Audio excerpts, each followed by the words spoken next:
Isekai game Mob Villain Reincarnation. I wanted to be the ultimate boss but became the greatest king. Volume 1, by Masquerade Audiobooks. Prologue, Let's Become the Charisma of Evil. The romantic action RPG Altina Fantasia. Set in the Royal Academy of the Solstia Kingdom, it's a classic tale centered around the protagonist and heroines as they strive to defeat the Demon King. With its meticulously crafted world building, a cast of captivating characters, and a thoroughly developed combat system despite being a romance game, it earned considerable acclaim as a masterpiece. However, there was one point that left many players dissatisfied, and that, quite frankly, was the lack of charm in the final boss. After achieving the long-held goal of defeating the Demon King, the true mastermind, Duke Lucille von Central, emerges, but this is where the problem lies. Lucille barely appears in the story, and there are almost no foreshadowing hints that he's the final boss. To players, he comes off as nothing more than a sudden, last-minute villain who's defeated in a flash, a mere punching bag. The disappointment was so great that some players felt the excitement of the Demon King's defeat, and the tears shed during each route's emotional scenes were completely undermined. According to the official fanbook released later, it seems a lot of background material was prepared for Lucille, but due to development time constraints, it was reluctantly cut. Seriously, that's the last thing you should cut. They should have just scrapped Lucille entirely and made the Demon King the final boss instead. Such sentiments flooded the internet. Now, I've rambled on about all this for a reason. You see, somehow, I've been reincarnated as Klaus Renford, a mob villain in Altina Fantasia. A character who's merely described in a single line in the epilogue as Lucille's subordinate, XX and others were all executed. What? You think it's normal to reincarnate as Lucille, the Demon King, or even the protagonist? Trust me, I thought the same thing. It took me days to even recall Klaus's existence after hearing his name. That said, there's no point wasting brainpower on things I can't change now. What matters is this. If things continue as they are, the only fate awaiting me is execution, the worst possible ending. So, what should I do from here? Section, well, what to do. I muttered to myself in my study, prompting a reaction from Oliver, the butler standing nearby. Is something troubling you, Klaus-sama? No, it's nothing. I'd like to think alone for a bit, so please leave. As you wish. If I were to honestly admit that I'm agonizing over what to do after being reincarnated as a mob villain in a game world, I'd surely be thought mad. Thus, after sending the butler away, I sat alone, groaning and pondering my options. In many web novels, the typical course of action would be to take steps to avoid a doomed fate like execution. But for me, this reincarnation feels like a bonus stage granted after my previous life ended. If I'm destined to die as part of the story, I'm inclined to accept it as inevitable. That said, I'd like to have some say in how I die. I absolutely want to avoid a meaningless death, like keeling over from overwork as I did in my corporate slave days. But how do I even go about choosing how to die? Naturally, having never contemplated my manner of death before, I found myself at a dead end. It seemed I needed to shift my perspective. And then, I remembered something crucial. That's right, if this is a game world, that means I can use magic, doesn't it? Though faint, Klaus's memories linger within me. According to those memories, Klaus isn't particularly skilled with a sword or magic, but that's a trivial issue to me. The mere fact that I can wield miracles, impossible in my previous life, is enough to get my blood pumping. All right, let's get to it. With my thoughts at an impasse, I headed to the training grounds, picking up a sword first. Recalling the image of a certain sword-wielding character from Altina Fantasia, I slowly swung the blade upward. Ha! As expected, my first swing was rather feeble. Well, I've never swung a sword before, so that's to be expected. But from there, things began to change. With each subsequent swing, second, third, and so on, my form grew more refined. I wouldn't say I'd reached the level of an average swordsman, but I already felt I'd surpassed the Klaus in my memories. How am I improving this quickly? Barely containing my excitement, I decided to try magic next. Drawing on Klaus's memories for the sensation of manipulating mana and my game knowledge for tips on improving spell activation and power, I began constructing a spell. I felt a definite response, I might even be able to cast a spell on my first try.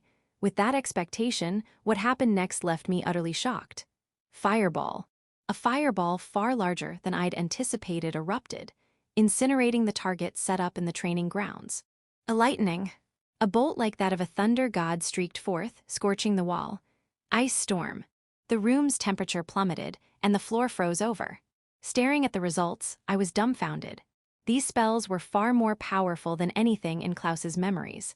What is this? The swordsmanship too, could Klaus have been this strong? Both my swordplay and magic far exceeded my expectations. No, they were on a completely different level from Klaus before my reincarnation. Why could this be happening? Wait, I get it. Then it hit me. The key was that Klaus had always possessed this kind of potential. However, without a mentor to guide him in the right direction, and with a tendency to slack off on training and studies, his talents had gone to waste. No matter how high-spec the hardware, it's meaningless without robust software. In this case, by leveraging my game knowledge, ideal movements and techniques for swordplay and magic, I must have unlocked Klaus's full potential. In other words, with proper effort, Klaus had the talent to grow this much in such a short time. A talent that might even surpass the game's protagonist. To think he has the potential to outshine the protagonist, in a way, it's almost like. At that moment, I glanced at the full-length mirror by the training grounds entrance. Reflected, there was a handsome boy with striking gray hair. This is Klaus Renford, with looks like these, he'd definitely have been a fan favorite if he'd appeared in the game. Such a waste. I couldn't help but think as much. And with that faintly dark aura, he feels more fitting as a final boss than Lucille. With his sword and magic talents, maybe Klaus was originally meant to shine as a villain. That's it, that's the answer. A stroke of genius hit me, and I leapt to my feet. I'd found the solution to the question of a fitting death, which I'd shelved earlier. And in a way, it would also fulfill the regrets of my past life. For Klaus, with his final boss-worthy looks and talents, there's only one death befitting him. And that is, I'll become this world's final boss and stand in the way of the protagonists. Exactly. The lack of a compelling final boss was Altina Fantasia's sole flaw. But if I take Lucille's place as the final boss, I might be able to fix that problem. And if this ambition comes to fruition, I'll witness the ultimate climax I've always longed to see. All right. If that's the plan, I need to become worthy of a final boss, a charisma of evil. Thankfully, I'm a noble with the power to act as I please. The conditions for committing evil deeds are perfectly in place. It's the ideal situation. Raising my fist to the ceiling, I shouted with conviction. The path to becoming the final boss starts with a single step. I'll pile up evil deeds and become the charisma of evil. Chapter 1, Throw the personal chef in the dungeon. Now, having resolved to become the charisma of evil, it's time to take stock of my current situation. I am Klaus Renford, 15 years old, the head of the Renford Viscount House, ruling over a modestly sized territory. Yes, you read that right. Shockingly, despite being young enough to still be considered a boy, Klaus is a full-fledged lord. Apparently, about 6 months ago, his parents were killed in a monster attack, and as a result, Klaus, the eldest son, was thrust into the position of lord. Quite a grim backstory for a mob character, but given Klaus's personality, I can't exactly muster any sympathy for him. You see, the Renford Viscount House already had a poor reputation even during his parents' time. True to the stereotype of corrupt nobles, they looked down on commoners and were wholly preoccupied with maintaining their lavish lifestyle while the people lived in poverty. Raised by such parents, Klaus naturally grew up with a similar disposition. What a perfectly petty personality for a mob noble serving the final boss. Even with his talents in swordsmanship and magic, turning this guy into the charisma of evil is going to be quite the challenge. Well, it's still a lot better than being reincarnated as some sanctimonious saint. If his bad reputation is already widespread, I can use that to my advantage. To become the final boss, I'll stop at nothing. As I was musing over this, there was a knock at the study door. Probably Oliver, the butler. Come in. Pardon the intrusion, Klaus-sama. It's time for your meal. Understood. I'll head over now. I rose from my seat and made my way to the dining hall. Klaus has a taste for luxury, so the dining table is always adorned with extravagant, delicious dishes. Though only a few days have passed since my reincarnation into this world, meals have become one of my few joys. Klaus-sama, here is today's menu. The Viscount's personal chef began placing a variety of lavish dishes on the table. For a house governing a less than prosperous territory, this level of extravagance is impressive. Well, not bad at all. But then I noticed something. Among the dishes was one I didn't recognize. Pointing to it, I asked the chef, "What's this?" "It's red dragon liver, sir." Red dragon liver? Hearing that name, I nearly fainted from dizziness. I'm not picky about food in general, but liver has always been my one exception. That distinctive, gamey smell is something I just can't stomach. In my corporate slave days, I was once dragged to a renowned liver restaurant by a client and forced to eat it, a traumatic memory that only deepened my aversion. In my previous life, raised to be polite, I probably would have forced myself to eat every dish served to me, including this liver, per the principle of not wasting food. But now I'm a noble and one aiming to be the charisma of evil, no less. Living freely without regard for others is the path of villainy. I slammed the table forcefully and stood up. It's wrong, Klaus-sama. How dare you serve such rubbish to me? Have you no shame?" At my words, the chef's face paled, and he began to panic. "No, sir. This is a rare delicacy known only among nobles, something you yourself requested to try. We went to great lengths to procure it through a merchant in town." Huh, did I say that? I don't recall anything like that. With two sets of memories in one body, Klaus's memories sometimes feel hazy and hard to recall. But regardless, what the chef's referring to must have been before I regained my past life's memories. That was something the old Klaus said, not me, so it's no issue. A bold assertion. Sighing, I gave an order to Oliver, who stood behind me. "HMPH, such insolence. Butler, throw this man, and everyone involved, in procuring this into the dungeon for a week. Please reconsider, Klaus-sama." Ignoring the chef's pleas, Oliver spoke up with a grimace. "Klaus-sama, that seems excessively harsh. I'm not sure what about his actions displeased you, but please reconsider. I'm certain he had no intent to harm you." As both butler and my tutor, Oliver chided me, but I shook my head without hesitation. Of course, if someone had truly intended to harm me, do you think I'd let them off with such a light punishment? Anyone who defies me will be taught a thorough lesson. But this isn't a request, it's an order. Obey me silently. As you command. Seeing Oliver reluctantly back down, I gave a small smirk. Hech, that was pretty villainous, wasn't it? Satisfied, I turned my back and left the dining hall. I could feel hostile glares piercing my back, but for some reason, they felt oddly satisfying. Grrrrrrrr. But as I walked down the corridor, my stomach suddenly growled. HMPH, I left without eating anything. I should have at least grabbed some bread. Oh well, with this sense of satisfaction, skipping one meal is no big deal. Laughing heartily, ha, I skipped my way back to the study. Section. After Klaus left, a hellish atmosphere hung over the dining hall. The chef knelt, head bowed in despair, while maids watched him pityingly from afar. Amid this, Oliver let out a sigh. He's always been arrogant, but this time was especially cruel. I didn't think he was the type to impose such irrationality. Or perhaps, having grown accustomed to his position as lord, he's begun to believe he can do whatever he wants. If so, nothing could be sadder. Lost in such pessimistic thoughts, Oliver summoned those involved in procuring the ingredients to the dining hall. Upon learning the situation, they clutched their heads in despair, just like the chef. To think, we went to such lengths to find a merchant with connections to Red Dragon ingredients, all to fulfill the Lord's request. Their complaints were valid, but a Lord's orders are absolute. Yet, having heard the story, Oliver couldn't shake a sense of unease. Come to think of it, Red Dragon liver is an ingredient where freshness is paramount. But I haven't heard of any red dragons being slain in the area recently, so where did this liver come from? Once doubt took root, other questions began to surface. Now that I think about it, Klaus-sama said to me, if someone had truly intended to harm me, do you think I'd let them off with such a light punishment? That could almost imply there's someone else out there trying to harm him. No, it can't be. Reaching a conclusion, Oliver's eyes snapped up to the red dragon liver. Excuse me. He cut a small piece and put it in his mouth. Immediately after. This is. Understanding Klaus's intent, Oliver's eyes widened in realization. Section. A week had passed since the liver incident. As for me, while nothing topped that day's events, I'd been committing one evil deed per day and enjoying myself thoroughly. Yep, everything's going smoothly. My charisma of evil points must be racking up nicely. As I muttered this in my study, a knock came at the door. Granting permission to enter, Oliver stepped inside. What is it? It's regarding the red dragon liver incident from the other day.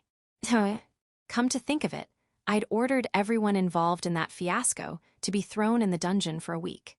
He's probably here to tell me they're being released or something. If they spread word of my villainy to their colleagues, my infamy will only grow. Everything's falling into place. Feeling smug, I was caught off guard when Oliver suddenly bowed deeply. What's this about? This Oliver is ashamed of his own short-sightedness. You saw through everything from the start, didn't you, Klaus-sama? What are you talking about?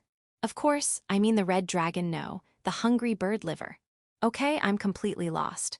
Ignoring my confusion, Oliver continued, visibly excited.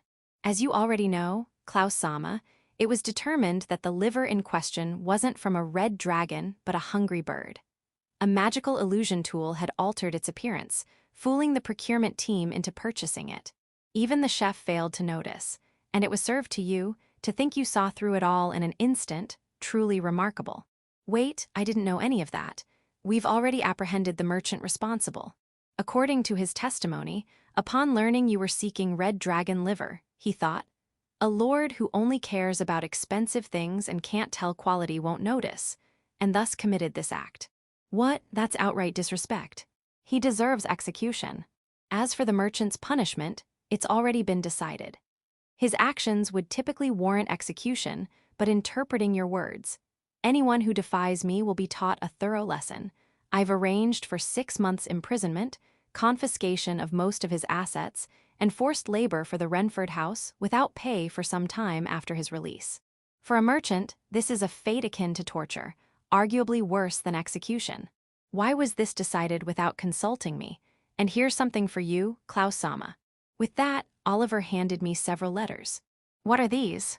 Letters of gratitude from the released chef and others. They write, though we were deceived, serving you substandard fare would normally be a crime worthy of execution.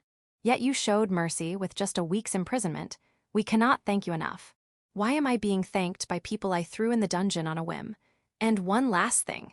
As I reeled from the information overload, struggling to process, Oliver continued. Not only did you know no red dragons had been slain recently, but you also saw through the illusion and identified the fake at a glance. Furthermore, your lenient handling of your subordinates, showing such magnanimity, has spread far and wide, earning you overwhelming support from the townsfolk. I, Oliver, am truly honored to serve you, Klaus-sama. That is all. With the sound of the door closing, thud Oliver left. Left alone in the study, How did it come to this? Clutched my head and shouted with all my might. Chapter 2, Let's Hit a Child with Magic. It's already been 2 weeks since I reincarnated as Klaus. I've been diligently working toward becoming the charisma of evil, but dark clouds are already gathering. I threw the chef in the dungeon to spread my infamy, but somehow it ended up boosting my popularity among the townsfolk. What rotten luck. At this rate, I'll never reach my ultimate goal of becoming the final boss. I have to change this trajectory, no matter what. So, I started thinking. To commit evil deeds effectively, I first need to understand the state of the Renford territory I govern. I've got a rough idea from Klaus's memories and my 2 weeks of administrative experience, but nothing beats first-hand investigation. All right, let's get ready. For an inspection, it's probably best to conceal my identity. I equipped a hooded cloak and a sword for self-defense so no one would recognize me as the Lord. Checking my reflection in the mirror, I thought, well, equipping a sword really amps up the fantasy vibe. It felt great. Once again, I was struck by the reality of being reincarnated into a game world. Since that first day, I've been diligently training in swordsmanship and magic, so I should be able to handle any trouble in town without issue. With preparations complete, I left the mansion in high spirits. Upon arriving in town, the bustle immediately hit my ears. The commercial district was lined with various shops, with people going about their shopping. It was a perfectly ordinary market scene. However, compared to the lively bustle of the capital's castle town, the energy here was noticeably subdued. There were no shops for entertainment, only those selling daily necessities. The people here are likely scraping by, barely surviving day to day. This is the state of my territory, huh? I muttered, struck by a sense of gravity. And if the capital of the territory is like this, it's highly likely that other regions are in even worse shape. Struggling to get by, many must harbor deep resentment toward their ruler, namely me, the Lord. Realizing this, I nodded in satisfaction. Yes, this is a great trend. To be the charisma of evil, being hated by the masses is exactly what I need. When Oliver told me my popularity was rising, I was at a loss, but that must have been wildly exaggerated. If I keep piling up evil deeds, I should have no trouble tanking my reputation. Satisfied that I'd seen enough, I turned to head back, when suddenly, "Stop, you little brat. Don't steal my goods." Looking toward the voice, I saw a scruffy boy running with some fruit in hand, chased by a well-dressed man who looked like a merchant. It seemed a theft had occurred. As the scene drew the crowd's attention, the man managed to catch the boy and forcefully reclaimed the fruit. "Ha, ha, finally caught you, you little punk." He. The captured boy, tears welling in his eyes, clung to the man. Please forgive me. Without that food, my sisters living on the outskirts of town won't have anything to eat." Don't mess with me. Do you know how much these are worth? These are high-end fruits meant for the Lord himself, something you couldn't afford even with a month's earnings. If you're just hungry, go eat some weeds." Shouting, the merchant kicked the boy. The surrounding crowd began to murmur. "A thief from the slums. Seems like there have been a lot of them lately. What are the guards doing? They need to crack down on this." But saying his family doesn't have enough food is pretty sad. Did the merchant really have to use violence? He's a rich merchant, isn't he? Couldn't he spare a little? While some expressed disgust toward the thief, others sympathized with the boy's plight. The latter group seemed larger, casting skeptical glances at the merchant for his violence. But it felt more like they were eager to vent their frustrations at a wealthy merchant. Their daily grievances must be piling up. No choice then. Sighing, I removed my hood and approached the two. Seeing me, the crowd stirred again. "Is that the Lord? Why's he here?" "He's approaching the kid. What's he going to do?" "There's talk he's become more lenient lately. Could he be planning to personally help the child?" Ignoring their words, I stopped in front of the boy. "Lord." The boy looked up at me with pleading eyes. I quietly asked myself, now, if I were a saintly noble, I'd scold the boy, make him reflect, and teach him how to survive going forward. That's undoubtedly the role of a lord governing a territory, and it would boost my popularity. But then, I grinned wickedly. No, that's not it. What I'm aiming for isn't sainthood, but the charisma of evil. Protecting a merchant who brings me luxury goods over a poor child is the fitting choice. This is a golden opportunity to ruin my reputation. I can't let it slip. In front of the watching crowd, I reached out to the boy. Lord." Misinterpreting my gesture, the boy's face lit up with joy, reaching for my hand. But just before our hands touched, I declared, "What are you misunderstanding? A wretch like you has no place in my territory." Wind prison." Wait, please forgive me, Arg." The moment I cast the spell, a 5-meter-tall prison of wind formed around the boy. Inside, fierce winds raged, tossing him around in all directions. It's a non-lethal spell, so he won't die. Killing a kid would leave a bad taste, after all. Eek. No way. Using magic like that on a child. Sure, stealing's wrong, but this is too much. The townsfolk screamed in unison at the sight. Got a problem. As I shot a sharp glare at the crowd, they instantly fell silent. Seeing fear in their eyes, I continued with satisfaction. I won't forgive such acts in the territory I govern. Make sure you never forget that. Hell yeah, nailed it. Showing no mercy to a child and using the punishment to intimidate the townsfolk. What a villainous move. This has to be worth at least 100 charisma points, right? Keeping a serious expression while inwardly rejoicing, I heard footsteps rushing toward me. Hey, what's all this commotion? Lord. The source of the footsteps was the town guards, who looked shocked upon seeing me. Perfect timing. I gave them orders. There's a criminal trapped in that prison. It should dispel in about 5 minutes. Handle the rest. What does that mean, sir? If you don't understand, ask the onlookers. I'm done here. With that, I left the scene. This time, my reputation is sure to take a nosedive. Laughing heartily, ha ha ha, I skipped back to the mansion. Section. After Klaus returned to the mansion, the crowd continued staring at the still-raging wind prison, voicing their thoughts. Most were criticisms of the Lord. The punishment for the boy was deemed disproportionate to the crime, far too harsh. And the sharp glare he directed at those sympathizing with the boy was more than enough to shatter their trust in him. Hey, the wind's dying down. As the crowd began to conclude that rumors of the Lord's leniency were mere lies, the wind prison's duration finally ended.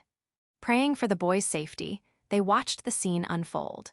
But, what the? Everyone who saw the figure emerge from the prison was utterly baffled.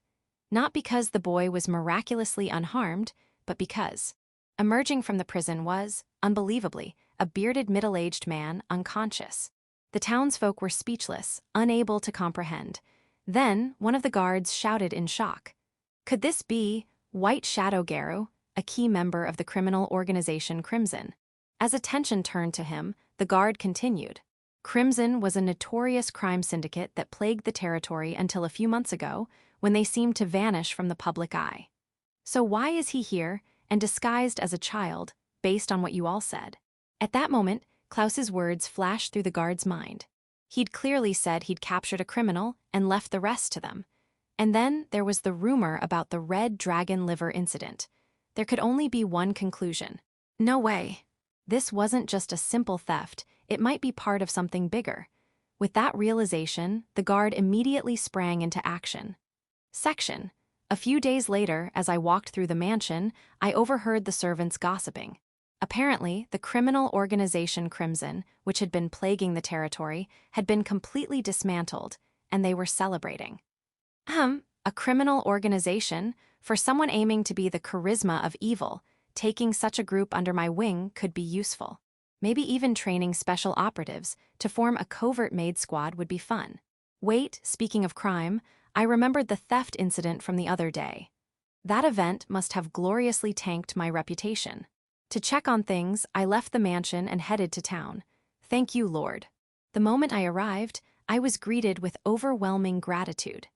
Utterly confused, one of the guards I'd left to handle the aftermath stepped forward. Thanks to your orders, Lord, we successfully dismantled Crimson. What's he talking about? I have no idea what's going on. The boy you captured was actually a Crimson executive disguised as a child using an illusion tool. You saw through it all and handled it perfectly, truly impressive. Okay, what is he even saying? Is this déjà vu? Crimson was using their child disguise to gain sympathy while committing thefts, testing the effectiveness of their illusion tools. They were planning a major crime soon, but thanks to you seeing through the illusion and exposing their true form with magic, we got information from the executive and apprehended them all. Thank you so much. As the guard bowed, a townsfolk stepped forward. Lately, thefts have been rampant in the market, but with Crimson gone, that should stop. When I heard you saw through the fake red dragon liver, I doubted it, but now I'm ashamed of myself. You even caught the merchant who sold Crimson the illusion tools. You're an amazing lord, and I'll follow you forever. Wait, what? The same merchant as before is behind this. He definitely needs to be executed. Another townsfolk stepped up. I was there and heard your words clearly. You declared that a wretch like you, meaning Crimson's executive, has no place in the territory, and that such acts, harming the townsfolk, would never be forgiven. Such nobility, thanks to you we can live in peace. Thank you. This is bad. The sheer volume of information is making my head spin, but oblivious to my state, they. Lord. Somehow united in a chant of my name. Damn it. All I wanted was to spread some infamy. How did it come to this? Chapter 3, Let's Blow Up the Maid's Room. 3 days after the dismantling of the criminal organization Crimson. I'd been bedridden from the shock of back-to-back popularity surges, but I finally recovered and was walking through the mansion with Oliver, the butler. Sighing, I grumbled, why do I have to fetch my own luggage? Only those with Renford blood can open and close the room ahead. You have 3 days' worth of administrative work to catch up on, so please work briskly. I couldn't argue back strongly against Oliver's reprimand. For the past 3 days, he'd taken on most of my administrative duties. Even beyond this instance, much of the daily governance is handled by him. Despite having been reincarnated as Klaus for less than a month, I've managed to function as a lord largely thanks to Oliver. In fact, even before my reincarnation, after Klaus's parents died and he became lord, Oliver acted as a proxy, keeping things running smoothly. Given these circumstances, unless I'm in the midst of an evil deed adrenaline rush, I often find myself persuaded by him like this. But this won't do. As someone aiming to be the charisma of evil, I need to make him realize my overwhelming presence soon. While pondering this, something happened. Eek! A girl's scream came from around the corner. What was that? Klaus-sama, that's. Ignoring Oliver's attempt to stop me, I headed toward the sound. There, I found a maid with jet-black hair like the night sky, looking distressed. She held a mop, staring at a water-soaked floor with an overturned bucket nearby, likely a spill during cleaning. As I observed her, our eyes met. She froze for a moment, then began trembling. Lord Sama, I am so sorry. The maid bowed deeply. She's probably terrified of being punished for her mistake. Yes, what a great reaction. I'm thrilled by anyone who fears me. But, her fear seems a bit excessive. Wait a second. A thought struck me, the treatment of black hair in this kingdom. In the Solstia kingdom, those with black hair are said to carry demon blood and were once heavily discriminated against. Though that belief is now considered wrong, prejudice still lingers strongly. The reason I know this so well is that one of the heroines in Altina Fantasia also had black hair and faced similar circumstances. Her story of fighting discrimination and prejudice brought me to tears multiple times. Lord Sama. As I was lost in thought, the maid looked up, gauging my reaction. Normally, I'd punish her here, but I have administrative duties to attend to first. Get back to work. Why yes, sir. Though confused, the maid promptly resumed cleaning as ordered. Watching her, I realized something. Including memories from before my reincarnation, I'd never once seen this girl. With such striking black hair in this world, I wouldn't have missed her. That question lingered in my mind. Her name is Marie. She's a legitimate maid who served the Renford house since your parents' time. When I asked Oliver about her back in the study, that was his response. When I mentioned I had no memory of her, he slightly furrowed his brow. But he quickly reverted to his usual stoic expression. She's typically assigned minimal tasks, handling only certain cleaning or odd jobs, and doesn't come near the mansion's core. That's likely why you haven't encountered her, Klaus-sama. Minimal tasks, could it be? So, Marie's a maid who slacks off. Slacks? No, that's not what I meant. Oliver started to explain, but I wasn't listening. I was reminded of a hated colleague from my past life who dumped their work on me while sucking up to the boss for promotions. If Marie is anything like that, I can't forgive her. I let her off earlier, but she needs to be punished. Still, I need more information to condemn her. I tuned back into Oliver's words. And so, unlike other servants, she lives alone in the detached residence. Do you understand? Unfortunately, his explanation ended quickly. Still, I learned something new. Marie lives alone. Oliver, bring me the mansion's floor plan. The floor plan, sir.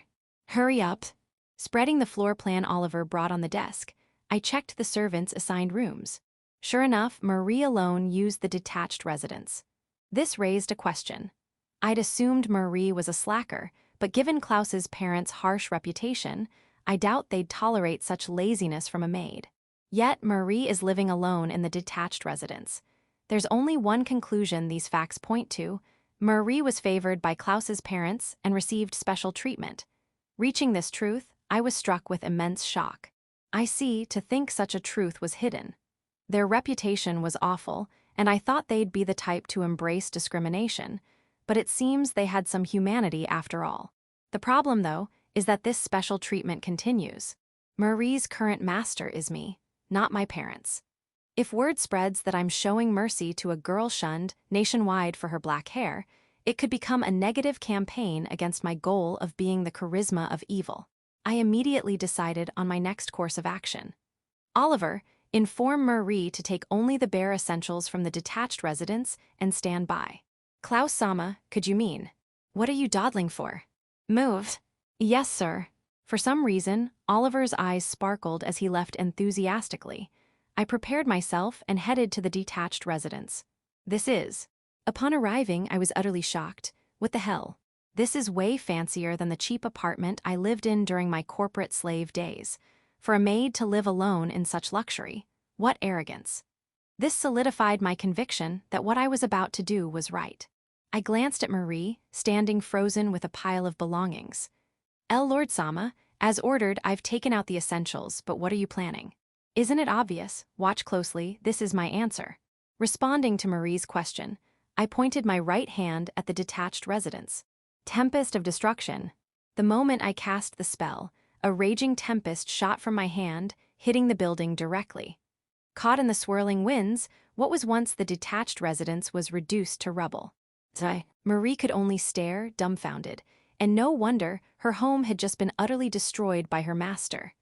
After the demolition finished and some time passed, Marie finally snapped back to reality.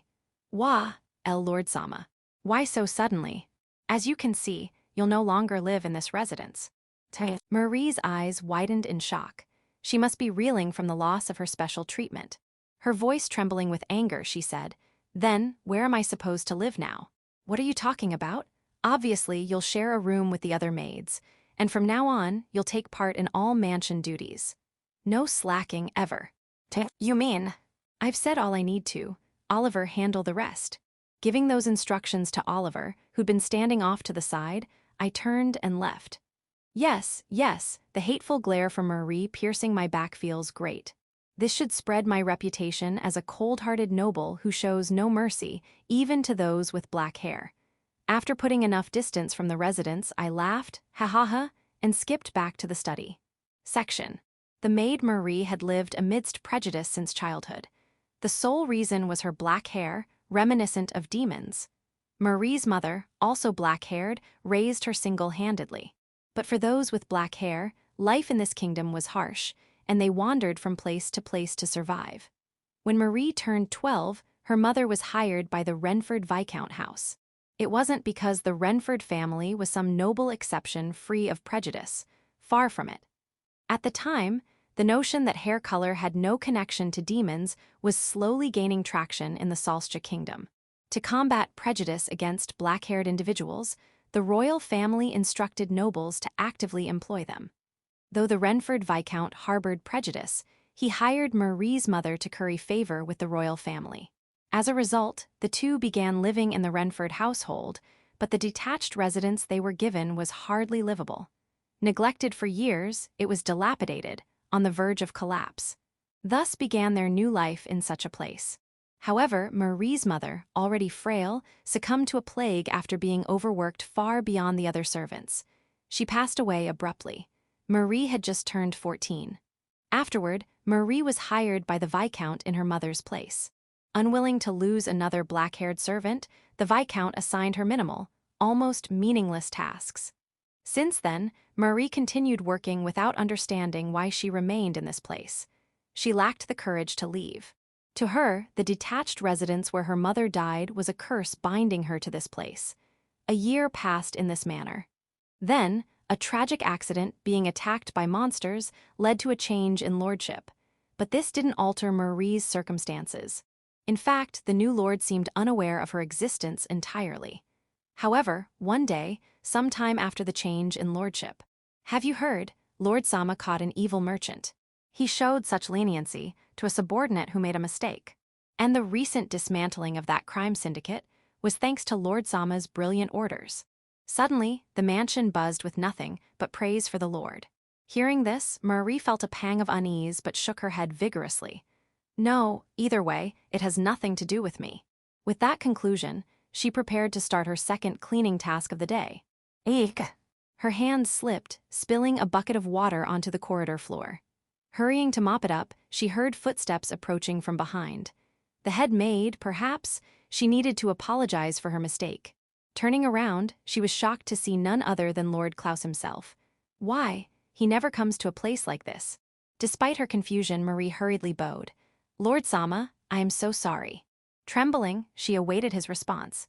Based on his old reputation, she had no idea what he might do. But then, she recalled something. Recent rumors claimed Klaus had become a compassionate, kind-hearted lord. Clinging to that hope, Marie looked up at him pleadingly. Lord Sama, could you perhaps save me? She voiced an impossible wish in her heart. The proof of its impossibility came swiftly as Klaus responded, "Get back to work." "Huh? Why, yes, sir." Looking behind her, all she saw was the puddle from her mistake. Marie gave a self-deprecating smile. "Of course, all I'm good for is wiping up spilled water in a corner where no lord or guest would ever come." She'd known this from the start.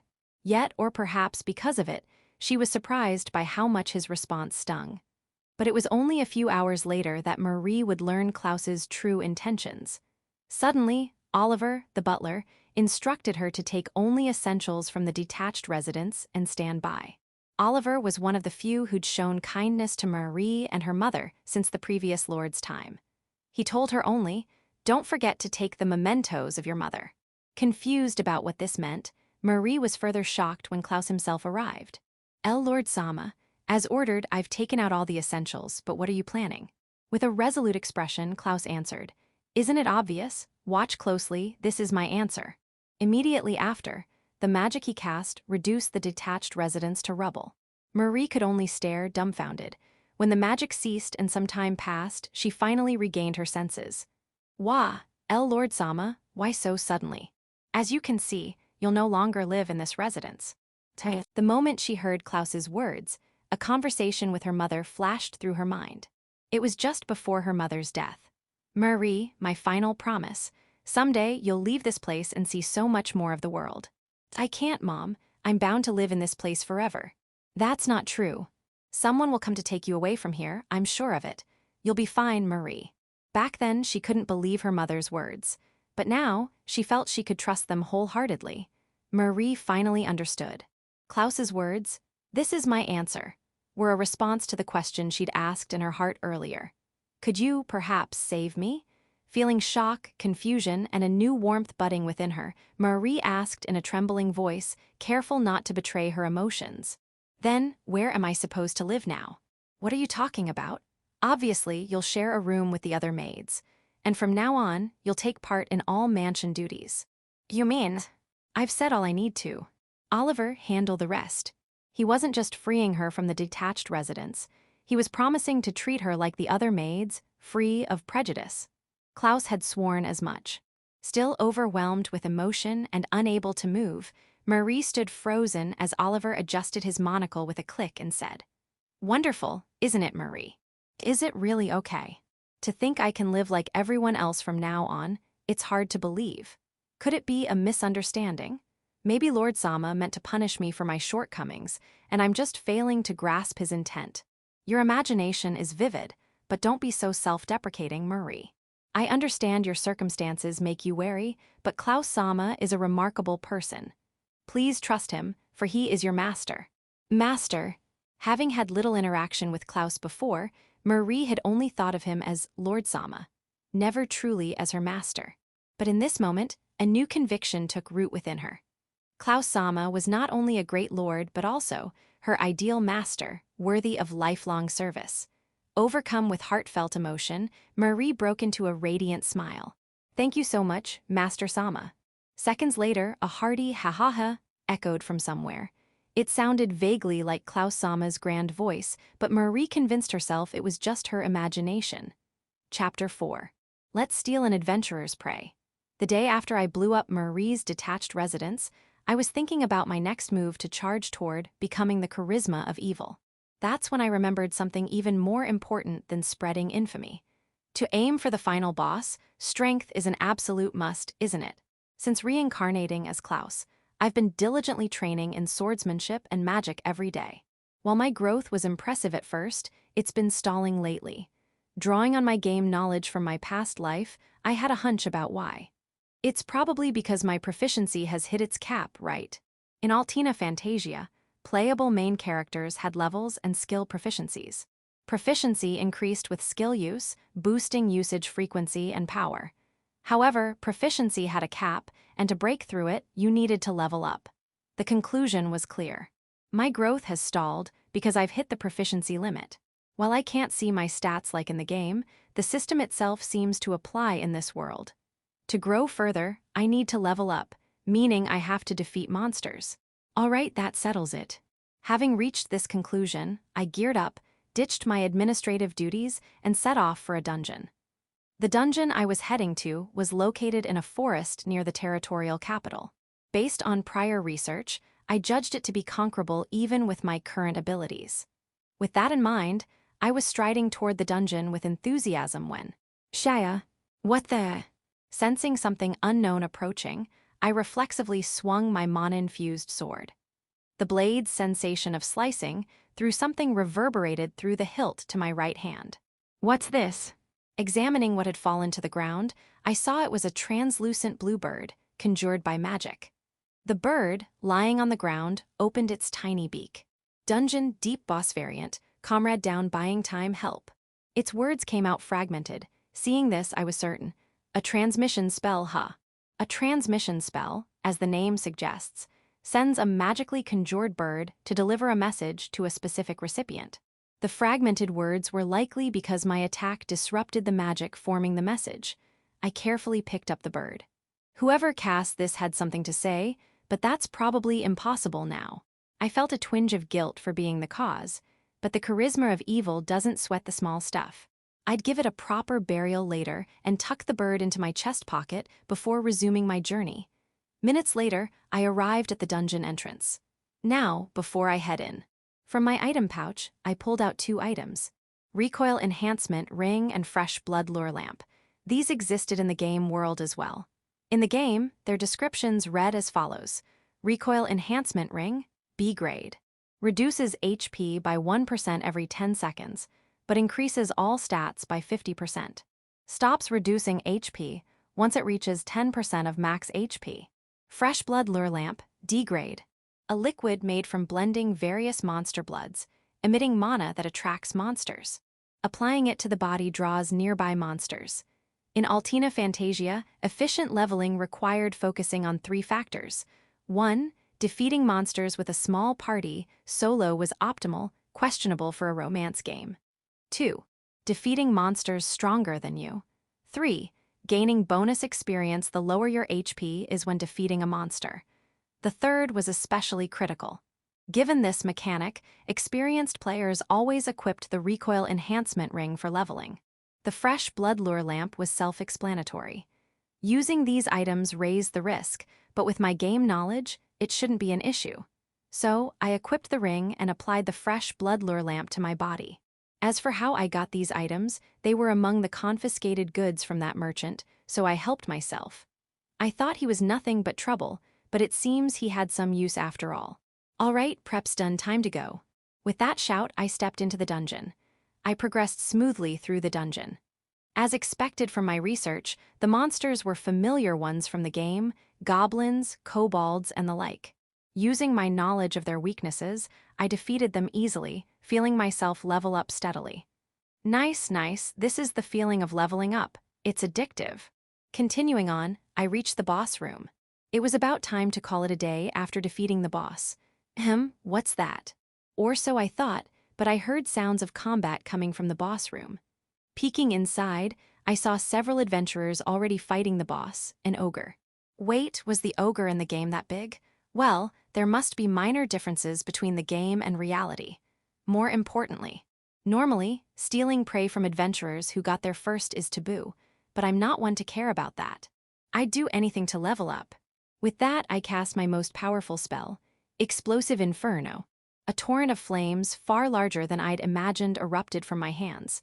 This must be the effect of leveling up. The flames hit the ogre directly and exploded.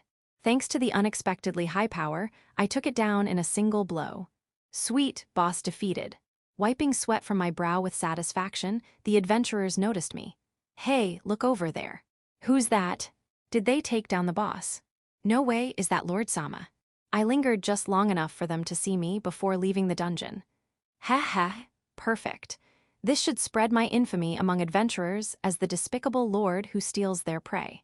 My goal was leveling up, but getting this result too? Talk about killing 2 birds with 1 stone. Laughing heartily, I casually defeated a few more monsters on my way back to the surface. Section. Just before Klaus entered the dungeon. Gen, an adventurer based in the Renford territorial capital, was tackling the dungeon with his party as usual. But in the deepest part, they encountered an unexpected crisis. No way a variant. Due to environmental changes or consuming other monsters, the boss had evolved from an ogre into a high ogre. Worse, a single blow from the high ogre knocked one of Gen's comrades unconscious, stripping them of the option to flee. All they could do was endure the enemy's onslaught. Damn it, we have to use a transmission spell to call the guild for help.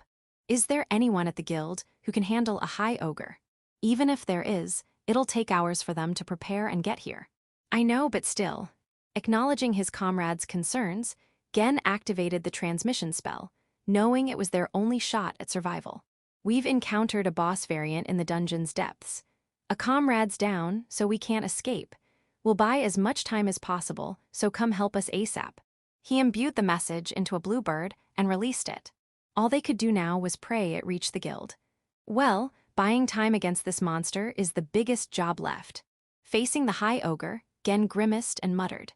An hour later, they'd exhausted their barrier items and healing potions, realizing they could hold out no longer. As they braced for death, explosive inferno. A sudden torrent of flames from somewhere struck the high ogre, blowing it to pieces. What just happened? Confused, Gen looked toward the source of the flames.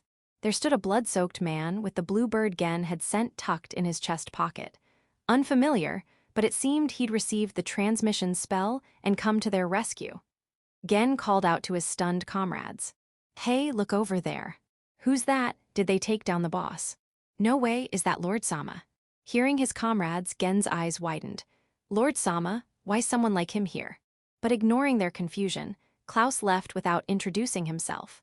Gen and his party stood in silence, watching his back as he departed. Regaining their composure, they exchanged glances. What just happened?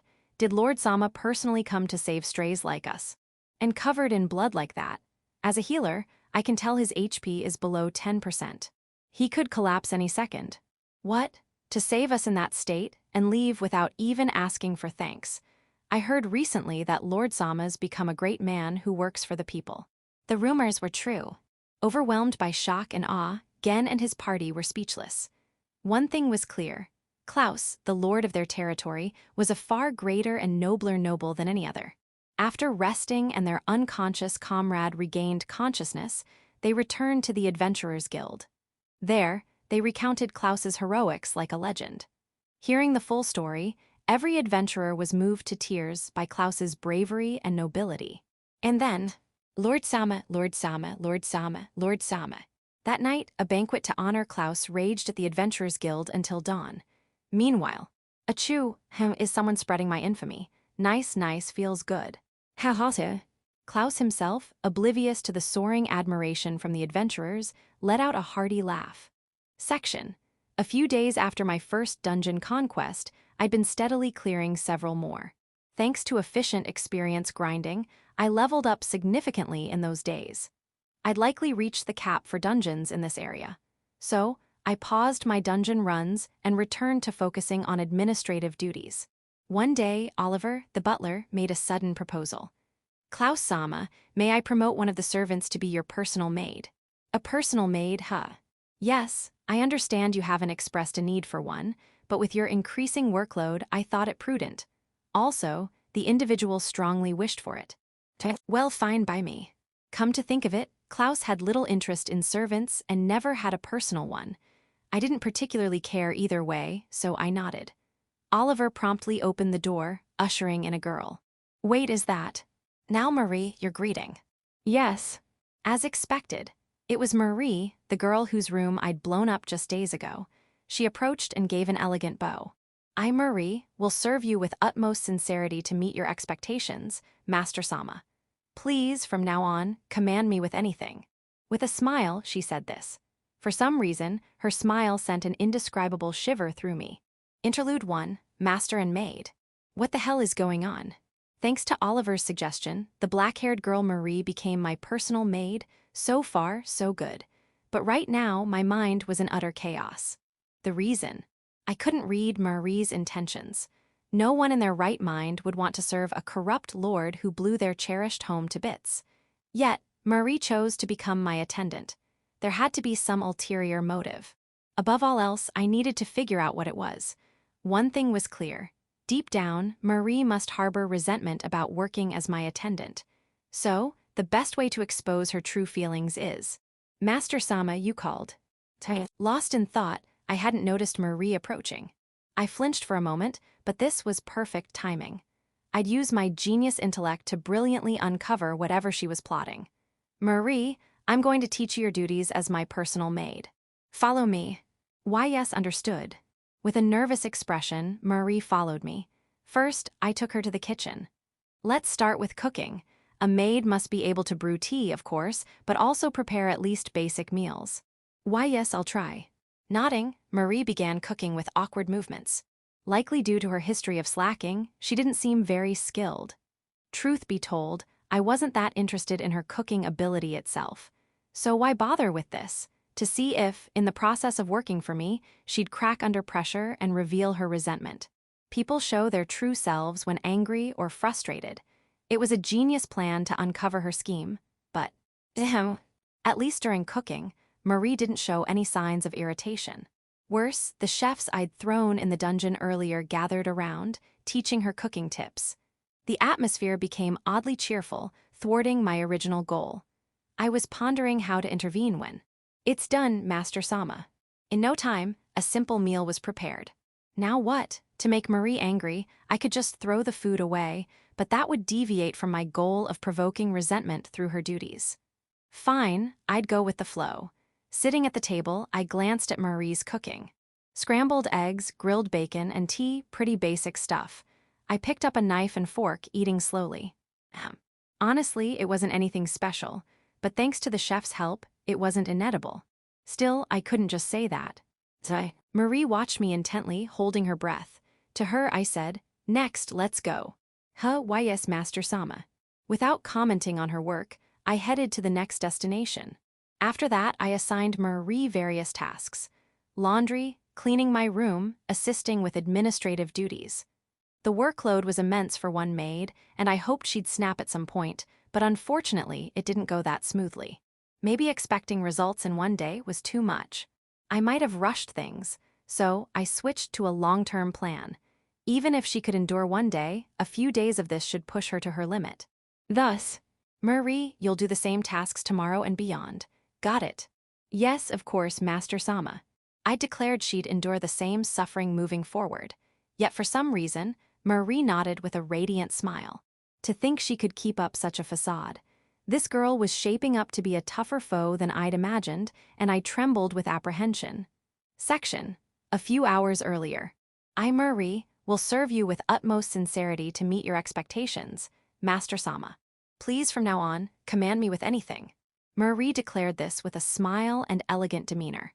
But inwardly, she felt as much anxiety as joy at becoming the personal maid of her revered Klaus. She understood Klaus was a great man who treated black-haired individuals without prejudice. But being his personal maid, sharing daily life with him, was another matter entirely. That anxiety swelled rapidly. However, she soon realized it was a misunderstanding. Marie's first task as Klaus's personal maid was cooking. Under the previous lord, she was barred from the kitchen, making cooking a near-unknown territory. Having been told multiple times that people didn't want to eat food touched by a black-haired person, she had a deep aversion to it. Still, summoning her courage to meet Klaus's expectations, and with help from the other chefs, she managed to prepare a simple meal. It was slightly burnt, far from perfect. Yet Klaus ate it all without a single complaint. Though he didn't offer feedback, the fact that he didn't reject her food filled Marie's heart with warmth. Her happiness didn't stop there.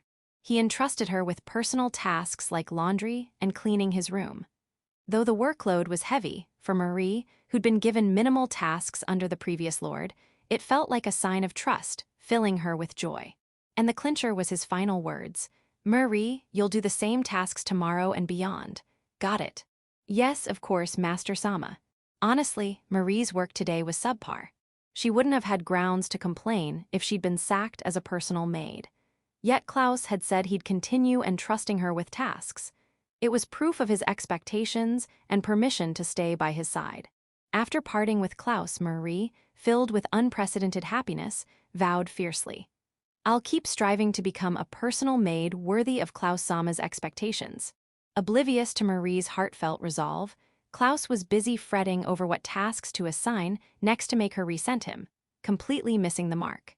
Chapter 5. Let's send back a stained invitation. Several days had passed since Marie became my personal maid. During that time, I couldn't stop thinking about why Marie would volunteer to become my exclusive maid. If Oliver's words were to be believed, Marie had stepped forward for the role of her own accord. But there's no way she'd want to serve someone like me, who revoked her special treatment and even destroyed the detached residence she lived in. There must be some ulterior motive at play, right? With that suspicion in mind, I decided to test her over the past few days by piling on one heavy task after another. Yet, far from showing any discontent, she wore a strangely happy smile the whole time. Does she have a goal so critical that she feels the need to put on such a facade? The moment that thought crossed my mind, it hit me. Marie must have approached me seeking a chance for revenge. That would explain why she can endure any amount of grueling labor with a smile. In any case, now that I've seen through her intentions, the logical move would be to revoke her appointment as my personal maid. But then, I reconsidered. If I'm to continue spreading infamy and aim for the throne of the final boss, assassins will surely come for my life someday. This could be the perfect opportunity to hone my ability to deal with such threats. And so, for that reason, Marie continued to serve diligently as my personal maid today. "Goshujin-sama, here is today's tea," she said. I replied. I took a sip of the tea Marie had prepared. Apparently, she's been receiving further instruction from the chef, and compared to the first time I tried her tea, the quality had improved dramatically. Under normal circumstances, one might be moved by the maid's earnest efforts, but I, with my genius intellect, am not so easily fooled. There must be a reason she's so determined to keep the role of serving my tea. Yes, poison, for instance. If Marie is indeed after my life, she'd likely try to slip poison into my tea at some point. It's the perfect method. Of course, I can't limit my caution to just the tea. For that reason, whenever I consume anything Marie prepares, I've made it a habit to cast a status ailment resistance spell. Thanks to my efforts over the past few days, my body can now neutralize most poisons. For that, I suppose I owe Marie a bit of gratitude, but enough about her for now. I turned my attention to the stack of documents awaiting me. As I sifted through them, a particular letter caught my eye. What's this? An invitation from Marquis Wyndham. Marquis Wyndham is a noble who resides in the royal capital, known as the king's right-hand man. The letter was an invitation to a party celebrating the 10th anniversary of his ascension to the head of the Wyndham family. Enclosed was a reply envelope, with instructions to indicate whether I would attend. Before deciding on a response, I recalled what I knew about Marquis Wyndham. To be honest, I was already familiar with him. That's because Marquis Wyndham is a supporting character in Altina Fantasia. His defining trait is the eye patch he wears due to a missing eye, and his refined features made him quite popular among a niche group of female players. Unfortunately, his role in the game was minimal. He works toward dismantling a mysterious organization called Phantom Hand, which operates in the shadows, and he enlists the protagonist's help for this purpose. However, it's later revealed that the true mastermind behind Phantom Hand is none other than Lucille, the final boss. In the game's epilogue, a single line mentions the organization's destruction, and that's the end of it. After requesting the protagonist's assistance, Marquis Wyndham barely appears again. What a poorly handled plot point for Lucille's storyline, I sighed to myself. But back to the matter at hand. I was deliberating how to respond to this invitation from Marquis Wyndham. Honestly, I see no benefit in attending. If this were an invitation from someone like Lucille, I might attend to gather information or connect with potential villainous allies. But Marquis Wyndham is firmly on the side of justice from start to finish, so there's no advantage in cozying up to him. That said, simply sending a bland refusal feels dull. What to do? I was mulling it over when. "Goshujin-sama, I brought a refill for your tea, Kaya." As Marie approached with a cup, she tripped, sending the tea flying through the air. I leapt to my feet and dodged in an instant, but some of the tea splashed onto the letter on the table. Watching this unfold, I eyed Marie with a mix of dread and suspicion. Well, not bad. Realizing poison wouldn't work, she switched to a scalding attack. I'll need to start casting heat resistance spells alongside status ailment resistance from now on. I nodded to myself, impressed by her cunning, when Marie looked up at me, her face pale. I am so sorry, Goshujin-sama. This is an unforgivable blunder for a personal maid. I'll accept any punishment. HMPH. I wasn't particularly bothered, but she was right. This was a blatant attack with clear intent, unlike poison. If I let this slide without punishment, it could damage my charisma as an evil lord. As I pondered what penalty to impose, my gaze fell on the tea-stained letter. In that moment, a stroke of genius struck me. That's it, that's the way. I'd send this stained letter back as my response. An act so insolent it would make enemies of every noble. Considering Marquis Windham's status as the king's confidant, the impact would be monumental. My infamy would spread beyond my territory, reverberating throughout the royal capital. That way, do you mean imprisonment, or perhaps a whipping? Whatever punishment Goshujin-sama decrees, No, that's not it. I'm talking about sending this stained letter back to the Marquis, as is. This brilliant idea came to me thanks to your actions. Well done, Marie. In light of your contribution, I'll let you off just this once. Marie let out a cry of surprise. Meanwhile, the more I thought about it, the more I marveled at my own genius. No, this wasn't just genius, it was practically an art form. From that perspective, even the tea stain seemed to carry some profound meaning. Unable to contain my glee, I let out an ahahaha, despite Marie standing right beside me. And then, sending back a stained letter as is, are you serious? No, surely it's a joke. To think Goshujin-sama would make such a jest to lighten the mood and forgive my mistake, as expected. Goshujin-sama is a wonderful and great person.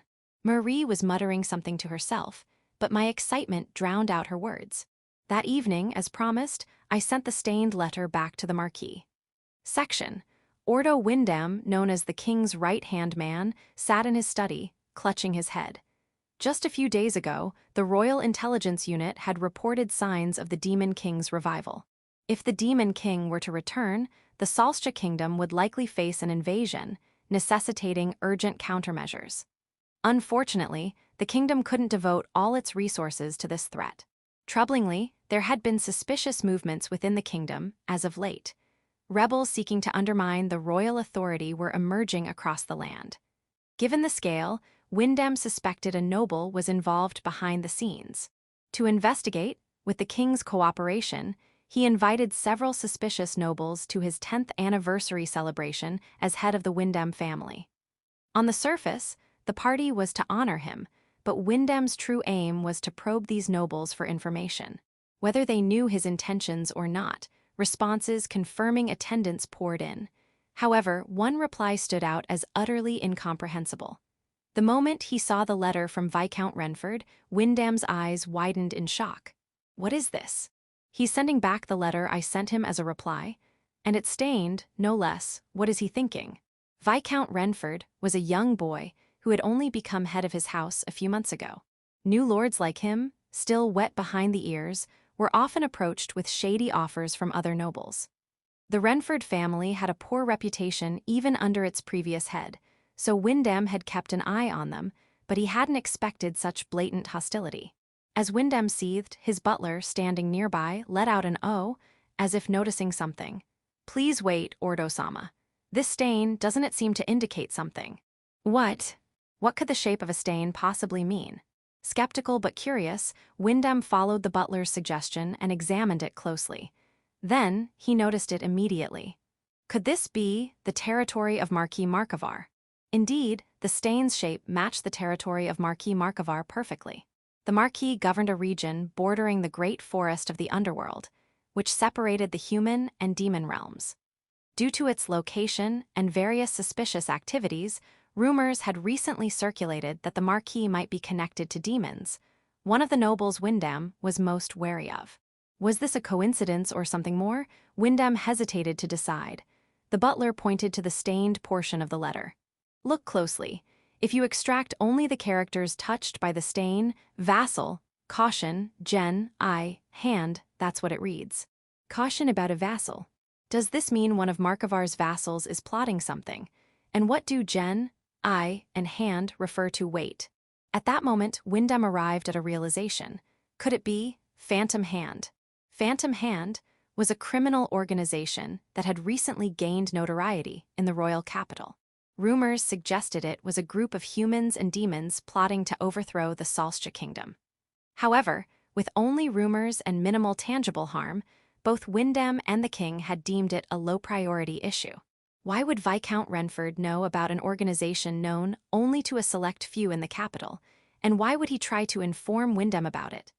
The more he thought, the more his mind spiraled into confusion. The butler posed another question. How did the Viscount even obtain this information? Wyndham placed a hand on his chin, deep in thought. Logically, he might have gained access to critical information by cooperating with Markivar. But considering the Marquis's cunning, it's hard to believe he'd share such vital details with a novice lord. That leaves only one possibility. Viscount Renford acquired this information through his own network. At that thought, Wyndham's body trembled. Even with all my efforts and the king's resources, we couldn't obtain this information, yet a young, novice lord managed it single-handedly. And to encode it in a letter sent to me with such meticulousness. If this is all true, Viscount Renford is a strategist capable of reshaping this kingdom's history. Above all, Wyndham was moved by the Viscount's unyielding bravery in opposing evil. At the very least, this must be Viscount Renford's way of issuing a warning. Whether true or not, we must act.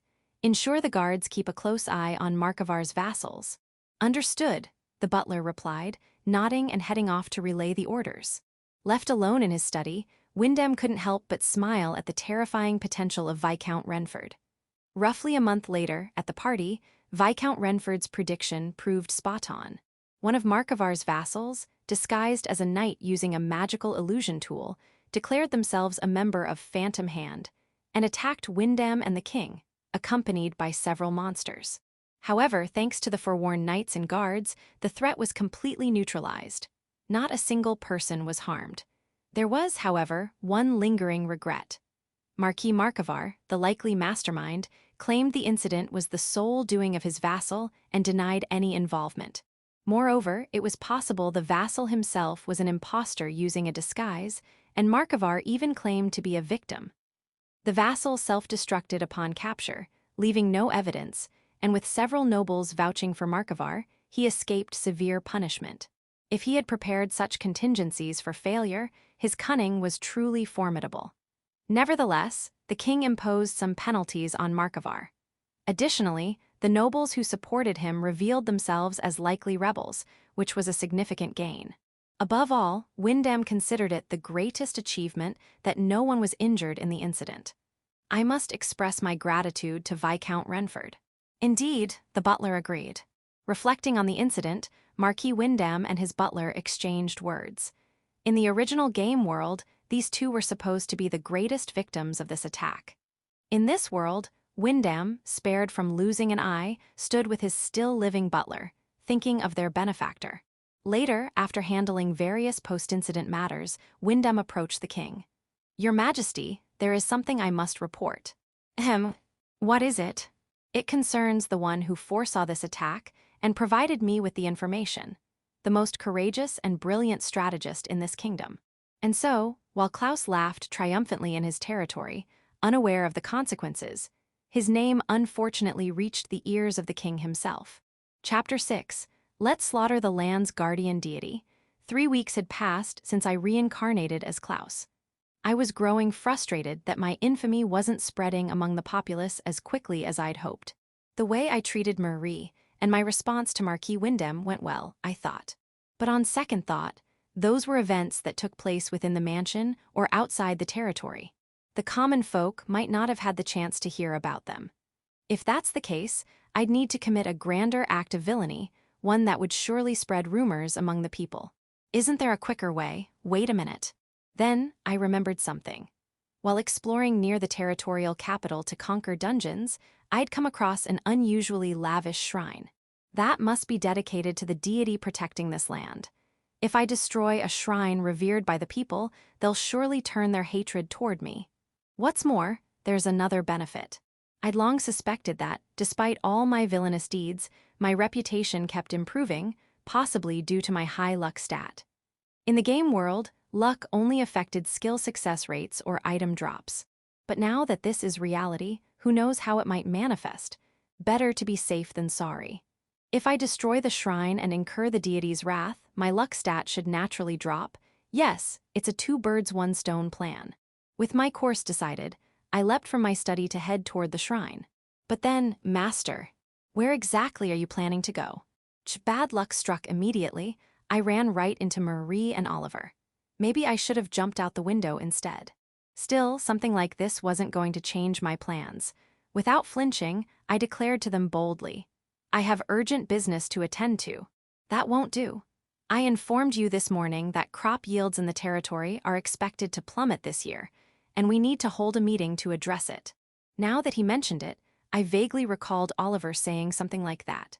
But once I've made up my mind, I'm not backing down. I'll be back for the meeting. That's fine, right? Then, at the very least, allow me to accompany you. Is that acceptable? HMPH, fine by me. Having spectators when I destroy the shrine would help the rumors spread faster, so I nodded in agreement. Then I'll come too. No, this time it's just Klaus-sama and me. Marie, please assist with the meeting preparations. Understood. Marie, rebuffed by Oliver, looked dejected. Perhaps she'd planned to showcase some assassination technique while we were out. In any case, Oliver and I set off for the shrine together. After a 30-minute walk, we reached our destination. In the middle of a desolate wasteland, where the grass seemed to have withered away, stood a single, opulent shrine. The contrast was striking, but that's just how fantasy worlds work, I suppose. I'd been captivated by its presence when I first saw it. Klaus-sama, what exactly are you planning to do here? It seemed Oliver was finally starting to catch on to my intentions, his voice trembling as he asked. HMPH? An excellent reaction. He probably never imagined the lord he serves would dare to lay hands on the land's guardian deity, but I'm not kind enough to answer with words. Instead, I thrust out my right hand and unleashed a strike in lieu of a response. Explosive inferno. With a deafening boom, the shrine exploded into pieces. Yes, how exhilarating. I gazed at the scene with satisfaction, while Oliver, abandoning his usual stoic demeanor, stood there with a dumbfounded expression. No way. If you do something like this, there'll be no tomorrow for the Renford territory. What a fantastic reaction from Oliver.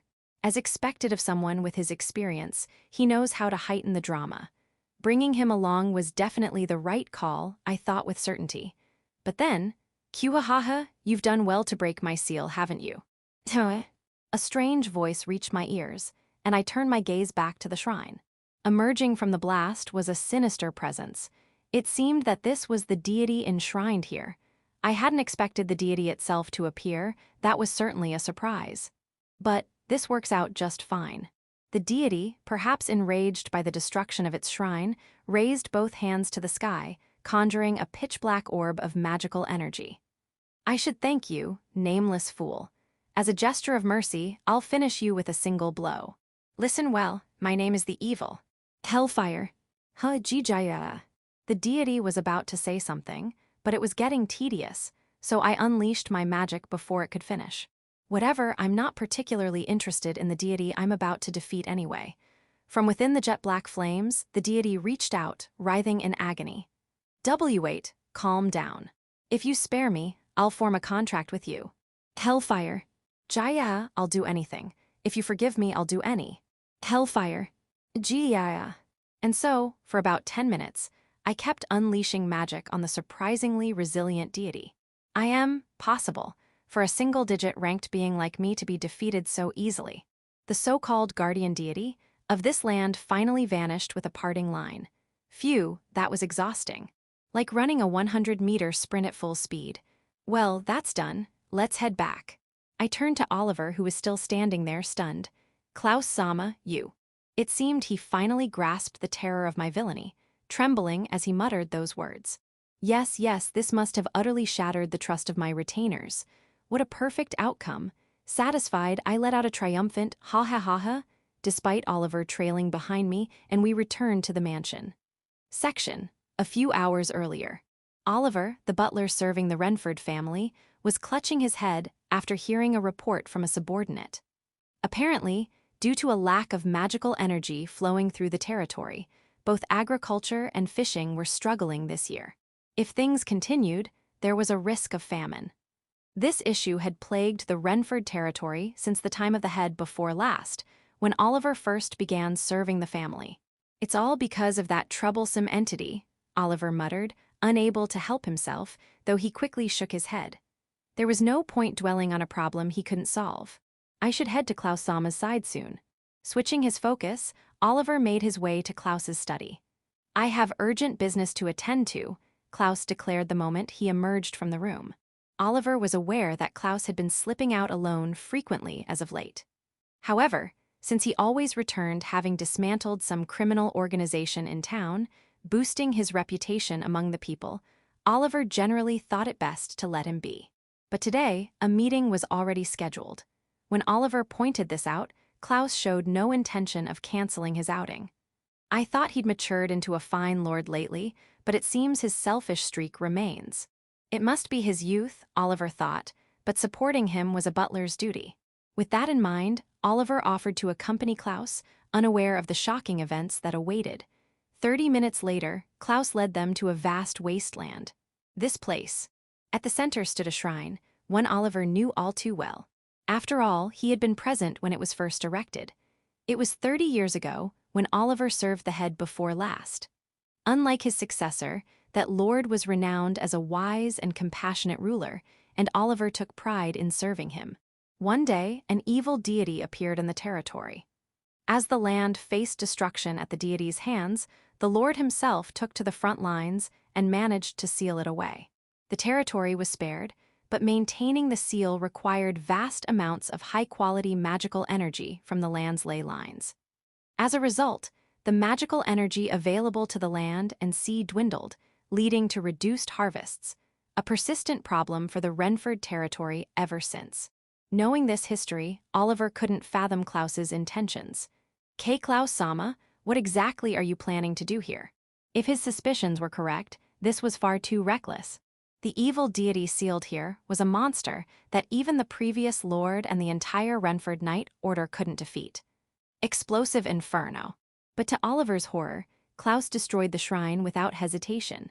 With the seal broken, Oliver realized the evil deity would be unleashed. "No way. If you do something like this, there'll be no tomorrow for the Renford territory." Overwhelmed with despair, Oliver could only stand there stunned. "Kuhahaha, you've done well to break my seal, haven't you?" As expected, the evil deity emerged. The trauma from years ago flashed back, and Oliver braced for death. But then, hellfire, hellfire, hellfire. Gee, yeah. In an instant, Klaus's magic obliterated the evil deity. "Well, that's done. Let's head back." Klaus spoke as casually as if he'd just run a quick errand, seemingly unaware of the magnitude of his feat. "Klaus Sama, you." Oliver's body trembled involuntarily. Over the past month, he'd felt Klaus growing rapidly, but even his keen eyes hadn't anticipated this level of progress. Looking at Klaus's back, Oliver recalled his former master. "Krandelta-sama, your grandson will become a lord even greater than you." With newfound pride, Oliver left the wasteland behind. Moments after their departure, a small plant sprouted from where the shrine once stood. Section. A few days after destroying the shrine dedicated to the guardian deity, I was eagerly awaiting the results, buzzing with excitement. Any day now, word of me slaying the guardian deity should spread among the people, and their scorn would come pouring in. As I entertained these thoughts, a knock sounded at my study door. When I granted permission to enter, Oliver stepped inside. "Klaus Sama, I have something to report." "Here it comes. He's probably here to tell me the people's support has plummeted." My efforts paid off, I thought, looking at Oliver, only to see him bow deeply. Why does this feel like déjà vu? As I fought the urge to flee, Oliver spoke. "Klaus Sama, truly remarkable. Thanks to your defeat of the evil deity, magical energy has spread throughout the territory, resulting in an explosive increase in crop and seafood yields. The territory's food shortage has been completely resolved." "What? Hold on, what's this about an evil deity?" "Of course, I'm referring to the entity you eradicated the other day. Your feat has already spread throughout the territory, and with the increased harvests, the people are sending their gratitude and fresh ingredients in droves. Overwhelmed by the flood of information, I was still processing when another person entered the room. It was the chef I'd thrown into the dungeon not long ago. "Hey there, it's the chef. This isn't a casual visit. With the fresh ingredients pouring in from the territory, we've prepared a variety of dishes. We put our all into them, hoping you, the Lord, would be the first to try them. Please come to the dining hall." Caught up in the momentum, I was swept to the dining hall, where I sampled dish after dish. Each was bursting with freshness and richness, frustratingly far superior to anything I'd eaten before. With my stomach full, my mind finally started to clear. Damn it, damn it. All I wanted was to kill the guardian deity, get cursed, and tank my reputation among the people. Why did it turn out like this? Tears streamed down my face as I shoveled food into my mouth. The chefs, mistaking my reaction for delight, were moved to tears themselves, overwhelmed by my apparent appreciation. Chapter 7. Let's unleash a monster in town. The day after I shoveled delicious food into my mouth while shedding tears, I was seething with rage at this world that kept interpreting my villainous deeds as acts of virtue. Then I reconsidered. Perhaps my previous misdeeds lacked the necessary ruthlessness. Yes, what I need is the resolve to harm anyone, no matter who they are, no more holding back. As I reaffirmed my determination, Marie entered the study with a cup of tea. I immediately activated my status ailment resistance and heat resistance spells. "Master, here is your tea," she said. Just set it there," I replied. If I didn't have to worry about poison, Marie's tea was actually quite good. As I took a moment to relax, Marie glanced at the documents on my desk and reacted. "Is this a report from the Night Order?" "Yeah, something about a troublesome group of monsters appearing in a nearby forest. The monsters were called gigahorn boars, boar-like creatures with massive horns imbued with special magical energy, said to pierce through anything. Their high attack power ranked regular individuals as B rank, while mutated variants could reach A rank. The report detailed that multiple such monsters had appeared in the forest, and the Night Order was preparing to deal with them. To me, this was utterly irrelevant until it hit me. That's it, that's the way. A stroke of genius flashed through my mind. I'd capture one gigahorn boar and release it in the town center. Then, as it wreaked havoc, I'd reveal myself as the mastermind, ensuring the townsfolk knew who was responsible. This would undoubtedly instill fear of me in their hearts. Of course, this plan had the downside of destroying the town, which would take time to repair. But no progress comes without accepting some risks. With my decision made, I sprang to my feet and issued an order to Marie. "I'm heading to the forest. If Oliver comes by, make up some excuse for me." Master." Ignoring Marie's attempt to stop me, I leapt out the window with flair. Last time, I ran into Oliver the moment I left through the door, so this was surely the better choice.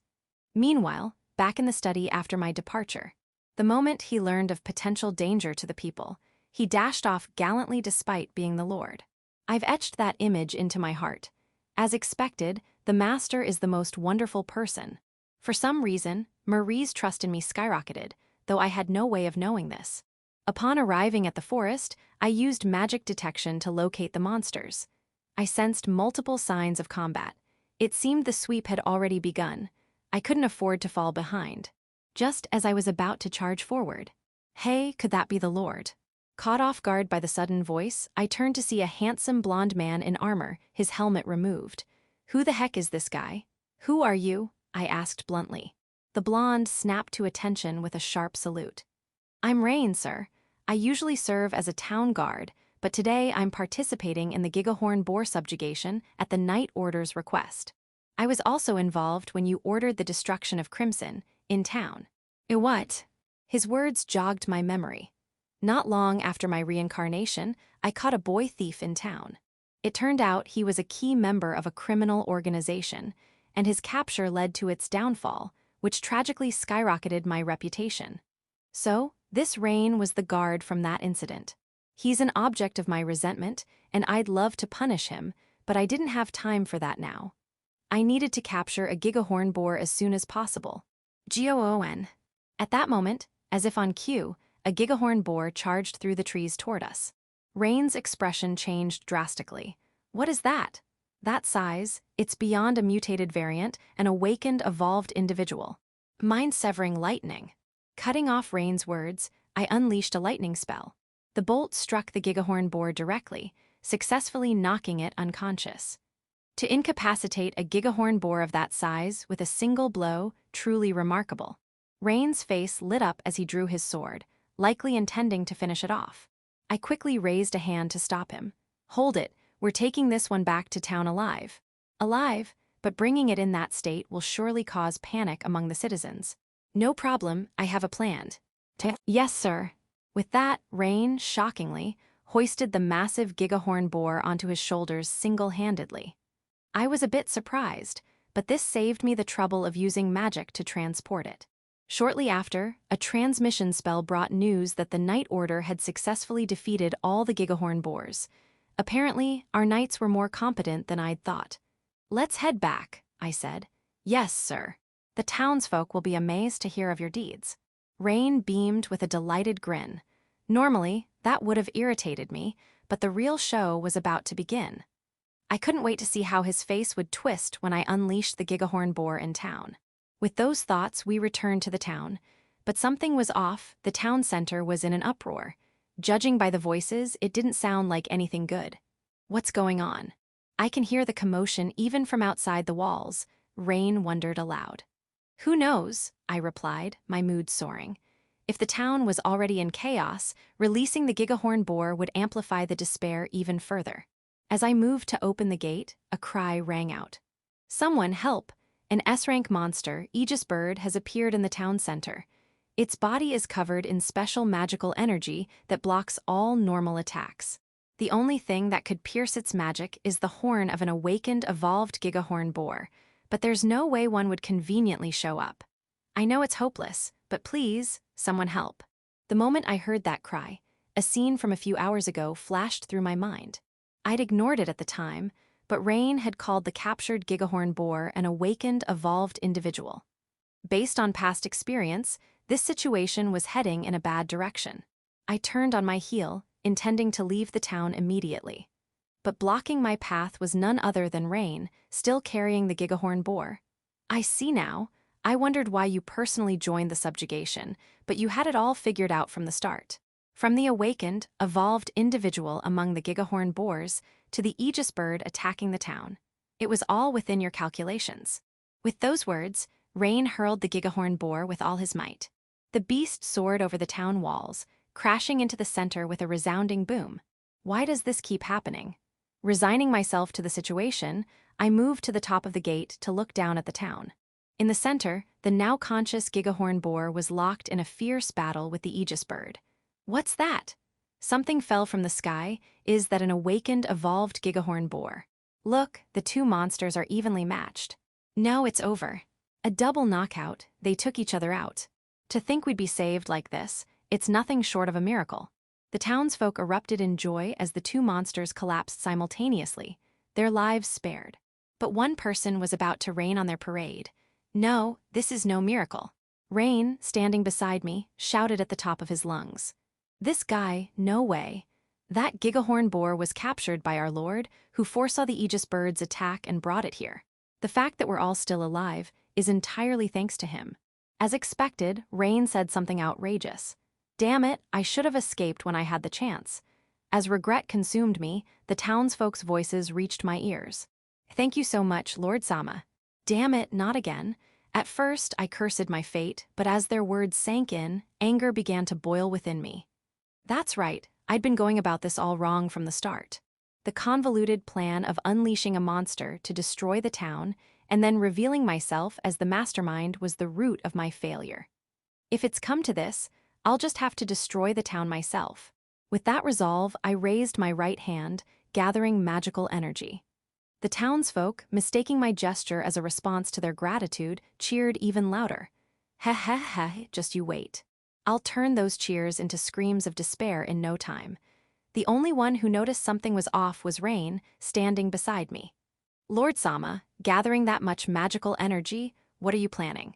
I flashed a smile at Rain, who was visibly shaken by the sinister energy coalescing in my hand. Nothing much, I just thought their cremation hasn't been handled yet. Cremation, you don't mean? Rain finally realized my intent, his eyes widening in shock, but it was too late. Hellfire! I unleashed a jet-black flame toward the town center, where the two monsters' corpses lay. But then, PEI. What? To my disbelief, the supposedly dead Aegis bird sprang to life, soaring into the sky. In an instant, my black flames struck the Aegis bird, incinerating it completely. Since the contact happened in midair, the town was, regrettably, unscathed. As I stood there, dumbfounded, rain erupted with excitement. As expected, only Lord Sama could have foreseen that the Aegis bird was still alive. And to pierce its magical armor, even in its weakened state, with such power, your foresight and magical prowess are unparalleled. The townsfolk, misinterpreting Rain's words, cheered even louder. Amid their applause, I alone was plunged into despair. Why? All I wanted was to sick a monster on the town to destroy it, or failing that, to unleash my magic myself. Why am I the one suffering such misfortune? Acknowledging my defeat, I turned to leave. Unable to hold back, I shouted with fierce determination to exact my revenge someday. You lot, remember this day. I'll never forgive you if you forget. My words came out like the pathetic howling of a defeated dog, but the townsfolk, yes, will never forget this kindness, replied with beaming smiles. Trembling with rage, I left the scene, their words of gratitude echoing behind me. Damn it. Why did it turn out like this? Chapter 8. Let's weaken the Night Order. A few days after the unfortunate incident where the townsfolk thanked me, I was clutching my head in my study. Damn it! Why is it that every move I make is always taken as a good deed? It's as if some mysterious force is preventing me from becoming the final boss. No matter how hard I try to cause harm, nothing works, and my heart was being driven into a corner. But then, I had a change of perspective. Wait a minute, what if I choose a method where I don't take center stage? When I threw the chef in the dungeon, caught the thief boy, or tried to unleash a monster in town, I was always at the forefront, which led to those disastrous outcomes. However, when I sent the tea-stained invitation back to Marquis Wyndham, I didn't hear any rumors of my reputation rising. This suggests that by involving someone else as an intermediary, I might be able to bypass this forced destiny. With that settled, it's time to decide on the specifics. I began thinking about who to involve as my accomplice. If this plan succeeds, not only will my reputation plummet, but my accomplices will too. If I can drag someone I despise into this, I'll also get my revenge, a perfect two-birds-one-stone plan. What's this? My eyes fell on a report from the Night Order on my desk. It detailed the aftermath of the Gigahorn boar capture. Come to think of it, the whole reason I ended up being thanked by the townsfolk that day was because I saw the Night Order's report. In other words, this is all their fault. The official name of the Night Order is the Renford Night Order, an organization directly under my command. It includes many nobles, unlike the mostly commoner town guards. Regardless, for my own direct subordinates to cause me such trouble is unforgivable. All right, it's decided. The Night Order will be my accomplice. With my accomplice chosen, I moved on to devising the specific plan. What revolutionary method could I use to exact revenge on the Night Order while tanking my reputation? The Night Order's pride, and the townsfolk's trust in them, stem from their strength. Thus, undermining that strength is key to this plan's success. To be more precise, I'd weaken the Night Order's combat ability and then send them on a critical mission. What happens then? Naturally, the mission fails. The townsfolk's trust in the Night Order would vanish, and my reputation as the one who issued the order would finally hit rock bottom. Phew-ha-ha-ha! The more I think about it, the more brilliant this plan becomes. After a hearty laugh, I headed to the Night Order's garrison. Section. Laura Imbrez, the commander of the Renford Night Order, was originally the daughter of a minor noble family without even a territory to their name. Blessed with martial talent, she rose to the position of commander in her early 20s. Her sole goal was to wield her sword to protect the people, and through daily rigorous training, she maintained a level of combat strength far superior to that of other small territories. This was Laura's greatest pride. So, when Lord Klaus ordered a 1-month mandatory vacation with a complete ban on training and combat, her eyes widened in shock. Why? Our strength is maintained precisely because of our strict daily training. What is Lord Sama thinking, forbidding it? Laura was furious, but few shared her sentiment. Most of the knights rejoiced at the sudden long vacation, slipping into lazy routines. Some even said, "Come on, it's Lord Sama's orders. There's got to be some reason behind it." Exactly. If it weren't for Lord Sama's quick thinking with the Aegis bird, the town might have been destroyed. "You should take this chance to learn to relax, Commander." The other knights blindly trusted Klaus. It was true that Klaus had recently performed numerous impressive feats for the benefit of the people. But Laura couldn't believe there was any deeper meaning to this order. What happens if enemies attack while we're lounging around? The town guards alone can't protect the town. With that thought, Laura repeatedly tried to train in secret, gripping her sword. But each time, Klaus appeared at the worst possible moment, preventing her from doing so. While everyone else praised the Lord as a great man, Laura could only see malice in his actions toward them. What will become of this territory? Looking up at the sky, Laura let out words of despair. But 1 month later, she would come to understand the true intent behind Klaus's orders. She would realize that Klaus was not only a great lord, but also an unparalleled strategist. Section. 1 month had passed since Klaus ordered the 1 month mandatory vacation and complete ban on training and combat. During that time, Laura and the knights hadn't trained or fought even once. While they benefited from recovering from fatigue and injuries, many knights had grown fat from overeating and lack of exercise, losing their combat instincts. How long would it take to restore them to their original condition? As expected, I can't believe there was any meaning to Lord Sama's orders. Laura clutched her head in despair. Just then, a knight rushed to her, his face pale. "Commander, we're in trouble." "What's wrong?" Judging by his panic, perhaps a horde of monsters had appeared. If so, they were in a bad spot. In their current state, it was unclear how well they could fight. Laura's unease grew, but what the knight said next surpassed even her worst fears. "It's a man claiming to be a Demon King's army executive has appeared in town." "What?" "A Demon King's army executive." If that information was accurate, this enemy was undoubtedly stronger than the Aegis bird or an awakened, evolved gigahorn boar. The situation was urgent. Laura gripped her sword and stood, using a sound amplification spell to issue orders across the garrison. "All knights, prepare immediately and head to town." Fortunately, yesterday was the last day of the vacation, so all knights were gathered at the garrison today. Of course, a single knight order might not stand a chance against a Demon King's army executive. Even so, their duty was to wield their swords to protect the kingdom. There was no retreating here. With resolve, Laura headed toward the enemy. Upon arriving in town, Laura was surprised to find minimal damage so far. Unfortunately, the report of an enemy was true. A black-haired man with horns, floating high above and overlooking the town, sneered eerily at Laura and her knights. Laura pointed her sword at him and shouted with authority. "I am Laura Imbrez, commander of the Renford Knight Order." "Who are you?" Well, thank you for the polite introduction. Allow me to return the favor. My name is Flecht, an executive of the Demon King's army." To that sinister aura, he's the real deal. And Flecht no less. The name rang a bell. She'd heard he appeared across the Salscha kingdom, killing powerful warriors one after another. But beyond his name, his background was shrouded in mystery, and even his abilities were unknown, making him a formidable foe. To think such an enemy would appear in the Renford territory. Laura considered calling for Klaus, rumored to be a powerful mage, but she'd heard he was out of town today. The knights would have to protect the town alone. Biting her lip, Laura pressed for more information. "Flecht, why have you come to this territory?" "Oh, I heard that an evil deity sealed in this territory was defeated. With my master's revival approaching, it's best to deal with such troublesome elements early, don't you think?" "You think you can defeat us alone?" "Oh, absolutely. Shall we get started?" Flecht raised both hands toward Laura and the knights, signaling an attack. "Attack incoming, all units defensive positions." "Yes, ma'am." Seeing their response, Flecht's grin widened. "Kyufufu, how pathetic, to think you can block my magic with such measures." "What do you mean?"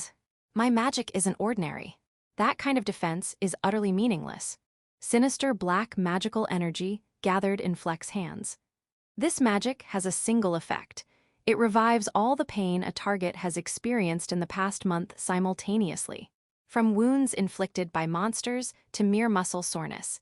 Each pain may be trivial on its own, but the combined agony of a month's worth is unbearable for most. What? Laura's eyes widened in shock. Indeed, after intense training, muscle soreness could make it hard to even stand. Wounds from monsters were even worse. The thought of enduring a month's worth of such pain at once was horrifying. The stronger the target, the greater the effect. Now Laura understood how Flecht had defeated so many powerful foes. Damn it, what do we do? Retreating wasn't an option with an enemy like this. Flecht unleashed the black magical energy over the entire Night Order. Now, recall your pain, resurgent pain. As the magic washed over them, everyone braced for agony and shut their eyes. But, nothing's happening. Was it a bluff? My back pains. For some reason, most of the knights felt nothing. Not only Laura and her knights, but Flecht himself was bewildered by this outcome. What? Resurgent pain didn't work. Impossible. Are you telling me you haven't experienced any pain in the past month? Hearing Flecht's outburst, Laura finally understood. That's it. We haven't fought or trained for a month, living far removed from pain. That's why his magic had no effect. A smile spread across Laura's face with this realization. Now, they had a real chance to defeat Flecht. The only issue was that they weren't in peak condition. Laura scrambled to devise a strategy. But surprisingly, Flecht quickly regained his composure. No matter, I'll use my trump card. I never imagined I'd have to use this magic in a backwater like this. You have another trick up your sleeve. Oh yes, this is my true final card. A forbidden spell that doesn't revive pain, but drains life force to incapacitate enemies. With that, Flecht unleashed pure white magical energy toward Laura and the knights. Life force drain. It feels like my very energy is being sapped.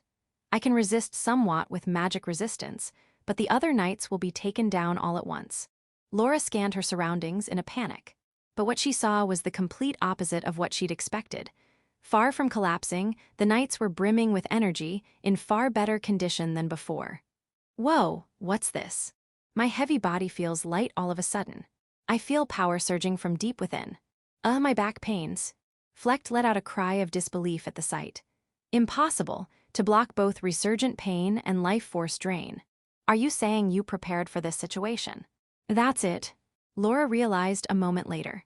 Flecht's magic drained life force, but what if the targets had an abundance of it? The answer was simple. Only the excess would be drained, leaving them in peak condition. The knights, having overindulged without fighting for a month, had stored up energy in their bodies. Flecht's magic had essentially given them a magical diet. Could it be Lord Sama foresaw all of this from the start? The string of coincidences was too perfect to be mere chance, sending a shiver through Laura's body. Klaus must have known a month ago that Flecht would attack and even deduced his abilities. His orders were designed from the beginning to nullify Flecht's resurgent pain and life force drain. What a man our Lord is. And to think I complained that his orders were meaningless, I was the fool. With the situation in their favor, Laura pointed her sword at Flecht and issued orders. All units charge. Yes, ma'am. Wait, please. I can't be defeated in a place like this.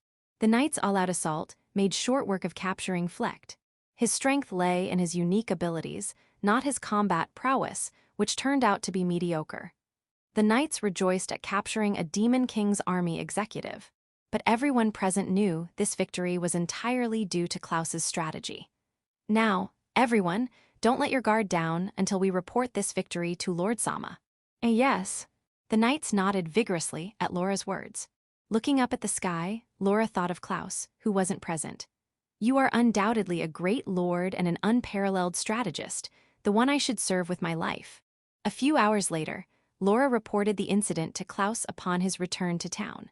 For some reason, Klaus was shedding tears, but Laura was convinced it was because he was overjoyed that they had lived up to his expectations.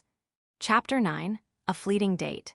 A chapter from the month-long mandatory vacation ordered for the Night Order. A few hours after I ordered Laura, the commander of the Renford Night Order, to take a vacation, I was in my chambers, contemplating my next moves. Ordering the Night Order to rest was a good start, but if monsters attack during this time, the whole plan falls apart. I need to account for that. The obvious solution would be to rely on the town guards, but their skills are several tiers below the Night Orders. If a powerful monster attacked, the knights would inevitably have to step in. There was no helping it. I suppose I'll have to clear out the surrounding monsters myself beforehand. It was a bit of a hassle, but there were benefits to this approach. Since conquering a few dungeons earlier, I hadn't had much time to level up consistently. Taking this opportunity to focus on defeating powerful monsters could boost my level considerably. All right, that settles it. Excuse me, came a voice. Just as I stood to leave the mansion, Marie entered at the worst possible moment. She tilted her head slightly, noticing me standing. Master. What's the matter? HMPH. How to brush this off? A day or two could be excused with a flimsy reason, but this plan spanned a whole month. I couldn't keep using the same excuse. Wait a minute. A thought struck me, and I turned my gaze to Marie. The reason I made her my personal maid was to train my ability to counter potential assassins. But lately, my status ailment resistance and heat resistance had maxed out, so her presence wasn't serving as training anymore. To improve this situation, I'd need to train Marie herself. With that in mind, I extended a hand toward her. All right, Marie, you're coming with me. Ay. Grabbing the bewildered Marie's hand, I leapt out the window, using wind magic to head straight for a nearby forest. Even after arriving in the forest, Marie still seemed confused. Master, where are we? Don't you know? This is a forest near the territorial capital. I plan to take down some monsters around here. I understand, but why bring me along? I'm delighted to be by your side, but I can't possibly fathom your intentions. HMPH, her confusion was understandable. It's simple. I want you to take down monsters with magic alongside me. I see, alongside, wait, what? No way, I've never used magic before. No problem, Marie, you have a talent for magic. Huh? At my words, Marie blinked in surprise. She must be wondering how I could know such a thing. But I had a solid basis for my claim. The reason lies in Marie's black hair. Let's take a moment to revisit how black hair is perceived in the Solstia Kingdom. The belief that those with black hair are descended from demons stems not only from appearance, but also from another significant factor. Human hair color is typically determined by the nature of their magical energy. The wavelength of magical energy that dyes hair black closely resembles that of demons. As a result, black-haired individuals have often been mistaken as sharing the same lineage as demons. And here's the crucial part. Their magical energy, known as black magic, often awakens unique magical abilities. This is why many demons possess special powers, and the same applies to Marie. With proper training, she has the potential to become a formidable force. I'll explain the details another time. For now, we'll start by taking down the monsters around here. If it's Master's command, I'll obey, but how should I? No problem, I'll drill the basics of magic into you myself. So you'll teach me, hand in hand, step by step. Yeah, something like that. Understood, I'll do my best. For some reason, Marie suddenly brimmed with enthusiasm. Well, if she's motivated, that's convenient for me. And so, I began teaching Marie how to use magic, having her fight monsters alongside me. A few hours later, fireball. Though the monster hunt had only just begun, Marie already looked exhausted. That said, her growth was impressive for someone using magic for the first time. My prediction about her talent was spot on. I decided to give her a break, and she turned her weary eyes toward me. I am so sorry. To think I'd show such a pathetic state despite being taught by Master himself. Don't worry about it, you're progressing well so far. But why go to such lengths to train me? If you need capable subordinates, you already have the Knight Order. I can't imagine my efforts would be of any use. HMPH, it seems Marie doesn't understand why I'm training her. Well, it's not like she'd guess I want her to hone her skills to use in assassination attempts against me. But if she loses confidence, that's a problem. A final boss being taken out by an assassin in the last scene would be utterly anticlimactic. To prevent that, Marie needs to become a worthy training partner for me. What are you talking about, Marie? Hi. I looked her straight in the eyes and declared, I need you to stay by my side, to train my assassination countermeasures forever. To do that, you'll have to master assassination magic properly. Th that means. For some reason, Marie's face turned bright red and she looked down. What's with her? Wait, that's it. I was briefly puzzled, but my genius intellect quickly deduced the truth. Marie's goal is to assassinate me, yet I just told her she'd stay by my side forever. To her, that's tantamount to saying, "Your skills will never be enough to kill me." That must have made her so angry that her face flushed with heat, but this is a good outcome. The angrier she is, the more effort she'll put into her training. The proof. I understand. I may be unworthy, but this Marie will pour her heart and soul into becoming someone fit to stand by Master's side. Her eyes blazed with determination, radiating such intensity it almost overwhelmed me. It was honestly a bit intimidating. "WL, as long as you get it, let's end the break and move on." Yes. We resumed the monster hunt. Since Marie was clearly fatigued, I took the lead for the most part. Meanwhile, behind me, Tita think Master would desire me so passionately. No, I know the truth. Our statuses and everything else are worlds apart. This feeling will likely never come to fruition. He must mean my role as a maid. Even so, since he's asked this of me, I'll give my all to fulfill it. I'll serve by Master's side forever, protecting him from any scoundrel. And if possible, Marie was muttering something under her breath, but it was too quiet for me to hear. Section. For the next month, Marie and I continued hunting monsters. During that time, we encountered various events. One day, after defeating a melting pork, known for its exquisite marbled meat, we ran into some vacationing knights. Oh, perfect. A brilliant idea struck me, and I called out to them, "You lot, take this monster back to town." "Why, yes, sir, but what should we do with it afterward?" "It's a rare opportunity. Share it among the knights and eat well."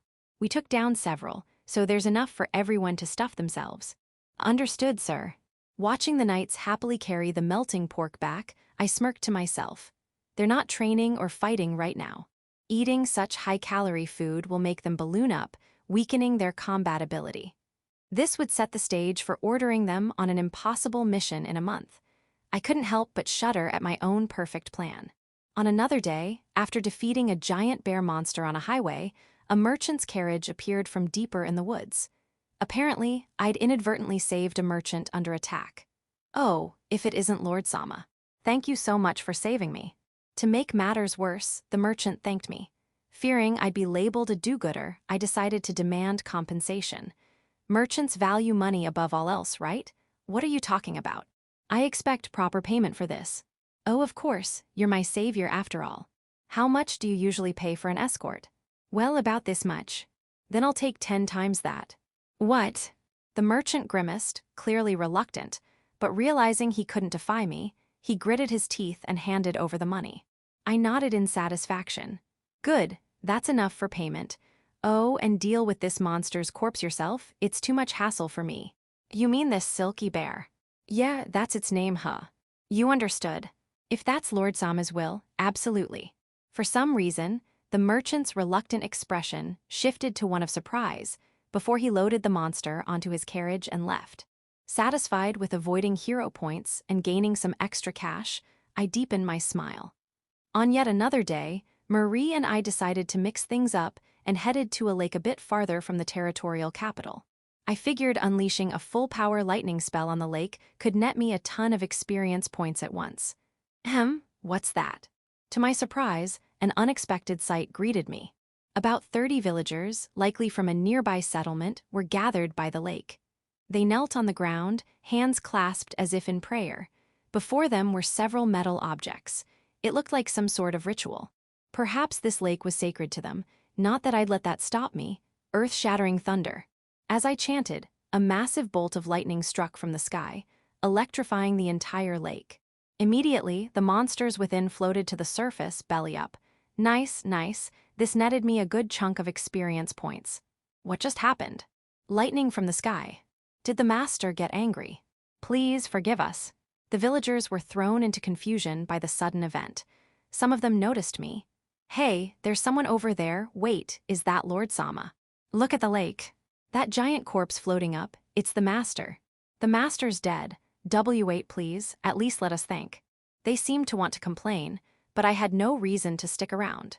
Satisfied with my experience gains, I headed back to the territorial capital. On the way back, I glanced at Marie. She'd been by my side during all these misdeeds, but surprisingly, she never questioned my actions. Curious about this, I decided to ask her directly. Marie, don't you ever want to ask what I'm doing?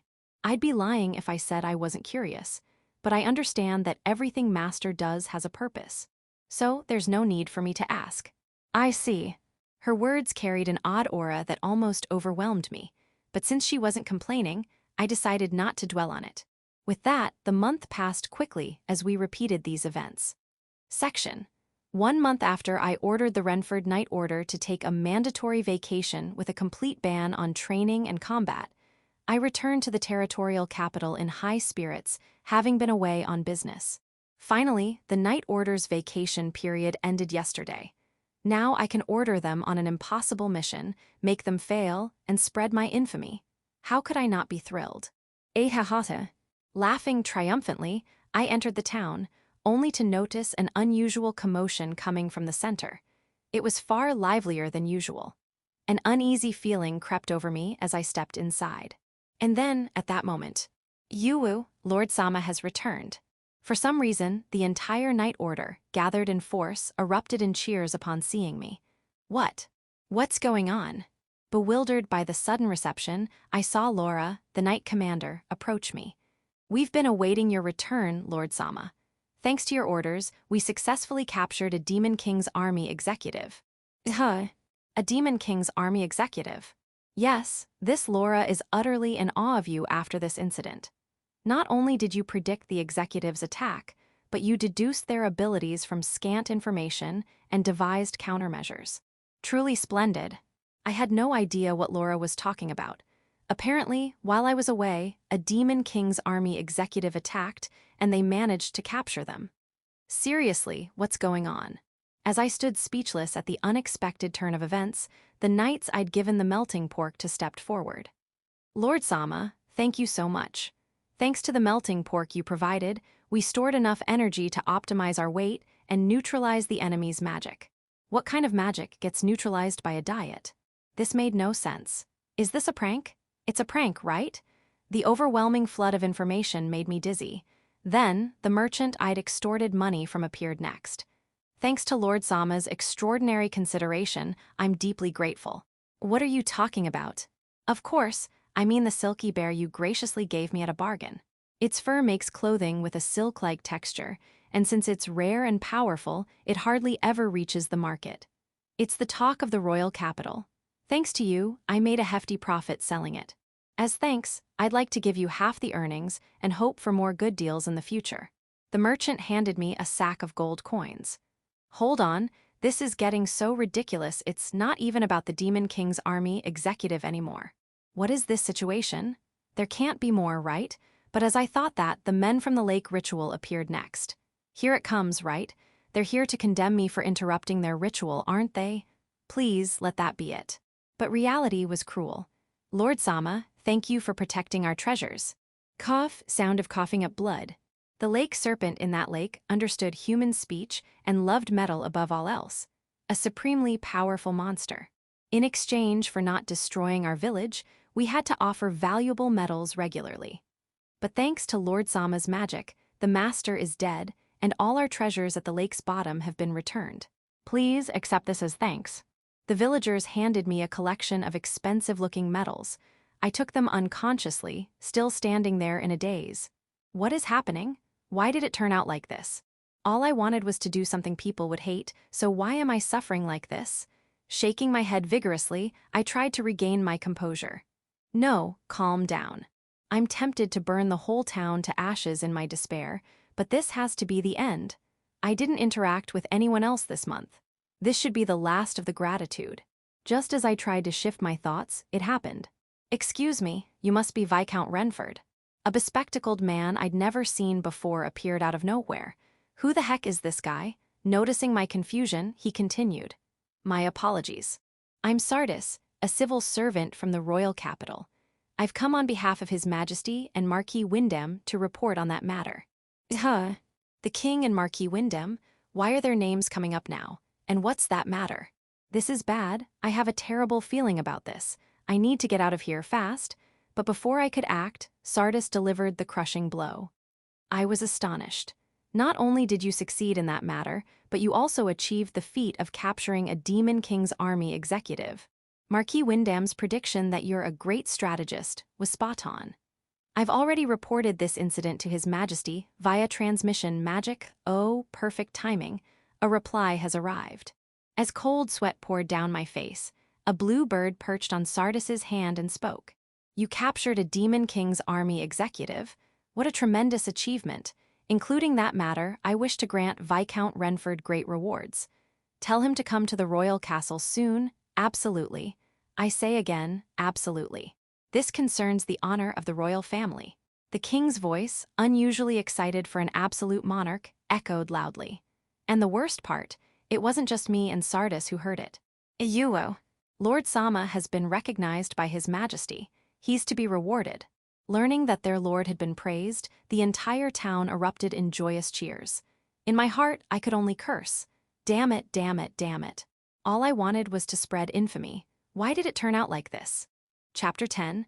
Unleash my rage on the Demon King's army executive. After Sardis informed me to come to the royal capital, I, Oliver, and Marie were holding a meeting in the study. To think that the day would come when Klaus Sama is personally summoned by His Majesty to receive rewards. This Oliver is so overwhelmed with emotion, I'm at a loss for words. Oliver, his face brimming with fervor, was the first to speak. For nobles in this kingdom, receiving a reward from the king is evidently a great honor. Honestly, I'd love nothing more than to ignore this summons outright, but as I mulled over this, Marie tilted her head and spoke up. Come to think of it, what was that matter Sardis Sama mentioned? Oh right, he did say something about that.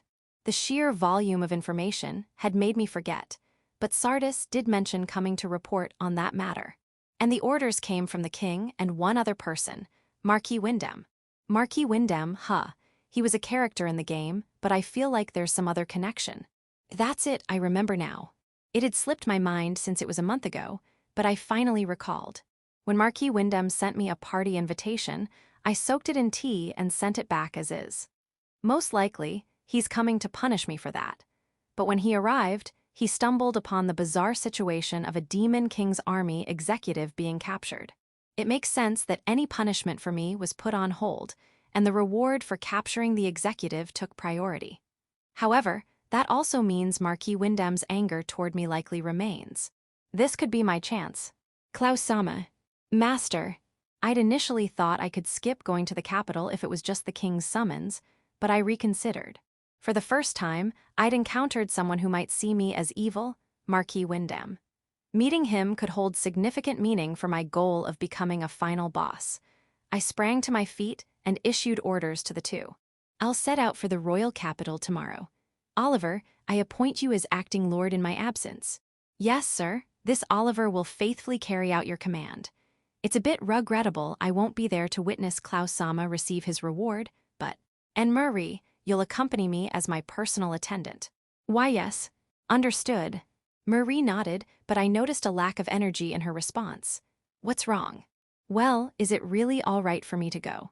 If someone with black hair like me goes to the capital, it might cause people to view Master with prejudice. HMPH. Her words prompted me to recall the world-building of Altina Fantasia. In the royal capital, opinions on black-haired individuals are sharply divided. Nobles allied with the royal family work to eliminate discrimination, while many opposing nobles harbor strong prejudices. Taking Marie along would indeed be a risk, but that's only if Marie were an ordinary maid.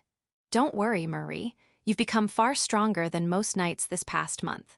If any fool tries to mess with you, blast them away with magic. And no, that's not what I'm worried about. I'm concerned that having a black-haired attendant might damage the master's reputation. Taking Marie along could spread infamy just like that.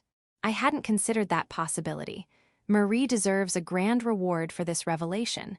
Inwardly thrilled, I responded calmly. HMPH, that's no problem at all. In fact, it's exactly what I want. Master.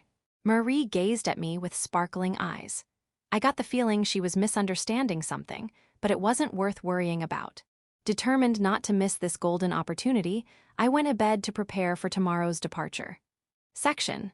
Inside a magical sealing device shaped like a coffin, in a dark and cramped space, he flecked, smirked wickedly. Phew, I never imagined I'd be defeated, but being taken alive was their mistake. At this rate, I'll have regained all my power by morning. Normally, those sealed in this device lose the ability to use magic. But Flecht, with his exceptional skill, could still manipulate magical energy. And that wasn't all. I've also been refining my unique magic in parallel, and it's going well. I won't make the same mistake twice. Preparing for his revenge, he was growing at an astonishing rate. His high learning ability and relentless determination were what made him a Demon King's army executive. Inside the coffin, Flecht swore to himself. My target for revenge is one person alone, Klaus Renford, the Lord said to have seen through my plans and given the knights a perfect strategy. Remember this, Klaus. Tomorrow morning will be the moment your life ends. I'll unleash all my rage upon you. Section, the next morning early. As Oliver, Marie, and I stepped outside the mansion, Sardis was already waiting. Good morning, Viscount Renford. Are you ready to depart? Yeah. Sardis had to return to the capital as well, so we'd be traveling together. But he wasn't the only one accompanying us. Lord Sama, we've been waiting. We've already made all preparations. Laura, the Renford Knight Order commander, and several knights saluted me in unison. They were joining us as escorts. My gaze shifted to a coffin-shaped magical device being dragged by one of the knights. That's where he sealed, right? Yes, sir. The Demon King's army executive is confined within this device. The executive, Flecht, if I recall. We needed to transport this device, with him sealed inside, to the royal capital. That's why we required a few escorts in case something happened along the way. Looking at the device again, it seemed awfully flimsy. It's supposed to prevent the use of magic inside, but, well, no need to worry about that. All right, let's get going. I'll take the lead, Laura volunteered, stepping forward. It made sense. She needed to stay alert for dangers as our escort. I followed her, but I quickly sensed something off. Hey, why are we heading toward the town? We could exit directly through the gate behind the mansion. There's something I want Lord Sama to see. Please look at this. At Laura's words, I stepped into the town, but I immediately regretted it. Despite the early hour, a massive crowd of townsfolk lined both sides of the main road, and, unbelievably, the moment they saw us, they erupted in unison. Lord Sama, have a safe trip. To think you're receiving a reward from His Majesty, what an honor. We'll keep the town lively while you're gone, Lord Sama. All this fuss just for a trip to the capital. Sardis adjusted his glasses with a click. I thought the same yesterday, but I've never seen a lord so beloved by his people. Viscount Renford is truly a remarkable lord. His words made my temple twitch. What is this scene? Why do I have to witness this nightmare of endless praise first thing in the morning? Suppressing my irritation, I tried to think logically. If there was a culprit behind this situation, it could only be Kufu. Wonderful. I've been waiting for this moment. Just as my genius intellect was about to pinpoint the answer, a voice rang out clearly despite the townsfolk's cheers. Who was that? As we braced ourselves, the coffin-shaped magical device suddenly rattled violently and burst open. What? No way. Laura shouted in panic as a figure, not a human, but a demon, leapt out of the coffin. The demon soared high into the sky, hovering in midair. Seeing him, Laura's face twisted with anger. Flecht, how are you out? That device was supposed to be sealed. Isn't it obvious? I analyzed and broke the seal from within. What? Those sealed in that device shouldn't be able to use magic. That might be true for ordinary people. But I'm a genius among geniuses in magical manipulation, even among the Demon King's army executives. Don't measure me by common standards. Sardis, looking flustered, turned to Laura. Laura-san, can't you defeat him again like yesterday? That's, Lord Sama's strategy was a one-time thing. We only have a few nights here, and we no longer have the stored energy. No way. Sardis and Laura's faces filled with despair. Flecht smirked even wider at their reaction. Kufufu, don't worry. This time, I have no intention of attacking unless you show resistance. What's that supposed to mean? Right now, I'm a vengeful demon consumed by hatred. My target is one alone, Klaus Renford. With that, Flecht gathered black and white magical energy in his hands, fixing me with a sharp glare. Of course, a strategist like you must have prepared countermeasures for me. That's why, inside the coffin, I refined my magic. The pain revival period is extended from 1 month to 1 year, and the energy drain is now limitless until the body withers completely. What? Is that even possible? Of course, there's a cost. The magic can only target one person, and it requires a 30-day cooldown before reuse. But that's fine, as long as I can kill you. Lord Sama, please escape. Flecht and the others were getting worked up. Seeing Flecht about to unleash his magic, Laura tried to shield me by stepping forward. But none of that mattered to me right now. Stepping past Laura, I glared up at Flecht with seething rage. You're the culprit, aren't you? That was the only thing I'd been thinking about during those silent minutes. If this so-called Demon King's army executive hadn't attacked, I could have made the Night Order fail an impossible mission. I wouldn't have gained the king's favor. I wouldn't have been showered with gratitude from the townsfolk like just now. This is all his fault. Flecht flinched in midair, then shook his head vigorously as if shaking off something. Your killing intent is startlingly strong, but no matter. Take this. Extreme resurgent pain and extreme life force drain. He unleashed the black and white magical energy toward me. But magic reflection. Jijaya. As I reflected both spells back at him, Flecht crashed to the ground, writhing in pain and agony. The sight slightly eased my frustration. By the way, magic reflection is my unique magic, which absorbs an enemy's spell, converts it to my own magical energy, and reflects it back. Here's the thing, I sometimes forget unless I look in a mirror, but my hair is gray. That means I, at least partially, possess black magic and have an aptitude for unique magic. While training Marie this past month, I awakened my own unique magic before she did. Using it, I reflected both of Flecht's spells back at him. He's now suffering the effects he so proudly described earlier. Kuhaha, good, good. I'll keep tormenting him until I'm completely satisfied. Or so I thought, until the next moment. Lord Sama defeated a Demon King's army executive single-handedly. Iyuo. The townsfolk's cheers erupted alongside a sudden shout. Hearing it, I realized my mistake. What am I doing? Defeating an executive in front of a crowd like this is bound to make them cheer. To lower their opinion of me, what I should do now is... Gritting my teeth, I made a decision. It was a desperate measure, but I had no choice. Confirming that Flecht was sufficiently weakened, I dispelled the magic, freeing him from his suffering. Shrunk from the energy drain, Flecht gasped, "Z-ha," before speaking. K. Klaus Renford, what's the meaning of this? HMPH, isn't it obvious? With a serious gaze, I declared. Get out of here, now. Flecht let out a dumbfounded sound, as if he hadn't expected this. Well, it's a natural reaction. I'm not letting him go for his sake. It's to cement my image as the worst lord imaginable, one who sides with a Demon King's army executive in the eyes of everyone here. Letting Flecht escape doesn't sit well with me, but I have no choice. Besides, seeing him suffer earlier was satisfying enough, so I'll let him off this time. To achieve grand goals, a villainous charisma must sometimes sacrifice short-term gains. Come on, hurry up. If you want to escape, I'm saying you can. That was my reasoning, and I genuinely meant to let Flecht go if he wanted to. But for some reason, Flecht, battered and broken, pressed his forehead to the ground. I am sorry for defying you. I swear I'll never oppose you again. Please, please forgive me. With that cry, Flecht crawled back into the coffin and resealed himself. As I stood bewildered by this nonsense, Sardis's glasses glinted with a flash. Neutralizing all the enemy's weapons, then offering a tempting choice. The enemy, realizing further resistance brings harsher punishment, surrenders without hesitation. What a perfect response. I'd love to peek inside Viscount Renford's mind. He confidently declared something completely at odds with my intentions. The problem was, even if he was wrong, everyone around immediately bought into it. Magnificent Klaus Sama.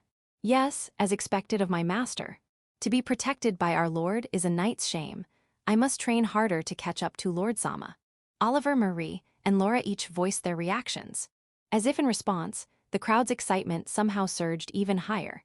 Lord Sama, Lord Sama, Lord Sama, Lord Sama. The entire town united in a chant for their lord. Hearing it, I gritted my teeth. Damn it, damn it, damn it. All I wanted was to vent my rage on a Demon King's army executive or let him escape. All I wanted was for everyone to see me as the worst. Why did it turn out like this? Sobbing inwardly, we set off for the royal capital. Chapter 11. Let's explore the royal capital. 1 week after departing from the Renford territory, we safely arrived at Celestiali, the royal capital of the Salscha kingdom. The city was brimming with the vibrant energy befitting a capital, incomparable to the modest Renford territory. But the thought of my audience with the king tomorrow dampened my mood slightly. As I mulled this over, Sardis and Laura spoke up. Well then, I'll head to the royal castle to report my return. Viscount Renford, please come at the appointed time tomorrow as planned. We must deliver the coffin containing Flecht, so we'll part ways here for now. Farewell. With that, they headed toward the castle, leaving just me and Marie behind. Now what? We arrived a day earlier than planned, which is good, but now we need to kill some time. Why yes, you're right, Gashujin-sama. Marie responded, but she seemed restless, her eyes darting around. Was something catching her attention? Curious, I followed her gaze and saw a pharmacy, an armory, and a clothing store lined up along the street. Then it hit me, her true intentions. Of course. The capital is a hub for adventurers and dungeon explorers, so it's at the forefront of handling poisons and hidden weapons. She wants to check out the stores but is trying not to let me, her assassination target, catch on. If that's the case, I'll throw her a lifeline. I pulled some money from my pocket and handed it to Marie. Take this, Marie. Master, what's this for? I have some business to attend to, so we'll split up here. Wander around and buy whatever you want with this. Master. Her eyes widened slightly before she broke into a delighted smile. She probably never expected me to make such a convenient suggestion. Well, it doesn't matter either way. I told her the meeting time and place, then turned and walked away. Behind me, I heard, "Thank you, Master." I was worried about people staring at my black hair and was looking at the clothing store for a hooded outfit. To think you'd notice and suggest we split up so I wouldn't feel guilty. Once again, this Marie has realized how wonderful you are. Marie was muttering something, but it didn't reach my ears. After putting enough distance between us, I took another look at the capital's streets. My suggestion had another motive. I wanted to be alone. The reason, of course, was, I'm in awe all over again. To think I'd get to walk through the very place I saw so many times on the game screen. That's right, Altina Fantasia is set in the Royal Academy here in the capital. This is literally a holy land. This is an experience I couldn't have in the Renford territory, which never appeared in the game. I'm going to savor every second of this. Even better, unlike in Renford, no one here would recognize me unless I revealed my name. That meant I could cut loose as much as I wanted. For now, I'll stop thinking about being a villainous mastermind. With that decision, I dove into exploring the capital's streets. I visited the item and weapon shops from the game, and in my excitement, I even bought some utterly useless items. It felt like I was on a school trip. Carrying a pile of purchases, I pulled out a sword and gripped it tightly. This dull-looking blade was the rusted sword, straight out of Altina Fantasia. When I found it in the armory, I nearly burst out laughing. In the game, it was just the weakest starting weapon sold at the shop, so it didn't feel out of place. But in reality, who would sell something like this? Who'd even buy it? Says the guy who bought it, it's like buying a wooden sword on a school trip, impulse purchase vibes. No regrets. Though it's a bit disappointing the shopkeeper from the game wasn't here. Oh, it's already this late. As I mused, I realized the meeting time I'd given Marie was approaching. Just as I started heading to the rendezvous point, a shrill cry rang out, followed by a sharp slap. Everyone in the area, including me, turned toward the sound. Two figures came into view. One was a portly man dressed in lavish clothing, looking every bit like a noble. The other was a girl with flaxen hair and gentle eyes, combining cuteness and beauty. It seemed she'd just swatted away the man's hand from her arm. Wait a second, more importantly, could she be? Who? Sadly, she wasn't anyone I recognized. I could have sworn I'd seen her somewhere. Weird. Chalking it up to my imagination, I focused on observing the situation. The nobleman raised his voice angrily at the girl. You, how dare you not only reject my invitation but strike me? What are you thinking? I told you multiple times I can't accept your offer, no matter how high-ranking and noble you are. You grabbed my arm, so I brushed it off. What's the problem? Of course it's a problem. To reject my gracious offer to buy you is a grave offense. I thought you had some looks, but to not even understand that much, commoners are truly foolish. HMPH. Their exchange made the situation clear. As expected, it's a classic case of an arrogant noble trying to force himself on her, only to be rejected and throw a tantrum. Their argument was drawing a crowd. He's spouting nonsense again. That poor girl he's targeting. I'd love to help, but defying a noble could ruin us. From the crowd's reactions, this guy seemed to be a repeat offender. The townsfolk were clearly fed up with his tyranny, glaring at him like he was their mortal enemy. At that moment, a single emotion welled up from the depths of my heart. I can't forgive that guy. The feeling bubbling up wasn't anger at him, preying on an innocent girl. No, it was another noble, gathering the people's hatred besides me. Absolutely unforgivable. A surge of intense jealousy toward this rival candidate for villainous charisma. This is the royal capital, the heart of the story. If someone else commits evil here, it could hinder my plans to spread infamy later. I have to stop him. With that thought, I approached the two. Then, enough, I'll punish an insolent wretch like you right here. Kaya. Unbelievably, the man drew his sword and swung it down at the girl. As screams erupted from the crowd and the girl shut her eyes, I raised the rusted sword I just bought. With a dull clang, I managed to block his blade. You. The girl behind me muttered in confusion, but that didn't matter. Right now, my hatred was directed solely at the man in front of me. Sorry, but I can't let this slide. Because if you go as far as murder, you'll rack up like 100 evil points. As I thought this, the noble's face twisted with rage. Do you know who I am? My name is Braze. Not interested, so shut up. Just get out of here. How dare you mock me, whoever you are? The man pushed his sword forward with surprising strength, forcing me to leap back in surprise. It's like thinking you're facing a small dog only to find it's a big one. He pointed his sword at me. Haha, too bad for you. I'm skilled enough to defeat a B-rank monster single-handedly. I'll carve you up and make you regret defying me. Oh.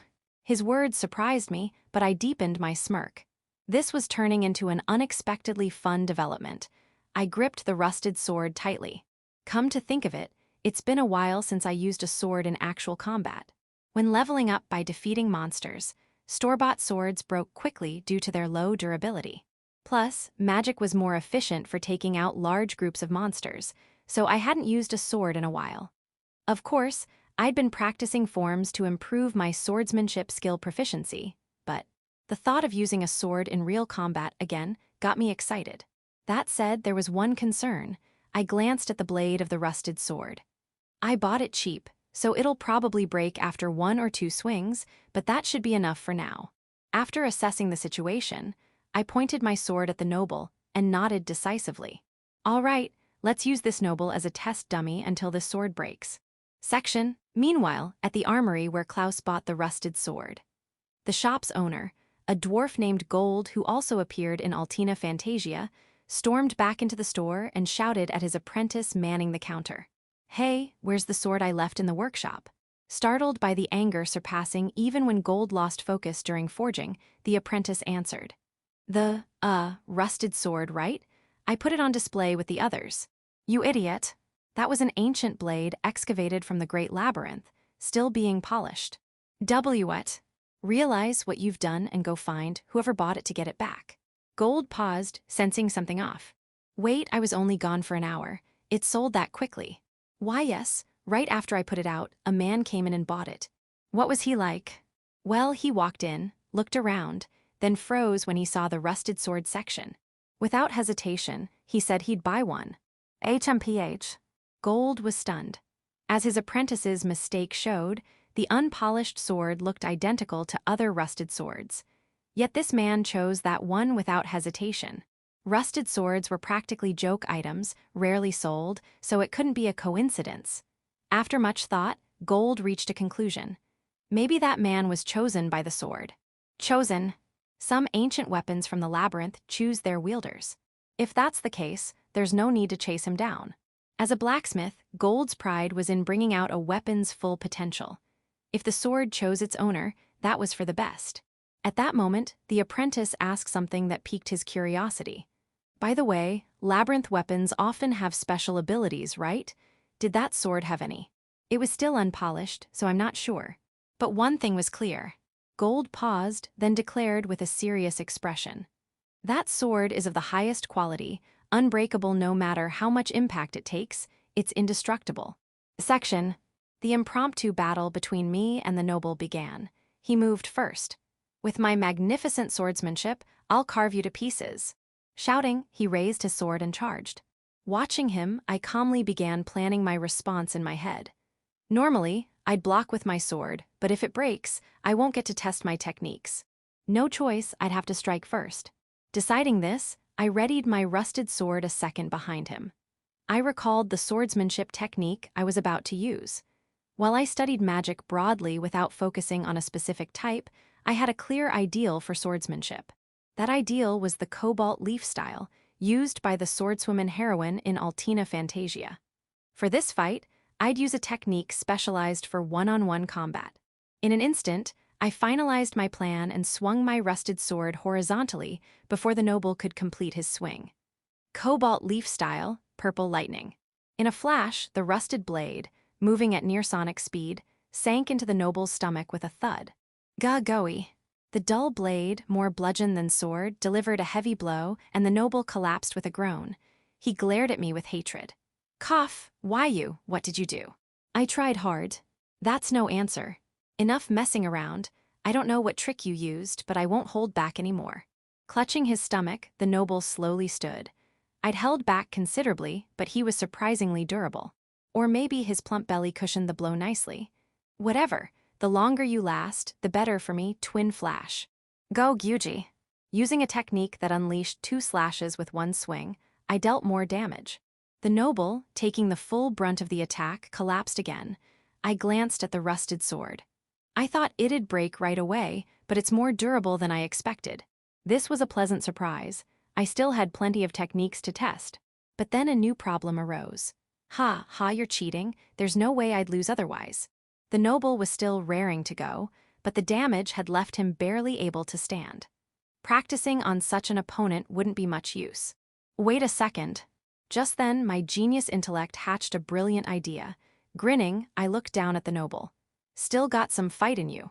Of course, I'll kill you with my own hands. Interesting. I respect that spirit. After saying that, I muttered under my breath so he couldn't hear. High-speed regeneration, magic barrier. I cast 2 spells on the noble. As the names suggest, they provided rapid healing and a magical barrier to protect his body. The noble, shocked as his injuries suddenly healed, stood slowly. Suddenly, I feel great power surging from within. Kuhaha, my true talent must have awakened just now. He declared triumphantly. I deepened my smirk. Why did I cast those spells? The reason was obvious. Perfect, now I can test my swordsmanship without holding back. Let the fun continue. Riding my high, I swung my sword at the noble, who was reveling in his sudden power-up. Here's where the real fight begins. Now you'll see my true. Cobalt leaf style, cherry blossom. Gah, it hurts but I can still move. My turn. Crescent moon. Gyubo B, but I'm not down yet. If it's come to this, I'll use my ultimate. Dragon tiger. Gufu, W8 something's off, your speed keeps. Heaven and earth divine might hurricane god slash. Final secret technique, starlight sword dance. Guaeza. Come on, keep going. The cobalt leaf style has 13 final secret techniques. I won't stop until I've unleashed them all. I kept swinging, but, maybe you should stop. A voice from behind made me halt my sword mid-swing. Looking down, I saw the noble had passed out, eyes rolled back. Only then did I realize my mistake. Damn, even with a barrier, he still feels pain. He gave up from that before becoming incapacitated by damage. I should have held back more. Regretting my overzealousness, I was interrupted by a sudden uproar from the crowd. Yuwu, that kid took down the hated noble. That felt so satisfying. Standing up to power with such courage, what a splendid young man. This is bad. This is a terrible turn of events. I need to leave before my identity is revealed. Wait, please, at least tell me your name. The girl I saved called out, but of course, I had no intention of complying. Sorry, I'm not worth naming. Leaving only that, I prepared to sprint away. But then, wait, at least let me thank you for saving my precious family. Huh, my ears perked up at the voice. Unlike the flaxen-haired girl's voice, this one felt familiar. If I wasn't mistaken, It sounded like a heroine from Altina Fantasia. Nah, must be my imagination. Deciding that, I dashed away without looking back. Section. Audiobook by Masquerade at Masquerade Audiobooks. Chapter 12. A Fork in Fate. Chloe Rosemist, a girl characterized by her black ponytail, is one of the heroines of the romantic action RPG Altina Fantasia. Accompanied by Ariana, a girl with long flaxen hair, she had arrived in the royal capital. "What an incredible sight," Chloe remarked. "Yeah, truly," Ariana agreed. Chloe and Ariana stood overwhelmed before the bustling energy of the royal capital. Everything here was utterly different from the rural life they had known. How did I end up in a place like this?" Chloe sighed, recalling the events that led her here. In Altina Fantasia, Chloe is the only heroine among the five who is a commoner, or so the setting goes. A spirited girl raised in an unremarkable rural orphanage, she lacks any standout traits at first glance. Yet, despite her commoner status, Chloe possesses exceptional talent in magic and archery. Her skills were noticed by a member of the Royal Knights while she was hunting in the forest, and she was personally scouted by the Royal Academy. Though reluctant, the Academy persuaded her to at least hear their offer in person, and so Chloe brought along Ariana, her orphanage companion, to the royal capital. But now, she already wanted to return home. "I knew it, city life just isn't for me. Let's turn them down and head back," Chloe declared. Now, Chloe, this is a rare opportunity, isn't it? Even if we decline, we should at least enjoy ourselves. It'd be a waste otherwise, Ariana reasoned. "You're right," Chloe conceded. Determined to gather stories to share with the orphanage children, Chloe and Ariana set out to explore the capital. However, navigating such a crowded place was a first for them, and they quickly got separated. "Chloe, where are you?" Ariana, a year older and like an elder sister to Chloe, called out as she wandered the streets. Then, in that moment, thud, "Eek, I am so sorry. I must have bumped into you." Ariana apologized reflexively after colliding with someone's back due to her distraction. But the person she bumped into was the worst possible encounter. The man, dressed in lavish clothing, turned around with a scowl. "You dare to disrespect me, knowing I am the great Earl Blazik," he demanded. Though Ariana didn't know his name, she immediately recognized him as a noble. She hurriedly bowed. "I am terribly sorry. I'm new to the capital and not familiar with HMPH. To not know me, you must be some backwater peasant.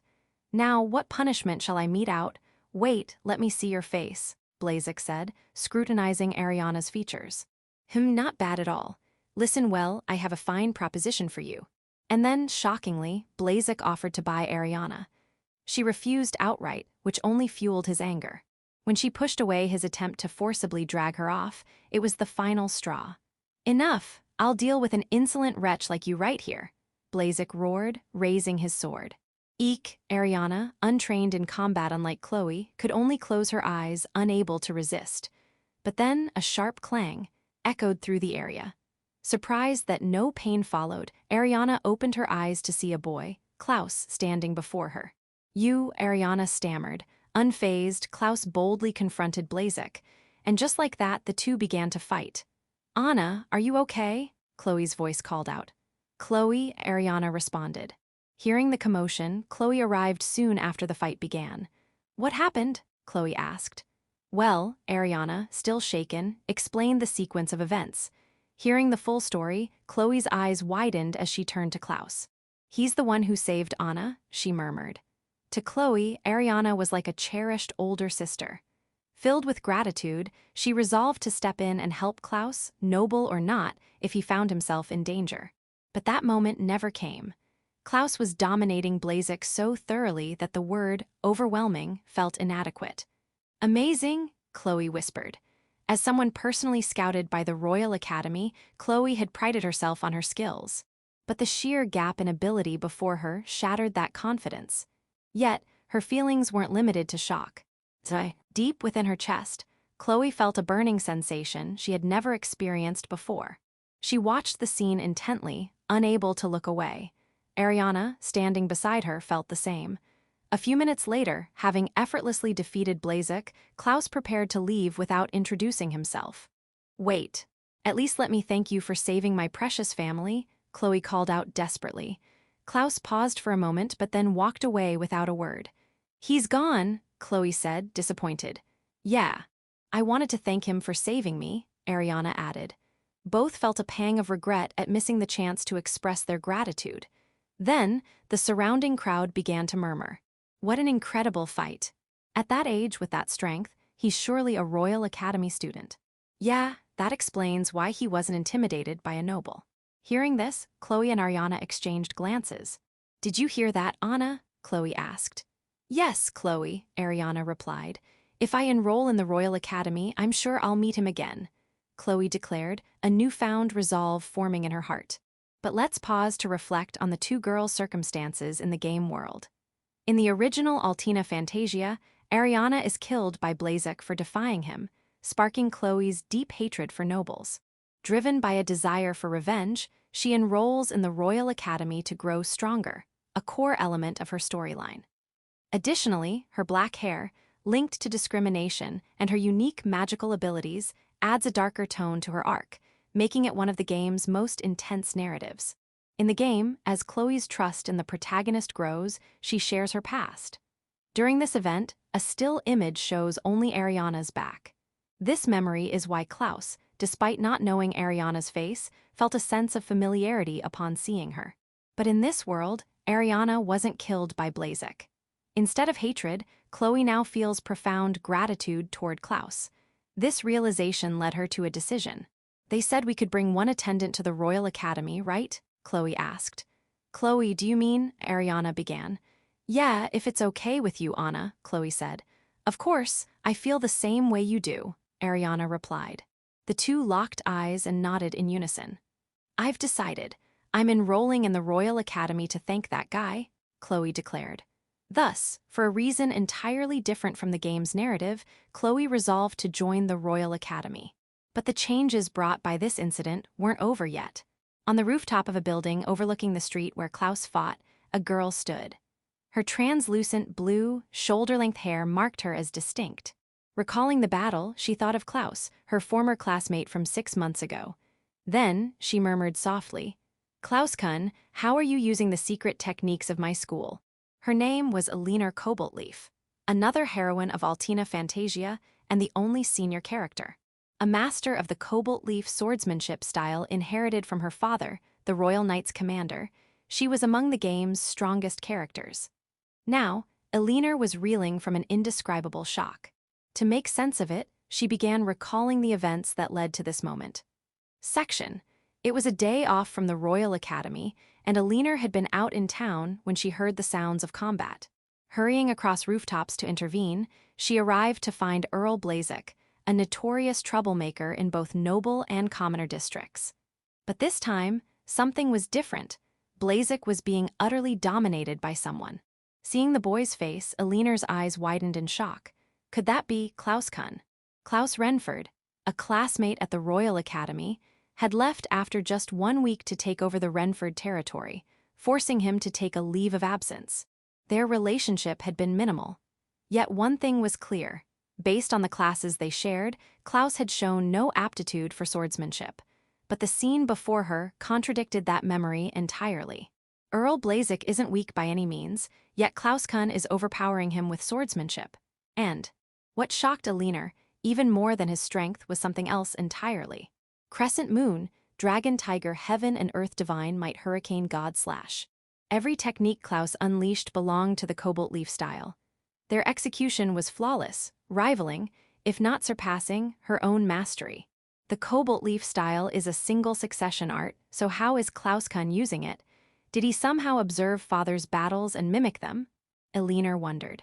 It was a stretch, but it was the only explanation she could muster. Yet the true shock came next. Final secret technique Starlight Sword Dance. What? Alina's eyes widened further. The final secret techniques were the 13 ultimate moves of the Cobaltleaf style, each with devastating power, capable of felling even the mightiest monsters in a single strike. Their difficulty was so immense that even her father, the Royal Knights Commander, could only use one. Alina herself had yet to master any, awaiting the day her father would pass down the secret texts. Since her father sealed these techniques during regular duties, it was impossible for Klaus to have seen them. The idea that someone his age could wield them was unthinkable. There's more. Final secret technique? Klaus continued, unleashing multiple ultimate techniques in succession, as if mocking Elinor's racing thoughts. Initially paralyzed by shock, Elinor gradually became captivated by the spectacle. "It's beautiful," she murmured. From standard techniques to the final secret techniques, Klaus's movements embodied Elinor's ideal. Casting aside logic, she burned the scene into her memory. Even after Klaus defeated Blazek and left, Elinor remained in a trance-like state. Minutes later, she snapped back to reality. "Klaus-kun, how are you using the secret techniques of my school?" she wondered again. But she shook her head vigorously, dismissing the question. "No, now's not the time for that. While that scene is still fresh in my mind, I must train." Rushing to her family's training grounds, Elinor began swinging her sword with fervor, aiming to replicate Klaus's movements. No, his movements were more natural, like waves. "I can swing my sword more efficiently," she muttered, wholly focused on recreating his techniques. Chasing the image of Klaus's swordsmanship burned into her eyes. She trained as if he were her master in an imagined world. Now, let's reflect on the game world. If players who completed all routes of Altina Fantasia were asked, which heroine is the strongest? Most would name Elinor. But she doesn't start as the strongest.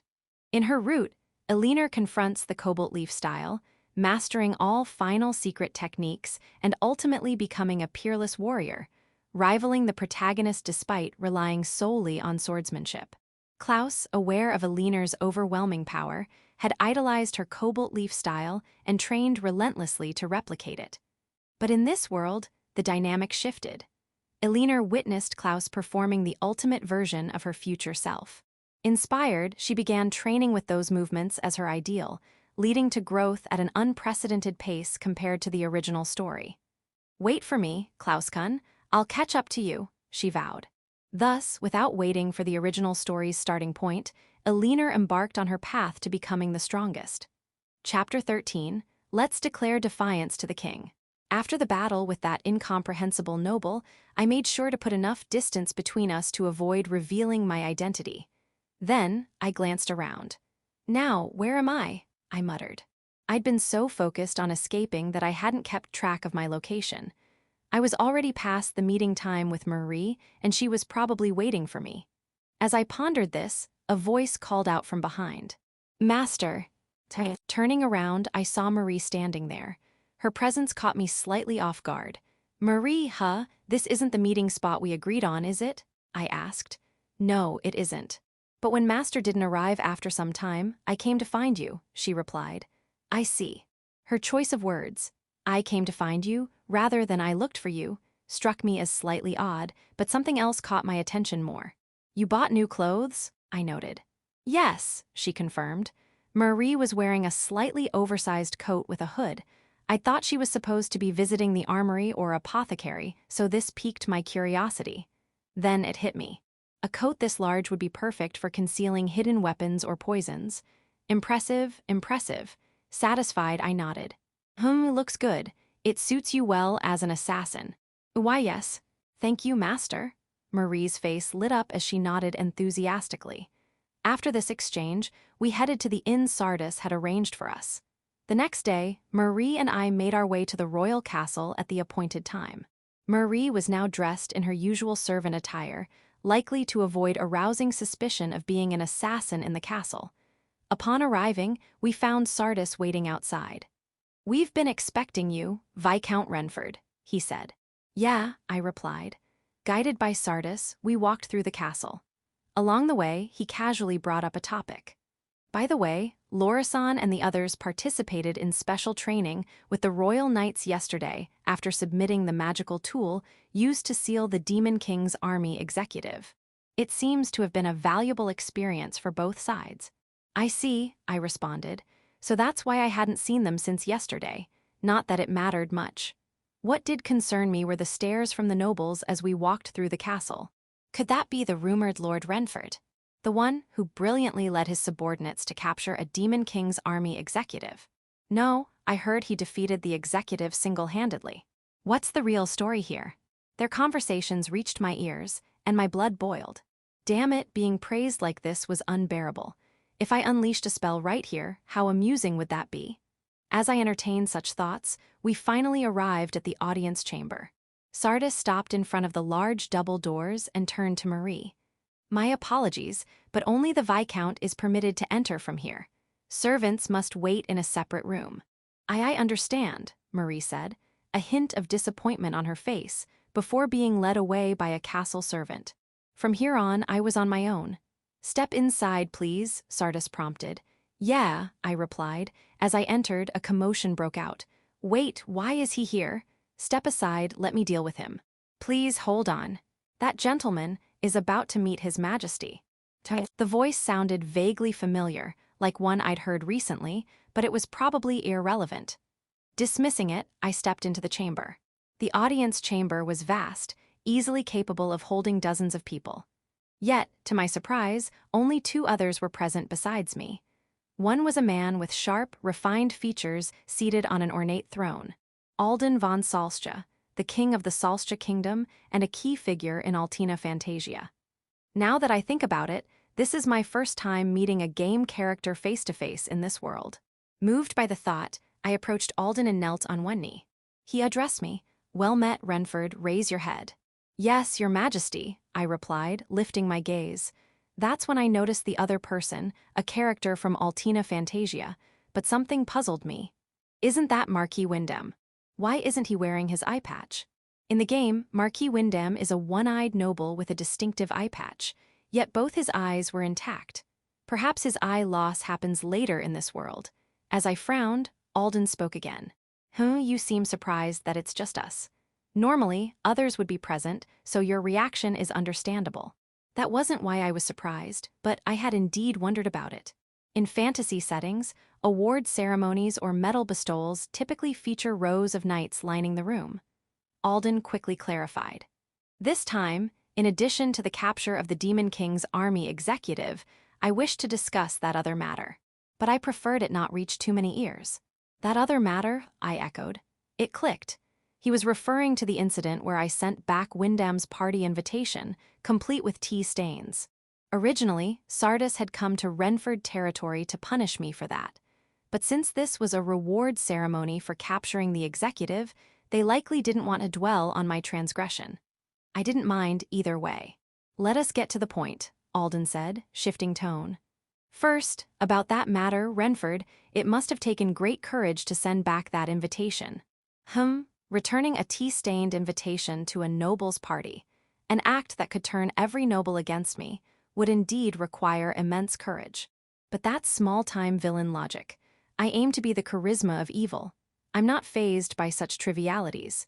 In fact, I sent it back with glee, riding a high. So, without hesitation, I replied, no, not at all. To me, it was as easy as twisting a baby's arm. What? Alden's eyes widened in shock. And no wonder, my words essentially boiled down to, I'm not afraid of making enemies of nobles. I'll take them all on. For someone like Alden, who likely never faced such blatant hostility, this was staggering. Grinning inwardly, I thought, when I heard I was summoned to the capital, I wasn't sure what to expect. But this is a golden opportunity. I'll make sure to ruin my reputation with the king. Satisfied with how things were going, I waited as Alden finally spoke. I see. I understand your mindset. It seems I underestimated you. So he'd finally noticed the malevolent ambition within me. Not bad, I thought, mentally applauding Alden. The conversation moved forward. For now, let's set that matter aside. Next is the defeat of the Demon King's army executive, Alden said. Here it comes, I thought, bracing myself. The Demon King and his executives are our sworn enemies. Their strength has led to repeated defeats across the land. Your success is a rare piece of good news. Many in the capital, noble and commoner alike, are grateful to you. Damn it, my reputation had already spread in the capital. The despair nearly made me dizzy, but I forced myself to stay composed. Alden continued, Thus, I wish to grant you a great reward. Is there anything you desire? Something I desire, I repeated. The question caught me off guard. I'd assumed they'd just hand me gold or goods without asking my opinion. Wait a second. This could be an opportunity. If I demanded an excessive reward, it would highlight my greed to Alden. The more outrageous and disrespectful, the better. After racking my genius brain, I arrived at an answer. "There is one thing," I said. "Speak it," Alden urged. Looking him in the eye with a serious expression, I declared, "I desire the largest territory in this kingdom." "What?" Not only Alden but also Windham, standing nearby, reacted with shock. And rightfully so. Who held the largest territory in the kingdom? Naturally, King Alden himself.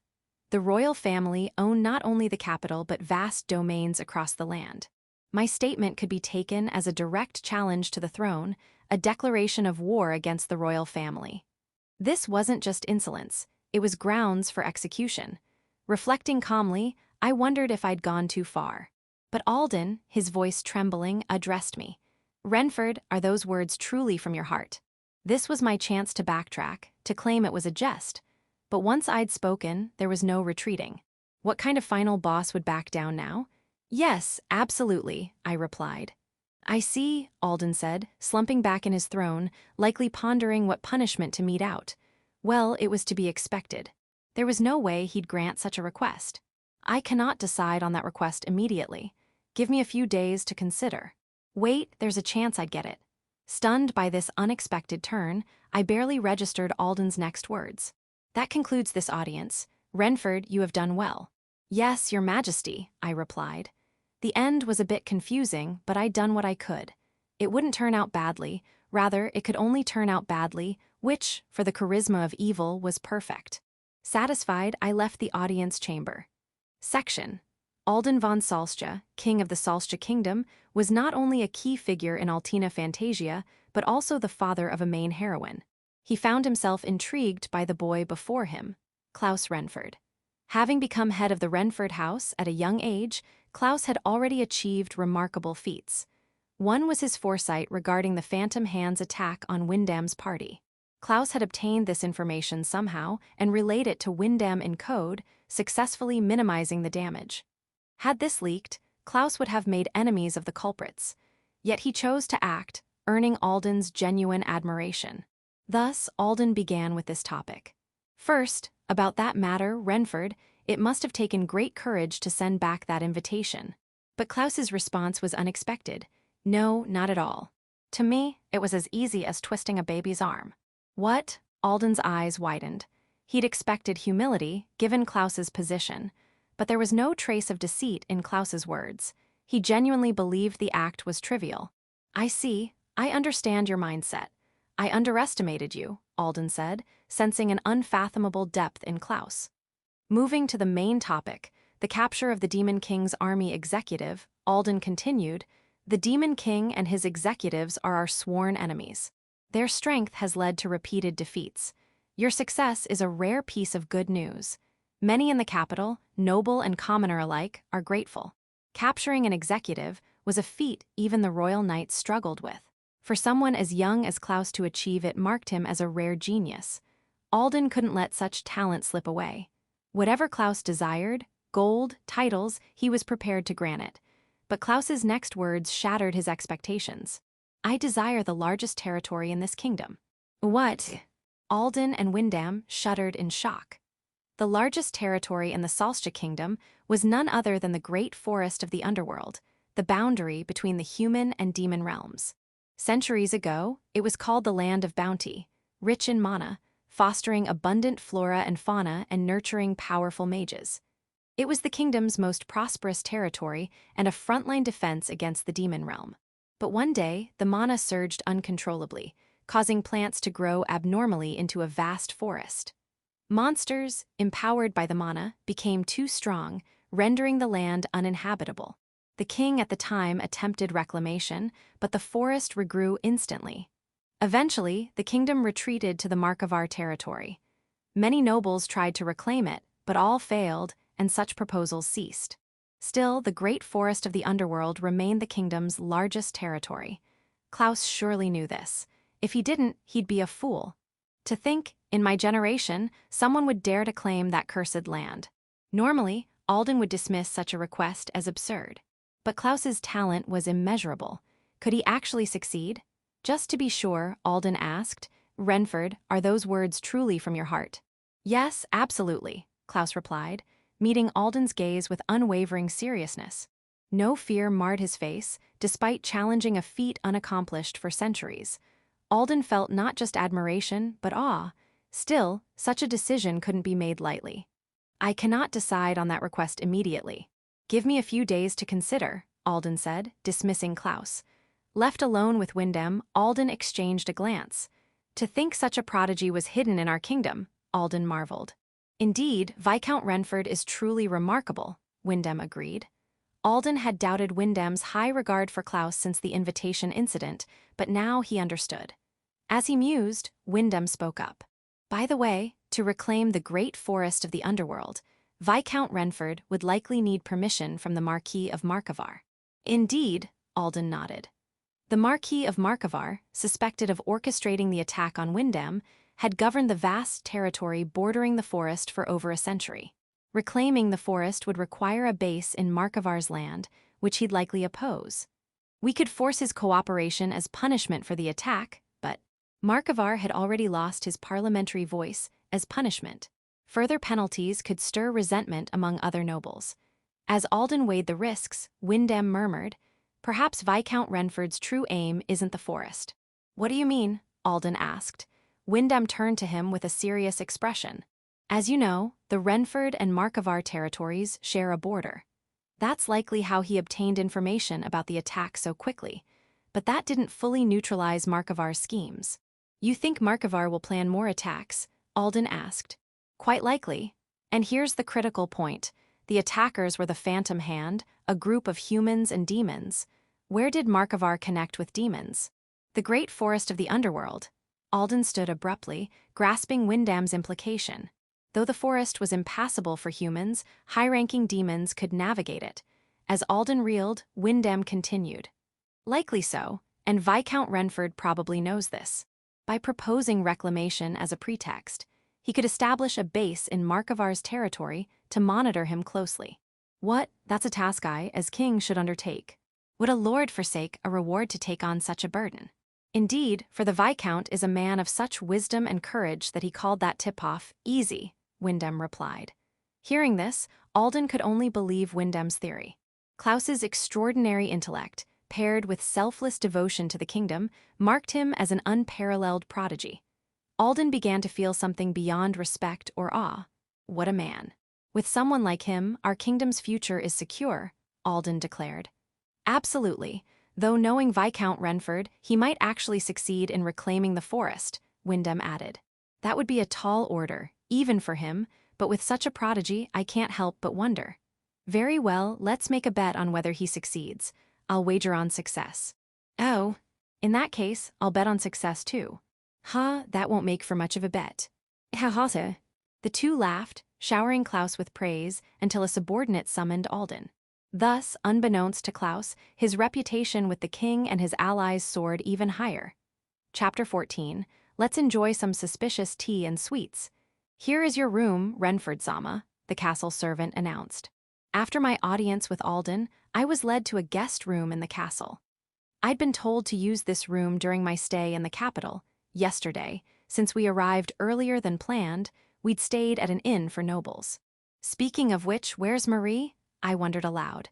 Before entering the audience chamber, she'd been led to a separate room, but it didn't seem like she was waiting here. Oh well. Right about now, Alden and the others are probably bad-mouthing me to their heart's content, I muttered, stretching. A knock at the door interrupted my thoughts. Assuming it was Marie, I called out, "Come in." "Excuse me," a voice replied. To my surprise, it wasn't Marie but an unfamiliar woman, likely a castle servant. She carried a teapot and some sweets. "These are the capital's most popular tea and sweets. We hope Renford-sama will enjoy them," she said.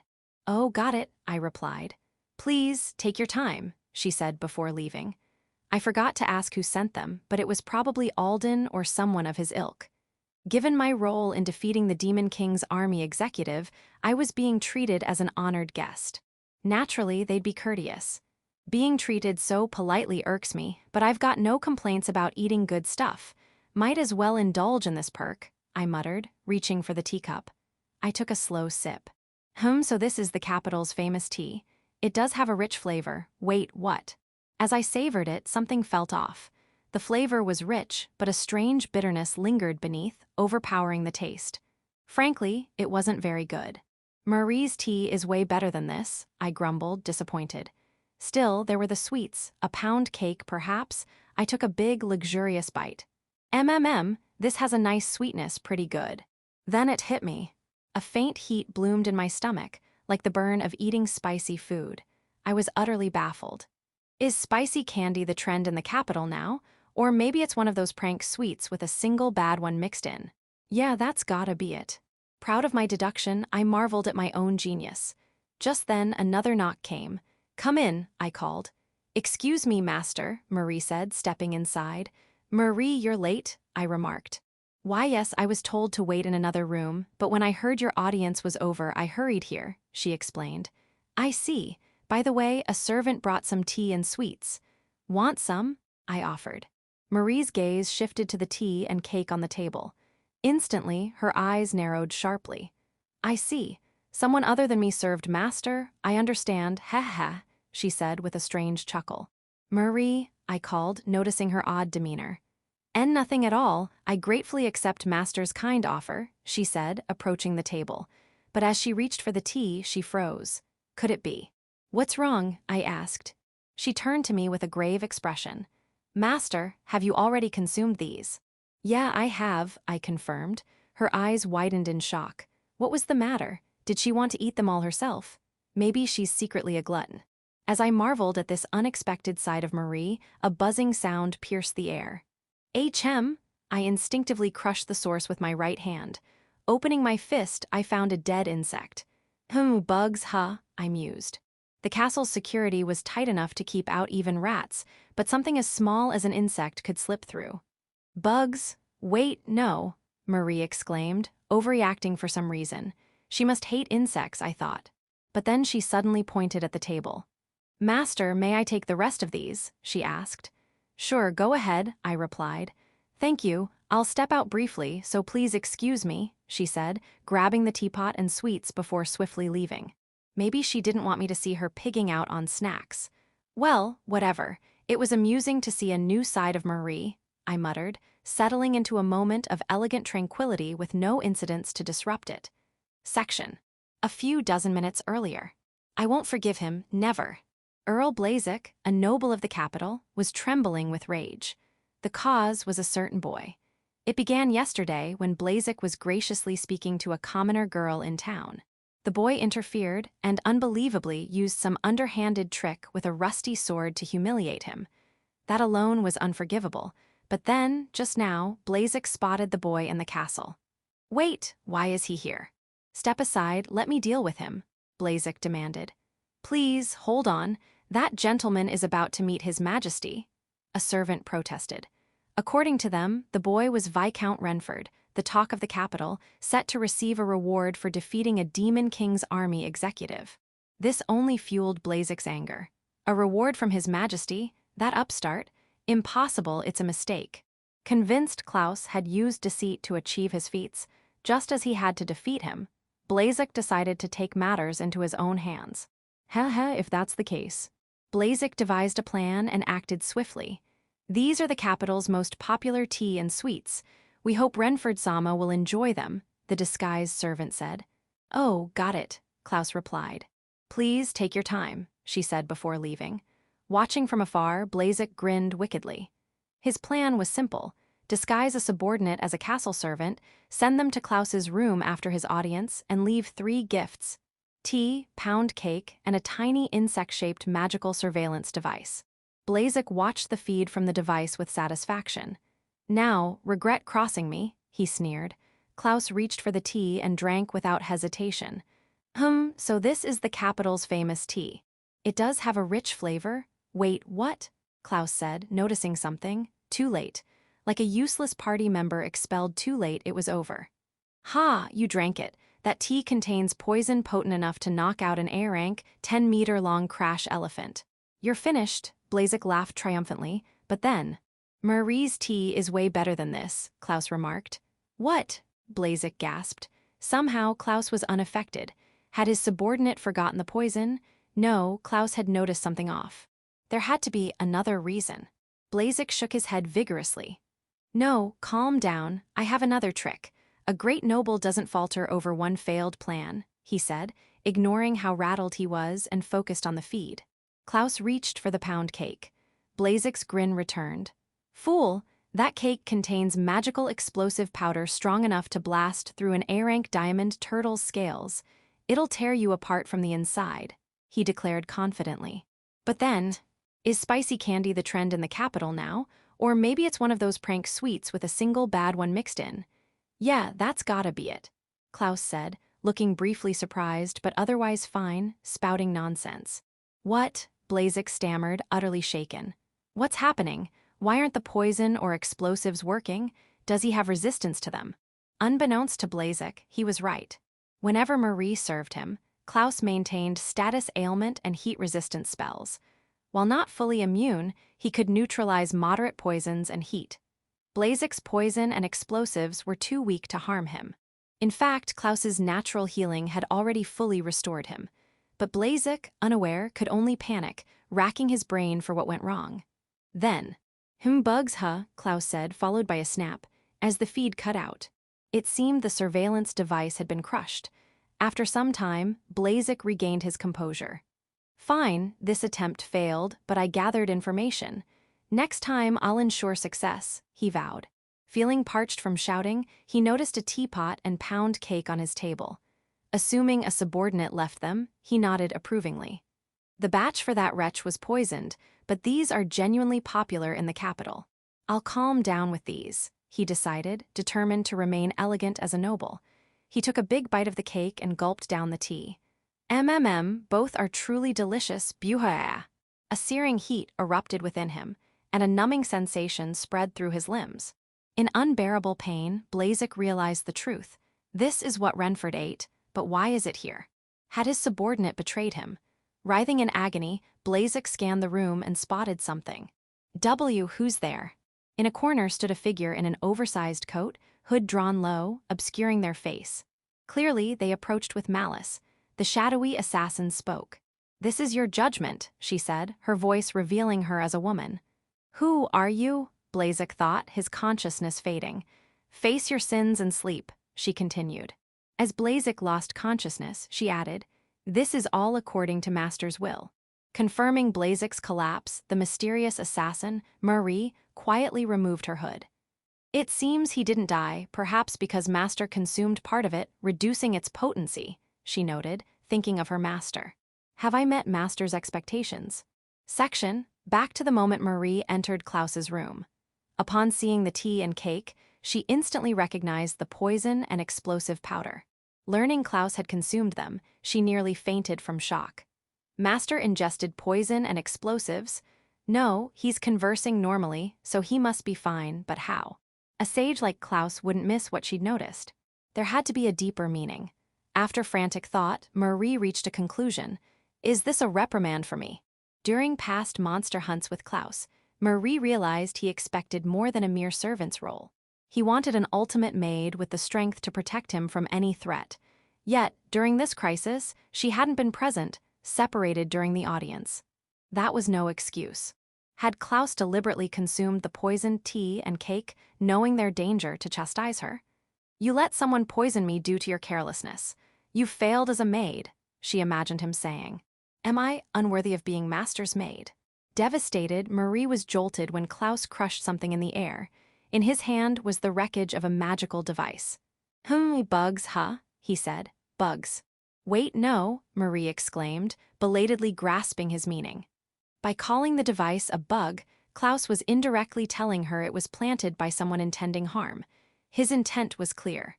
Can you find the mastermind? I won't let this chance to redeem myself slip away. With resolve, Marie acted swiftly. Her task was completed in moments. Thanks to skills Klaus had urged her to learn during monster hunts, presence concealment, magical thread manipulation, shadow magic. Klaus had forcibly shaped her into an assassin's skill tree. Most crucially, Marie had awakened a unique magic, unknown even to Klaus. She only vaguely reported it as a convenient spell. Called tracking teleportation, it allowed instant teleportation to a designated mana source, born from her desire to always be at Klaus's side. This made her a top-tier assassin. For this mission, Marie reluctantly switched her tracking target from Klaus to the bug and activated her spell. Tracking teleportation. What followed needs little explanation. Marie teleported to Blazek's private chambers, used presence concealment to place the tea and cake on his table, and watched him consume them and collapse. I saw him yesterday when I teleported to Master after he missed our meeting. So he foolishly sought revenge for that incident. As punishment, you must suffer the same pain. Confirming Blazek's unconsciousness, Marie switched her tracking back to Klaus, teleporting to his room. With a serious expression, she declared, "To meet Master's expectations, I've disposed of the items, the tea, bug, and so on." Expectations? Well, good job, Klaus replied, thinking she was exaggerating about monopolizing the tea and cake but nodding approvingly. Section: That night, after an uneventful day following the audience, I wasn't in the mood to sleep. I left my room to wander the castle. The castle appeared in the game, but you couldn't see every detail. This is refreshing, I mused. Getting caught might earn me a scolding, but that thrill only excited me. A final boss wouldn't waver over something so trivial. As I strolled down a corridor, a familiar sight caught my eye. I've seen this before. Right, it was in a game event still. I recalled the event's details. This was where one of Altina Fantasia's heroines appeared. "Hey, you there, what are you doing here?" A clear yet resolute voice, one I'd heard countless times in my past life, shook my eardrums. Hardly believing it, I turned toward the sound. "You are."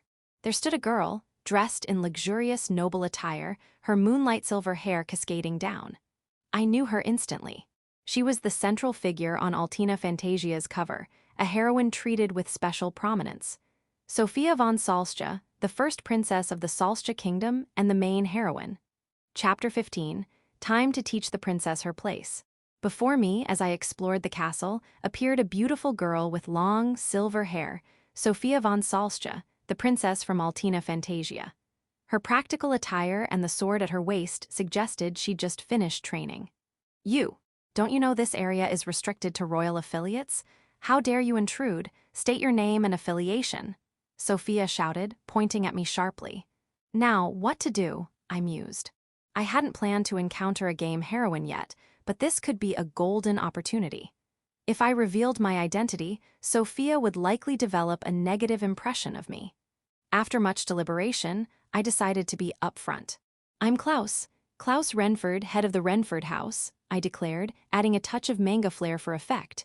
"But, so Klaus Renford," Sophia responded, ignoring my dramatic delivery. Having posed so confidently, I felt a tad embarrassed. As I stood there, Sophia's face lit up as if recalling something. Could you be the Klaus who single-handedly captured a Demon King's army executive?" she asked. It seemed my reputation had reached even the princess. I desperately wanted to deny it, but it was too late. I nodded. "Yeah, that's how it's being spun." So you're that Klaus," she said, eyeing me up and down. After a moment, she tossed her long hair dramatically. "HMPH. If someone like you could defeat an executive alone, they must not be that impressive. I could have achieved the same in your position." I chuckled. "Heh. What? Did you just laugh at me? That's disrespectful, utterly disrespectful." Sophia's face flushed with anger as she protested, but my laugh wasn't mocking her. Ignoring her complaints, I recalled Sophia's role in Altina Fantasia. In the game, she starts as a prideful, quintessential princess. After losing a duel to the protagonist early on, she undergoes a transformation, becoming one of the game's most virtuous and powerful characters. Her backstory reveals her prodigious talent in swordsmanship and magic, unmatched in royal history. Yet, she wasn't naturally arrogant.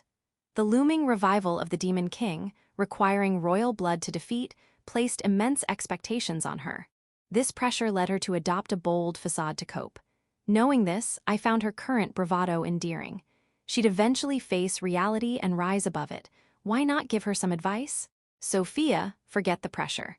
Live as you please," I said. "Calling me by name, and this random advice, this is beyond disrespectful. I can't even process it. Is this reality?" Sophia clutched her head, wobbling as if she might collapse. What a character, I thought, watching her barely stay upright. She placed a hand on her sword and glared at me. You'd better stop joking around, or would you prefer I deal with you myself? She threatened. You think you can beat me? I asked. Of course, I'm destined to defeat the Demon King, so someone like you won't trouble me, she declared boldly, whether from confidence or bravado. Impressed, I had a sudden thought. If the story followed the game's path, Sophia would gain the strength to defeat the Demon King and possibly rival Lucille, the final boss. But there was a problem. Why do I aim to be the charisma of evil? To surpass Lucille and stand as the ultimate final boss before Sophia and the others. But could they fight me on equal terms? I didn't care about winning or losing, whether I defeated them or they me. As long as it was dramatic, I'd be satisfied. But a one-sided battle wouldn't do. For the greatest hero to emerge, the ultimate villain is needed. And for the ultimate villain to reign, the greatest hero is essential. Glancing at Sophia, I considered her trajectory. What? She asked. Say something, she demanded. Even if everything went smoothly, she'd meet the protagonist and change her mindset months from now. Could she grow fast enough to match me, who aimed to surpass Lucille? The answer was no. To avoid that future, she needed to face reality now. Decision made. Right, I've decided, I announced. Decided what? She asked warily. If you're that confident, Sophia, I'll teach you your place, I declared. What are you saying? So you've finally shown your true colors. Fine, I have countermeasures. Sophia shouted, reaching for her sword. Right here, I'll defeat. Spatial freeze, I cast. What? My sword won't draw. That's unfair, she cried, her clear blue eyes brimming with tears as she glared. Fine, I'll call the castle knights, she began. I've activated a silencing spell, so no one will hear you transporting wind, I added. Eek! The wind's lifting me. Where are you taking me? She shrieked. Don't worry about it, I said.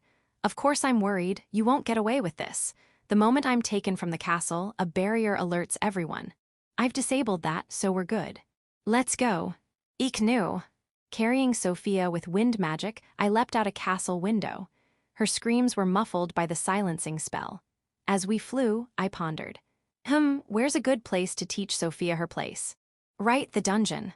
Thus, Sophia and I set off for a night of dungeon delving. About 30 minutes after leaving the capital, we reached our destination. I gently set Sophia down. She'd been screaming initially, but now seemed calm, or perhaps resigned, sighing as she adjusted her clothes. I still can't process this. Me kidnapped, she muttered. Hey, don't make me sound like some kidnapper, I protested.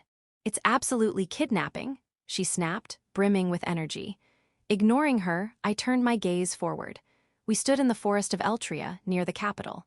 At its center was an open area with a lone pedestal bearing a majestic lion statue. Approaching the pedestal, I touched the statue. Let's hope it opens properly. Though not in response, the lion's eyes glowed red.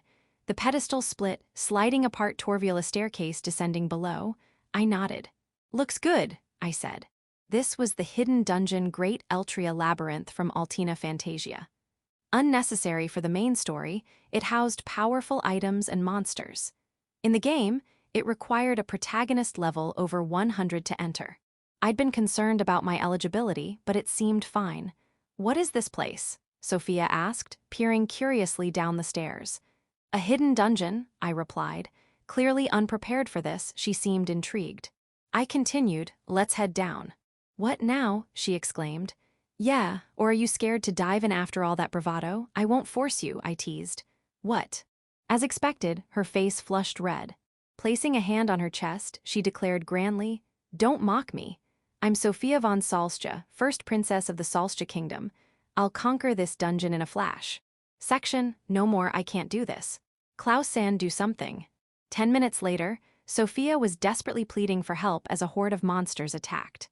This dungeon's weakest foes were level 60, B rank or higher, while Sophia, pre-story, was only level 15-20. She stood no chance. Meeting her pleading gaze, I said seriously, You're fine. If you can defeat a Demon King's executive, these monsters should be easy. You can do it, Sophia. Go, go. I'm sorry, I was wrong, I admit it. I can't beat an executive right now. Please save me, she cried. She'd reached her limit. I cast a few spells, annihilating the monsters. Freed from danger, Sophia collapsed to the floor. After a few minutes, she mustered enough energy to stand, her tired eyes meeting mine. "I'm sorry, Klaus-san, your strength is far beyond mine," she admitted. "Have you realized your current limits?" I asked. "Yes. From now on, I'll train without overestimating myself. That's what you wanted to teach me, right?" she said, her expression as refreshed as in the game after losing to the protagonist. Satisfied, I felt bringing her here was worthwhile. As I thought this, she turned to leave. "It's late, so shall we head back?" "Sophia." I grabbed her shoulder firmly. "K. Klaus-san, why are you holding me? We've achieved the goal, so we just need to return," she stammered. "What are you talking about?" I said without hesitation. "This is a rare chance. We'll keep slaying monsters to make you stronger." "Huh. Specifically, let's aim for 10 levels today," I added. 10 levels, in one day. "Klaus-san, what are you?" "Let's go." "Nuwo." Sophia's scream echoed through the dungeon. I began power leveling her. She fought wave after wave of monsters, though she couldn't handle them alone. I supported her with buffs and magical assistance. Oh, right, speaking of leveling. I pulled out the recoil enhancement ring and fresh blood lure lamp. "Hey, Sophia. Want to use a ring that boosts all stats but reduces HP to 10%, or an item that attracts monsters by covering you in blood?" "No way," she shouted. Too bad, given the level gap, the risks were too high. I equipped the ring myself. An hour later, we reached the 10th floor. "K. Klaus-san, my legs won't move," Sophia groaned. She was utterly exhausted. The 10th floor, a multiple of 10, housed an 80-level floor boss, a minotaur. I'd hoped Sophia could fight it, but she was done. "Hellfire," I cast. Gra. I took on the minotaur alone, defeating it instantly with sword and magic. A reward appeared, a ring. This is. Searching my past life memories, I recalled its details. Royal family ring, S rank. When equipped by a Salstra Royal, all stats increase significantly. Increase proportional to the wearer's level %.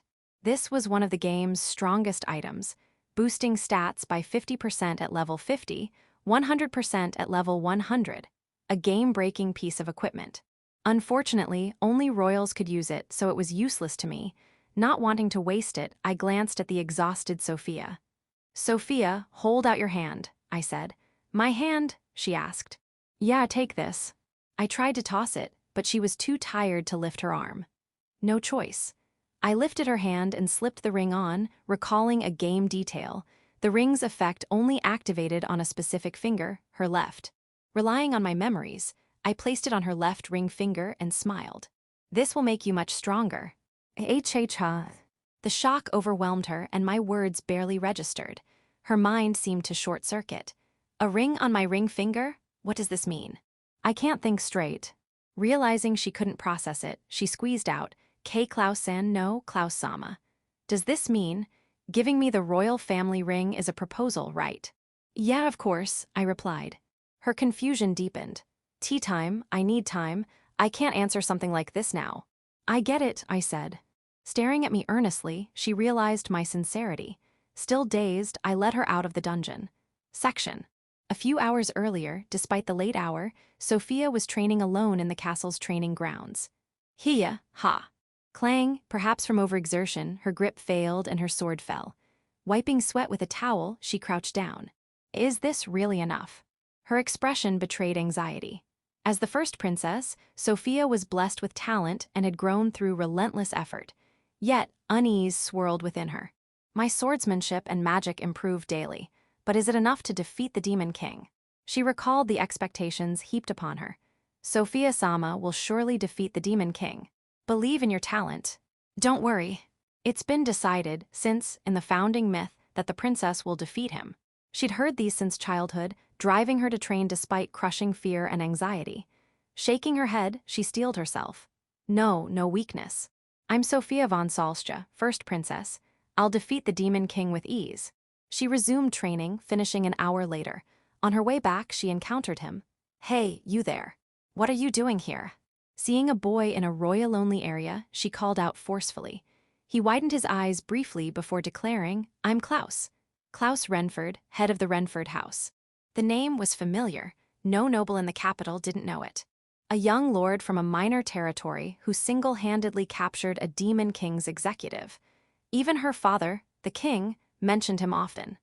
Each mention sparked a burning emotion in Sophia, jealousy tinged with envy. His achievements should have been mine. So she confronted Klaus boldly. That was her mistake. Spatial freeze, transporting wind, let's go. Ich knew. Angered by her words, Klaus kidnapped her from the castle in an instant. He took her to a hidden dungeon she didn't know. Provoked, she challenged it, but, "No more, I can't do this. Klaus-san, do something." The monster's strength overwhelmed her. After her pleas, Klaus drove them off with magic of unmatched skill and power. He's a true genius. Awed, Sophia realized her own mediocrity. Yet she also thought, if he's this strong, he could defeat the Demon King. But Klaus insisted on pressing deeper, refusing to let her leave. With his support, she defeated numerous monsters. During a break, she asked, "Why go this far for me? With your strength, you don't need to bother with me." He answered earnestly, "I need you to become the ultimate final boss." Confused by what seemed like a romantic declaration, she took deep breaths to calm her racing heart. "Calm down, Sophia. His behavior's odd, you know that. He must mean something else." Concluding this, they descended further. When Sophia reached her limit, they hit the 10th floor, facing a minotaur far stronger than the rest. Klaus defeated it effortlessly, and Sophia realized she'd been captivated by his swordsmanship and magic. Why does he care about me when we just met today? Then Klaus called, "Sophia, hold out your hand." Lost in thought, she noticed him holding a reward item, a ring. "My hand?" she asked. "Yeah, take this." Too exhausted to lift her arm, Klaus gently raised it for her. Touching a boy my age. Flustered by the contact, she was even more shocked when she recognized the ring. A legendary item bearing the Salstra royal crest. It can't be. As a child, her mother had told her about it during a reading of the founding myth. Long ago, a demon king appeared. A hero and a princess defeated him. Afterward, the hero pledged his love, gifting her the royal family ring. They married, founding the Salstra kingdom. Thus, the ring symbolized an engagement. Lost during a past upheaval, its reappearance here was unthinkable. I need to explain and return it to the royal family. But before she could, Klaus slipped it onto her left ring finger. "This will make you much stronger," he said. Ha. The shock overwhelmed her, blanking her mind. "A ring on my ring finger, what does this mean? I can't think." Unable to process, she stammered, "K Klaus-san, no Klaus-sama. Does this mean, giving the royal family ring is a proposal, right?" "Yeah, of course," he replied. "Tea time, I need time. I can't answer this now." "I get it," he said, gazing at her earnestly. His sincerity sank in. Dazed, she followed him out. Seeing the sunrise, Klaus muttered, "Oh, it's sunrise already." The dawn's beauty captivated her, restoring her calm. "I've never watched a sunrise outside like this," she said. "Really?" he replied. As a princess, her life was confined to the castle. Sneaking out or seeing a sunrise was new. Today had taught her much. Despite some grievances, she wanted to thank Klaus. "Klaus-sama, thank you for teaching me so much." But his profile in the dawn light stole her words, her heart pounding. "Sophia, did you say something?" he asked. "And no." "Nothing," she stammered, clutching her chest. Touching the ring, she whispered in her heart, "Thank you truly, Klaus-sama." Chapter 16. Time to settle an old grudge. The day after exploring the hidden dungeon with Sophia, I slept in until late afternoon and was now strolling through the capital alone. According to Alden, it would take a few days to decide on my reward, so I resolved to enjoy the capital to the fullest in the meantime. I'd given Marie the day off to do as she pleased. Now, where to go? I mused. After much deliberation, I realized there was a place from the game I hadn't yet visited. And that was Right, the Adventurers Guild. Section, Jingle Jingle. Arriving at the capital's Adventurers Guild, I surveyed the scene. It was just as I'd imagined, with a reception desk, a tavern, and the usual bustle. Who's that guy? Probably just a newbie. Being a first-timer, I drew curious glances from the adventurers, but they quickly lost interest and returned to their conversations. I was here incognito and had no intention of revealing my identity. The guild was primarily a commoner organization, and being recognized as a noble would cause a fuss I'd rather avoid. My plan was to take a quick look and leave. Unfortunately, someone was about to derail my scheme. It is, Lord Sama. Elora. For some reason, Laura, the captain of the Renford Knights, was here. Spotting me, she rushed over with a beaming smile. I hadn't expected this pitfall. Sighing, I addressed her. Laura, what are you doing here? Weren't you training with the Royal Knights? Yes, sir. This afternoon, the Knights had a mission for members only, so I came to the guild in my free time, she replied. Ahem. If she was comfortable dropping by, Laura must have a long-standing connection with the guild. Though primarily for commoners, nobles weren't barred from using it. This was likely something the game's protagonists never experienced. As I pondered, a man in his 40s with a bushy beard appeared behind Laura. I recognized him instantly. This guy, I've seen him before. Right, he's the guildmaster. As I reached this conclusion, the guildmaster spoke to Laura. Laura-sama, who is this? Prepare to be shocked. This is my great lord Klaus-sama, she declared. What? Klaus-sama, as in the head of the Renford house. To my surprise, the guildmaster knew of me. I began to regret coming here. But then, reacting to his murmur, the adventurers around us started buzzing. Hey, that name sounds familiar. Isn't that the guy Gen from the Renford branch mentioned when he visited? Yeah, the lord who showed up during a dungeon fight and took down a monster. That sounds familiar. Their conversation rang a bell. Indeed, I'd once snatched a boss monster from adventurers in a dungeon. I hadn't expected that story to reach the capital. I grinned. This could work in my favor.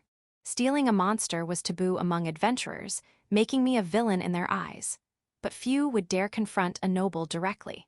Their frustration would likely turn into tavern gossip after I left.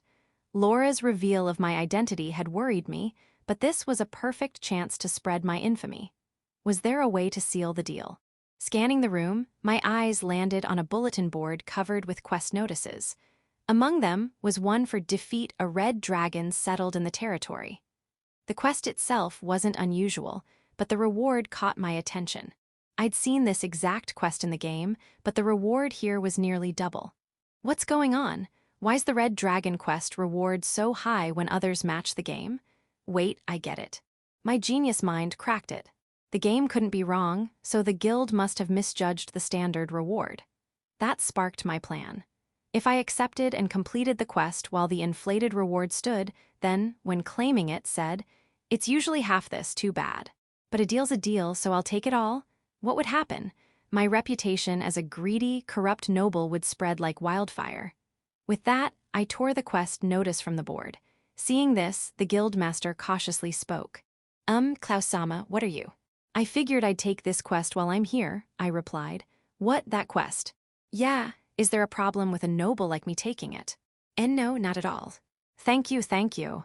For some reason, he bowed profusely, likely intimidated by my noble status. Satisfied with how my plan was shaping up, I listened as he continued.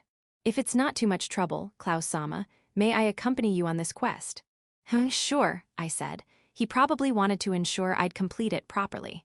My real goal was the reward, so his concern was irrelevant. As we spoke, Laura raised her hand. If that's the case, Lord Sama, allow me to join you. I'd love to witness your prowess up close. Do as you like, I said. Yes, sir. Whether one or two tagged along didn't matter. I nodded without much thought. Now the real show begins. The Adventurers Guild was one of the few places where my infamy could spread properly. Determined not to waste this chance, I steeled myself.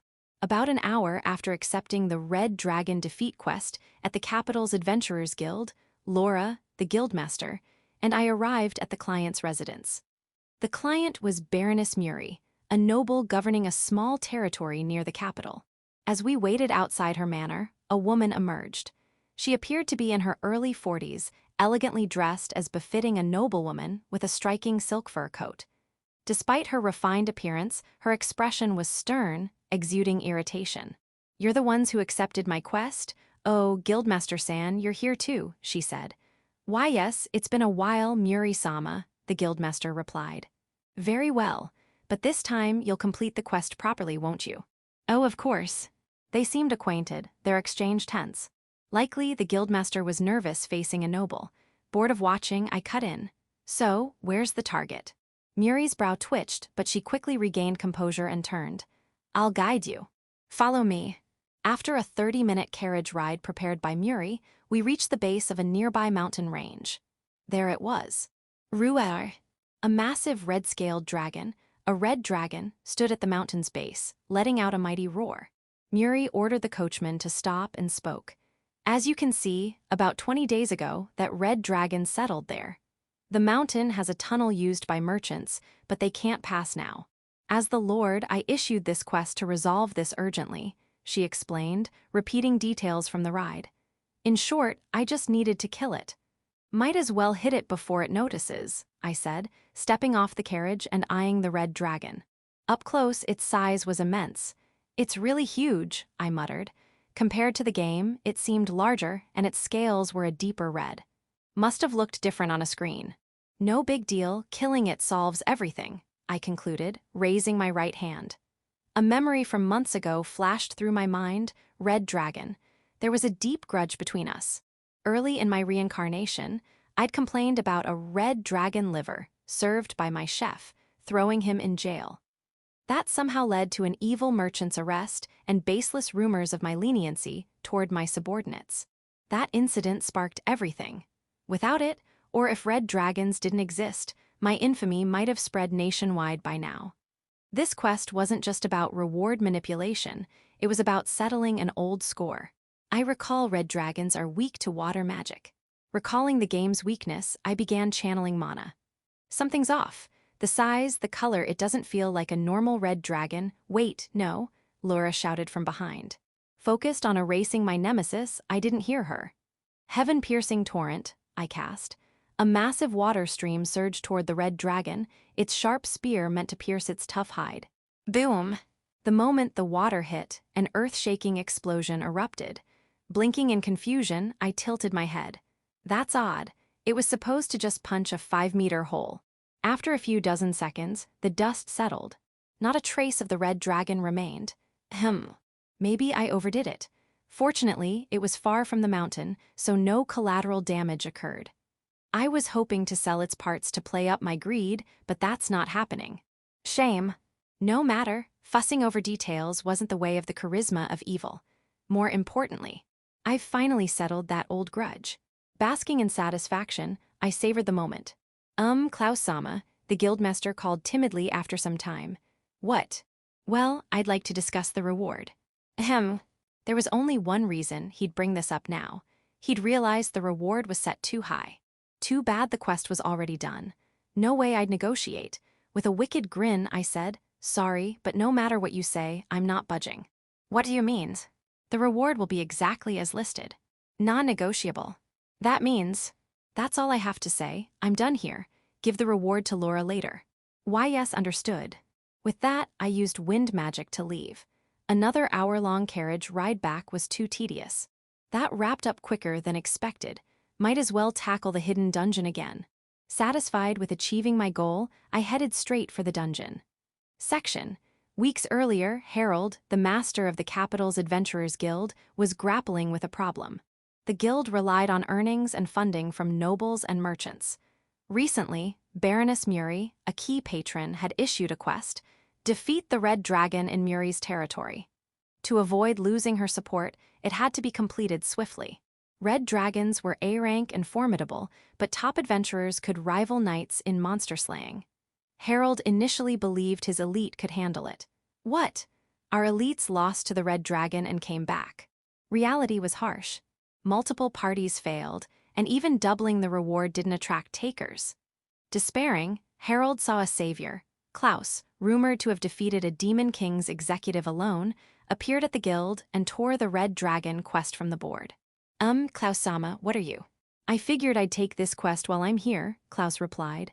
What, that quest? Is there a problem with a noble like me taking it? And no, not at all. Thank you, thank you.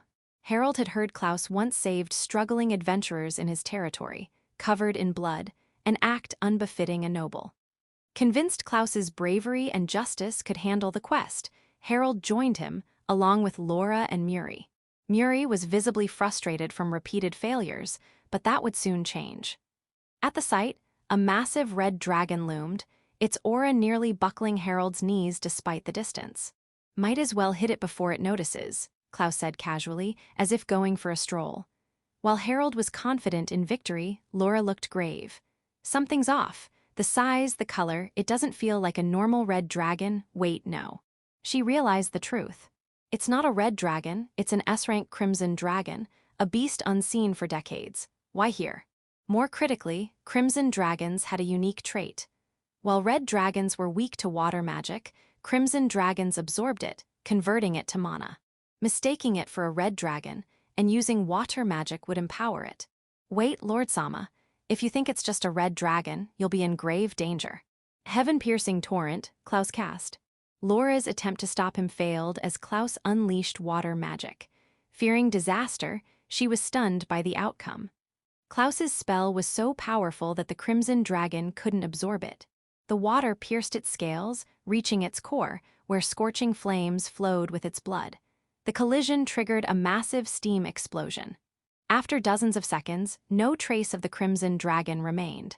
Laura realized her mistake. What was I thinking? Of course Lord Sama knew it was a crimson dragon. He defeated it with water magic on purpose. Awestruck by his prowess, Laura turned to Harold, who asked, confused, Laura Sama, what happened? Did we defeat the red dragon? Let me explain my lord's magnificence. Laura clarified that it was an S-rank crimson dragon, and Klaus had knowingly crushed it. Muri's eyes widened.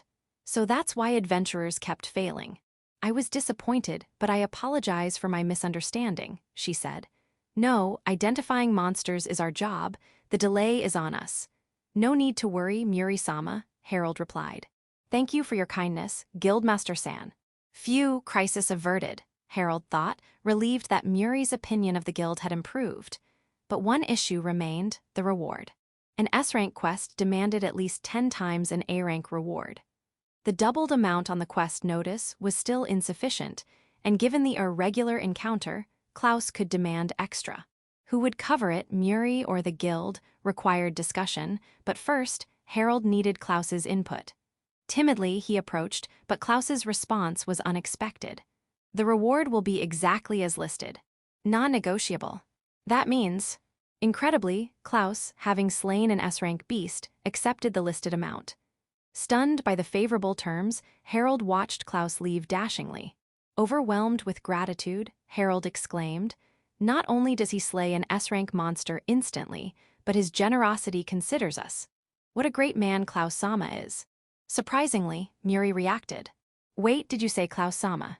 Why, yes, you know him. Yes, from a merchant. Muri glanced at her coat. This coat uses silky bear fur, very rare, yet Klaus Sama sold it to the merchant at a bargain. Incredible.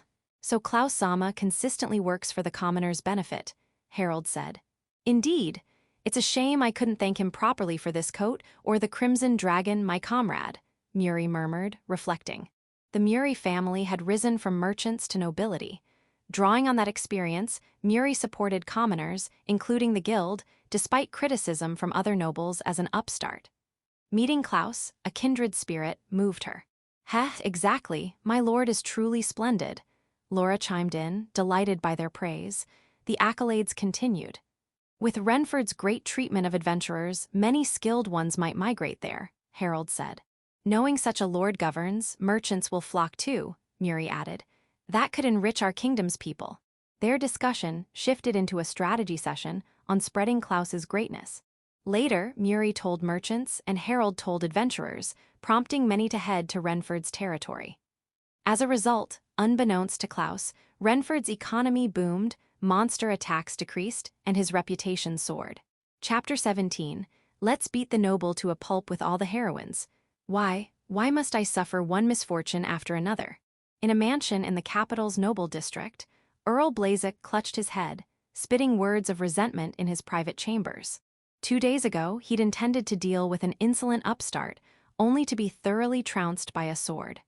Yesterday, he'd tried to get revenge on that upstart, Klaus, with poison and explosives, but they didn't work. Worse, they backfired on him. Naturally, his exceptional vitality allowed him to survive by a hair's breadth, but this hatred will never fade. I must exact revenge on him. Blazek spat the words in a fit of rage. At that moment, that's quite a vivid shade of hatred, a deep voice echoed. Who's there? In a room where only Blazek should have been, a man with horns protruding from his forehead and crimson eyes stood. From these traits, Blazek realized he was a demon. You, a demon, what's your purpose in trespassing in my mansion? Such trivial matters are irrelevant. More importantly, don't you have someone you want revenge on? I can help with that, the demon replied. What help? Indeed, I can grant you the power to achieve your revenge. Power? Normally, Blazek would reject a demon's offer without hesitation. But consumed by his desire for vengeance against Klaus, he had no room to be picky. Fine, I'll take your offer. Hurry and give me the power. A wise choice, here you go. From the demon's outstretched hand, jet-black mana flowed into Blazek. Feeling his strength surge, Blazek laughed. Fahaha, perfect. With this power I can kill him. Excellent spirit, I'll arrange the stage for you. Are you ready? Of course. Blazek nodded firmly and stormed out of the mansion. Watching him go, the demon muttered softly. I came searching for the rumored absolute immortal blessed sword transported to the capital, but it was a fruitless errand, and I was bored. Looks like I'll get some entertaining amusement at last. The demon, none other than one of the 4 heavenly kings, an elite among the Demon King's army executives, Gate Link of the Otherworld, chuckled, anticipating the tragedy to come. Section: At the royal castle's audience chamber, Alden was attending to visitors as usual when a knight rushed in, visibly panicked. Your Majesty, an emergency. What is it? A mana signature, likely demonic, has been detected in the capital's center. What? Alden's eyes widened in shock. A demon attack, unknown in number, but likely led by an executive if they'd infiltrated the capital. He needed to dispatch the knights immediately, but wait, most of the knights, including the captain, are out on a mission this afternoon. Did they time this deliberately? Anxiety gripped him at the absence of his main forces, but inaction wasn't an option. Switching gears, Alden issued orders. Use the units stationed in the capital, deal with it now. That's the thing, Your Majesty. A barrier around the mana signature is preventing knights from entering. What? A barrier strong enough to block skilled knights wasn't easily cast. This alone hinted at the mastermind's power. This was bad. As Alden hesitated, a blue bird of communication magic arrived at the knight. Additional report. The barrier has a special condition, allowing only those under 18 to pass through. Under 18. Alden tilted his head, puzzled by the condition's purpose. But someone else reacted differently. Under 18 can pass through. At the entrance to the audience chamber, a girl who'd come to report an issue overheard the message and dashed toward the capital's streets. Section: What's happening? A girl with blue, semi-long hair, Eleanor Cobalt Leaf, tensed at the disturbance. While strolling the capital as usual, she'd sensed a massive mana surge. Weaving through the panicked crowd, she reached the scene where buildings lay in ruins, marked by destruction. At the center stood an unexpected figure. You're Earl Blazek. Her uncertainty had a reason. Though his face and build were unmistakably Blazek's, the mana he exuded was profoundly evil, unlike anything human, closer to a demon's. As Eleanor pondered, Blazek turned his gaze on her. So someone's finally come to stop me, and it's Miss Eleanor no less. So it is you, Blazek-sama. Did you cause this destruction? Indeed, if I keep wrecking the city, that justice-obsessed fool, Klaus, will show up eventually. Klaus Kun. His name clarified the situation for Eleanor.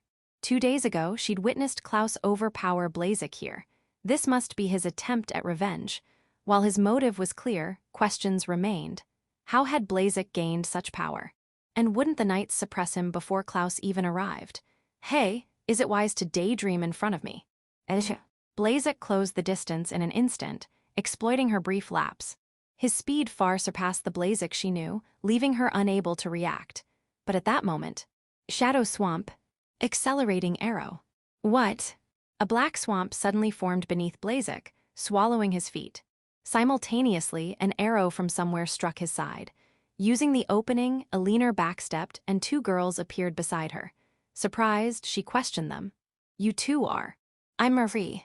I don't fully grasp the situation, but let me help.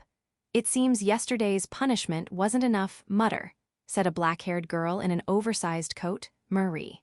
Her final words were too quiet to catch, but she seemed skilled and willing to assist. Then the other spoke. I'm Chloe. That guy's got a score to settle with me too. No way I'm missing this chance to pay him back, so I'll lend a hand. said Chloe Rosemist, a black-haired girl with a ponytail holding a bow. Chloe glanced back. Anna, get out of here with the others. Protecting you while fighting will be tough. Got it, don't do anything reckless, Chloe, replied Ariana, a girl with long, flaxen hair whom Blazek had accosted days ago. Seeing her, Eleanor understood Chloe's grudge. Refocusing on Blazek, Eleanor said, I'm Eleanor. Thank you both for helping. His strength is real, so let's avoid overdoing it and stall until the knights arrive. No, that'll be difficult, Eleanor. A new voice interrupted. You. Eleanor's eyes widened in shock. There stood a girl with long, silver hair, Sophia von Salscha, the kingdom's princess. As the daughter of the knight captain, Eleanor knew her well. In Sophia's hand was the kingdom's treasured sword. Sophia, why are you here? To quell this disturbance, of course. Also, a barrier around this area only allows those under 18 to pass, Sophia explained. What? Why such a specific condition? Duh, isn't it obvious? Chloe interjected, pointing at Blazek. Cause that guy's a total lollican creep. Ew. Her outrageous claim silenced the scene. Given Blazek's recent attempt on Ariana, it wasn't entirely baseless, but no, there's something else bothering me. Eleanor turned to Sophia, fixating on something she'd noticed since her arrival. Sophia, that thing in your hand. This treasured sword? Given the situation, I borrowed it without permission. I'll likely be scolded later, but there's no time to worry about. No, not that. After a pause, Eleanor pointed out, that ring on your left ring finger, what is it? An unmarried princess, not yet engaged, wearing such a ring raised questions. Sophia blushed. That's, I can't tell even you yet, Eleanor. I see, and you Marikun, was it? Why are you suddenly getting close to Sophia's ring? This aura, no, it can't be. My master wouldn't do such a thing. Hez. Marie's menacing presence overwhelmed Eleanor. As the three reacted variably, Chloe sighed in exasperation. You guys, seriously, that lollican creep's about to snap. Oh. As they remembered, Blazek roared, trembling with rage. You lots don't ignore me. Boom, clad in jet black mana, Blazek charged with terrifying force, his aura stronger than anyone present. Eleanor refocused on the enemy. We'll talk later. For now, let's work together to take him down. Yes, right, got it. Thus began the battle of Blazek versus Eleanor and the three heroines. Minutes into the fight, the battle was fierce. Clang, clang. Fahaha, what's wrong, Miss Eleanor? Can't keep up with my splendid swordsmanship. Empowered by dark mana, Blazek wielded his sword with strength surpassing seasoned knights. Recognizing she couldn't match his power, Eleanor relied on superior technique to hold her own. He's 2 levels stronger than the usual Blazek-sama. Even with my technical edge, his momentum will overwhelm me if this continues, but only in a one-on-one. As Eleanor dodged Blazek's sword and leapt back, 2 voices called out. Shadow whip. Spiral arrow. From the right, a black whip extended. From the left, an arrow spun toward Blazek, both bypassing Eleanor and hitting him directly. Gah, crafty. Not even a dent, Chloe grumbled, frustrated that their attacks didn't deal significant damage due to the power gap. Still, their efforts distracted Blazek, especially Marie's. Shadow spear, shadow slash. When did you get behind me? Slipping through their awareness, Marie circled behind Blazek, unleashing magic. She focused solely on disrupting him, fighting like a seasoned assassin. Thanks to Marie and Chloe, Blazek paused, giving Eleanor an opening. Thanks, you too. Cobalt leaf swordsmanship, dual flash. Gah. Blazek groaned under Eleanor's double slash. Apparently, only her attacks could harm him among the trio. If I keep landing steady damage, he'll go down eventually. Keep it coming, Thunderbolt. Eleanor pressed her attack. But then, too naive Eleanor. What? Blazek abandoned defense, raising his sword high with both hands. Ignoring Eleanor's direct hit, he prepared a counterattack. This is bad. I don't have a technique to turn this around. With Marie and Chloe's support too late, Eleanor braced for death. A memory from 2 days ago flashed, her mentor's fighting form. Driven by it, she steeled herself. Only 2 days since then, and I've never succeeded despite rigorous training, but it doesn't matter. Break your limits now. With resolve, Eleanor gripped her sword tightly, tracing the ideal form in her mind. Cobalt leaf swordsmanship, ultimate technique starlight sword dance. In 0.1 seconds, 17 slashes created a cascade of blade lights. forming a constellation in the air as pure white streaks flashed. This dazzling dance of stars, hence Starlight Sword Dance, shattered Blazek's aim. What? My mighty sword, broken by the likes of you, gah. Elinor's strike sent Blazek's rotund body flying. Simultaneously, she dropped to her knees, reeling from the backlash of using her ultimate technique under pressure. Are you okay? Hey, you all right? I'll recover with rest. More importantly, ignoring Marie and Chloe's concern, Elinor eyed Blazek. As expected, despite the attack, he was struggling to rise. He's still getting up. Must be that dark mana's influence. As Elinor stayed vigilant, Blazek let out a creepy laugh. Heh, too bad, Miss Elinor. Regret this, for I have no choice now. Before he arrives, I'll show you my full power. His dark mana swelled, its pressure greater than before. But Elinor wasn't fazed. Sorry, Blazek-sama, your decision came a bit too late. What? Your turn, Sophia. Behind her, Sophia stood, eyes closed, holding the treasured sword aloft. Opening her blue eyes, she nodded. Yes, thank you, all three. I'm ready now. Her sword guiding hope, had the simple ability to gather and release mana from those nearby. While Elinor and the others fought, Sophia had rallied the citizens within the barrier to share their mana. Now she was ready to unleash it, surpassing Blazek's dark mana. What? A mere princess wielding such mana? Blazek recoiled, stepping back unconsciously. The hierarchy was clear. Smiling faintly, Sophia thought, yesterday I couldn't have handled this much mana, but not anymore. Seeing her ring glint on her left hand, she recalled a certain boy. Take this, the people's wrath. Swinging her sword, she unleashed a massive torrent of mana straight at Blazek. No way, to think I'd be defeated before facing him. Struck head-on, Blazek screamed and lost consciousness. It's over, Sophia murmured, dazed, reeling from the backlash of using such mana. It seems the barrier's lifted too. No doubt about it, Elinor said. Stronger than expected, Marie added. That was a pain, Chloe remarked. Each shared their thoughts. Sensing the battle's end, citizens peeked out. It's over. They defeated him. Thank you, we're saved. Relieved, the crowd cheered the heroines, who felt a surge of pride. At that moment, no, it's not over. The real show starts now. All eyes turned upward to the voice. Floating, there was a man with horns and red eyes.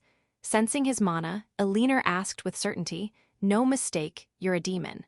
And you're the one who gave Blazek-sama that power, aren't you? Correct, I watched the whole fight. Sharp observation, the demon replied, landing beside Blazek. Now I'll take back the malice you gathered. Dark mana leaked from Blazek, flowing to the demon, who nodded. The fear of fleeing people, both quality and quantity are perfect. This should open a satisfying gate. Muttering, the demon was questioned by Elinor. What's your purpose here? I haven't said yet, have I? Fine, I'll tell you. He kicked Blazek lightly. I lent him power to stir malice by wreaking havoc in the city. Malice for what? Obviously, to summon a monster. My unique magic summons beings proportional to the malice gathered. Spreading his arms, he declared to the stunned heroines, I'm overdue for an introduction. I'm Gate Link of the Otherworld, one of the Demon King's 4 heavenly kings. Using this malice, I'll summon the most ferocious entity to destroy the capital. Chapter 18, Let's Fight the Strongest Monster. What a shame. The hall wasn't as good as I'd hoped. On the 49th floor of the hidden dungeon, Klaus, let out a deep sigh. To explain why, I need to detail the mechanics of this dungeon. In the game, the Great Eltria Labyrinth determined boss rewards based on 2 conditions. The first was simple drop luck.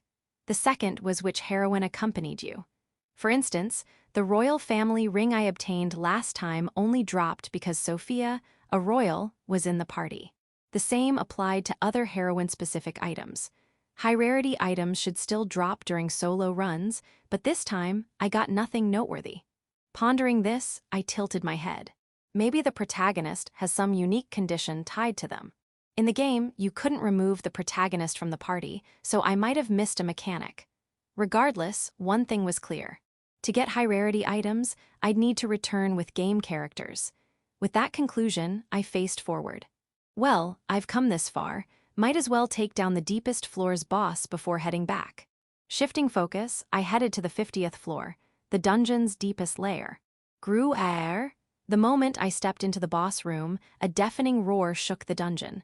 Bracing against the howling wind, I looked up at the creature. To think I'd face this thing so soon.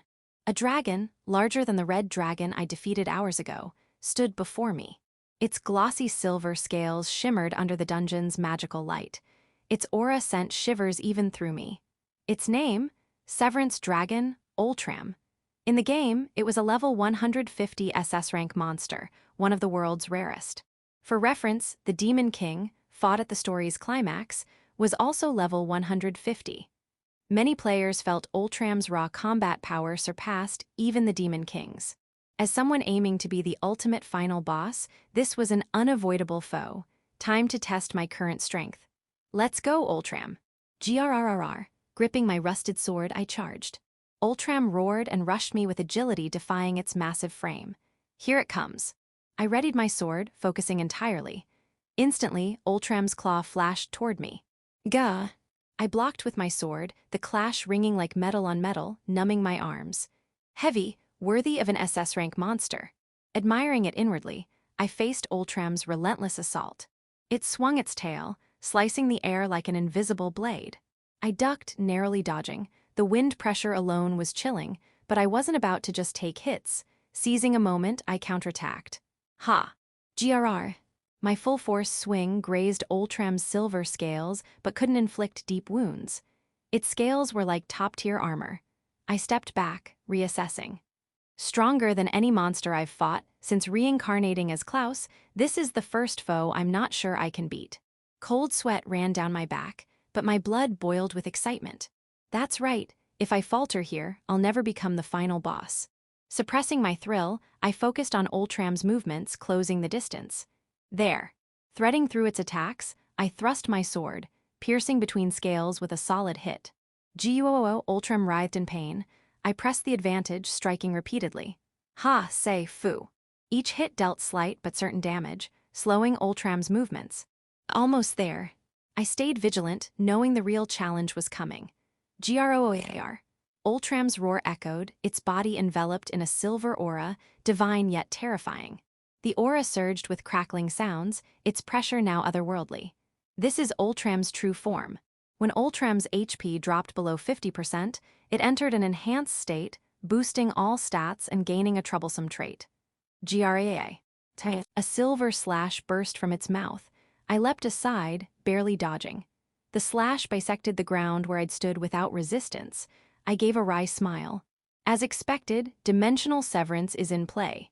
In its enhanced state, Ultram could imbue its mana with severance properties, enabling its unique ability, dimensional severance. A literal one-hit kill that cut through anything. A direct hit would kill even me, but I had a counter. GAA, magic reflection. Garu, my spell reflected the silver slash, striking Ultram's body and carving a gash in its scales. As expected, magic reflection works on Ultram's mana. Since it's enveloped in severance mana, the damage isn't huge, but I had a defense against dimensional severance. The issue was landing a finishing blow. Just reflecting slashes won't cut it. Is there a better strategy? For a while, I traded blows with Ultram, searching for a breakthrough. Then, an idea struck. It's risky, but it's my only shot to turn this around. I stopped reflecting Ultram's mana. My unique magic, magic reflection, absorbed and converted enemy magic into my own before reflecting it, but with some tweaking, I could store it instead. My plan was to amass mana beyond what Ultram could counter and unleash it for a one-shot kill. The flaw, my body couldn't hold dozens of shots worth of mana, it'd be obliterated by the severance effect before I could release it. I needed a medium to store it. I glanced at my rusted sword. I don't know how it works, but you've never shown signs of breaking.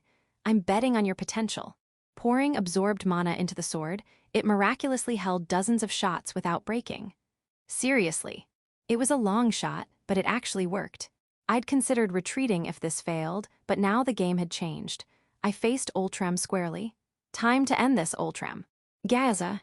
Raising my mana-charged rusted sword, glowing silver, Ultram roared warily. Suddenly, a massive black gate appeared behind it. Whoa, that's new to the game.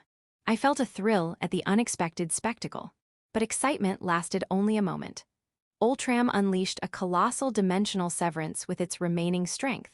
I met it head-on, swinging my destruction-charged sword. Take this, dimensional rupture. Blinding silver light erupted from the rusted blade, engulfing Ultram's body and erasing it instantly. And then, section, summon the most ferocious entity to destroy the capital. Facing the sudden appearance of Gate Link of the Otherworld, one of the 4 heavenly kings, Elena repeated his words. Gate Link nodded. Exactly. The being I'm about to summon far surpasses that ugly pig lying there. You're exhausted, nay, even at full strength, you couldn't resist. Elena instinctively knew he spoke the truth. Gate Link's sinister mana marked him as stronger than Blazek, likely a match for the entire Royal Knights.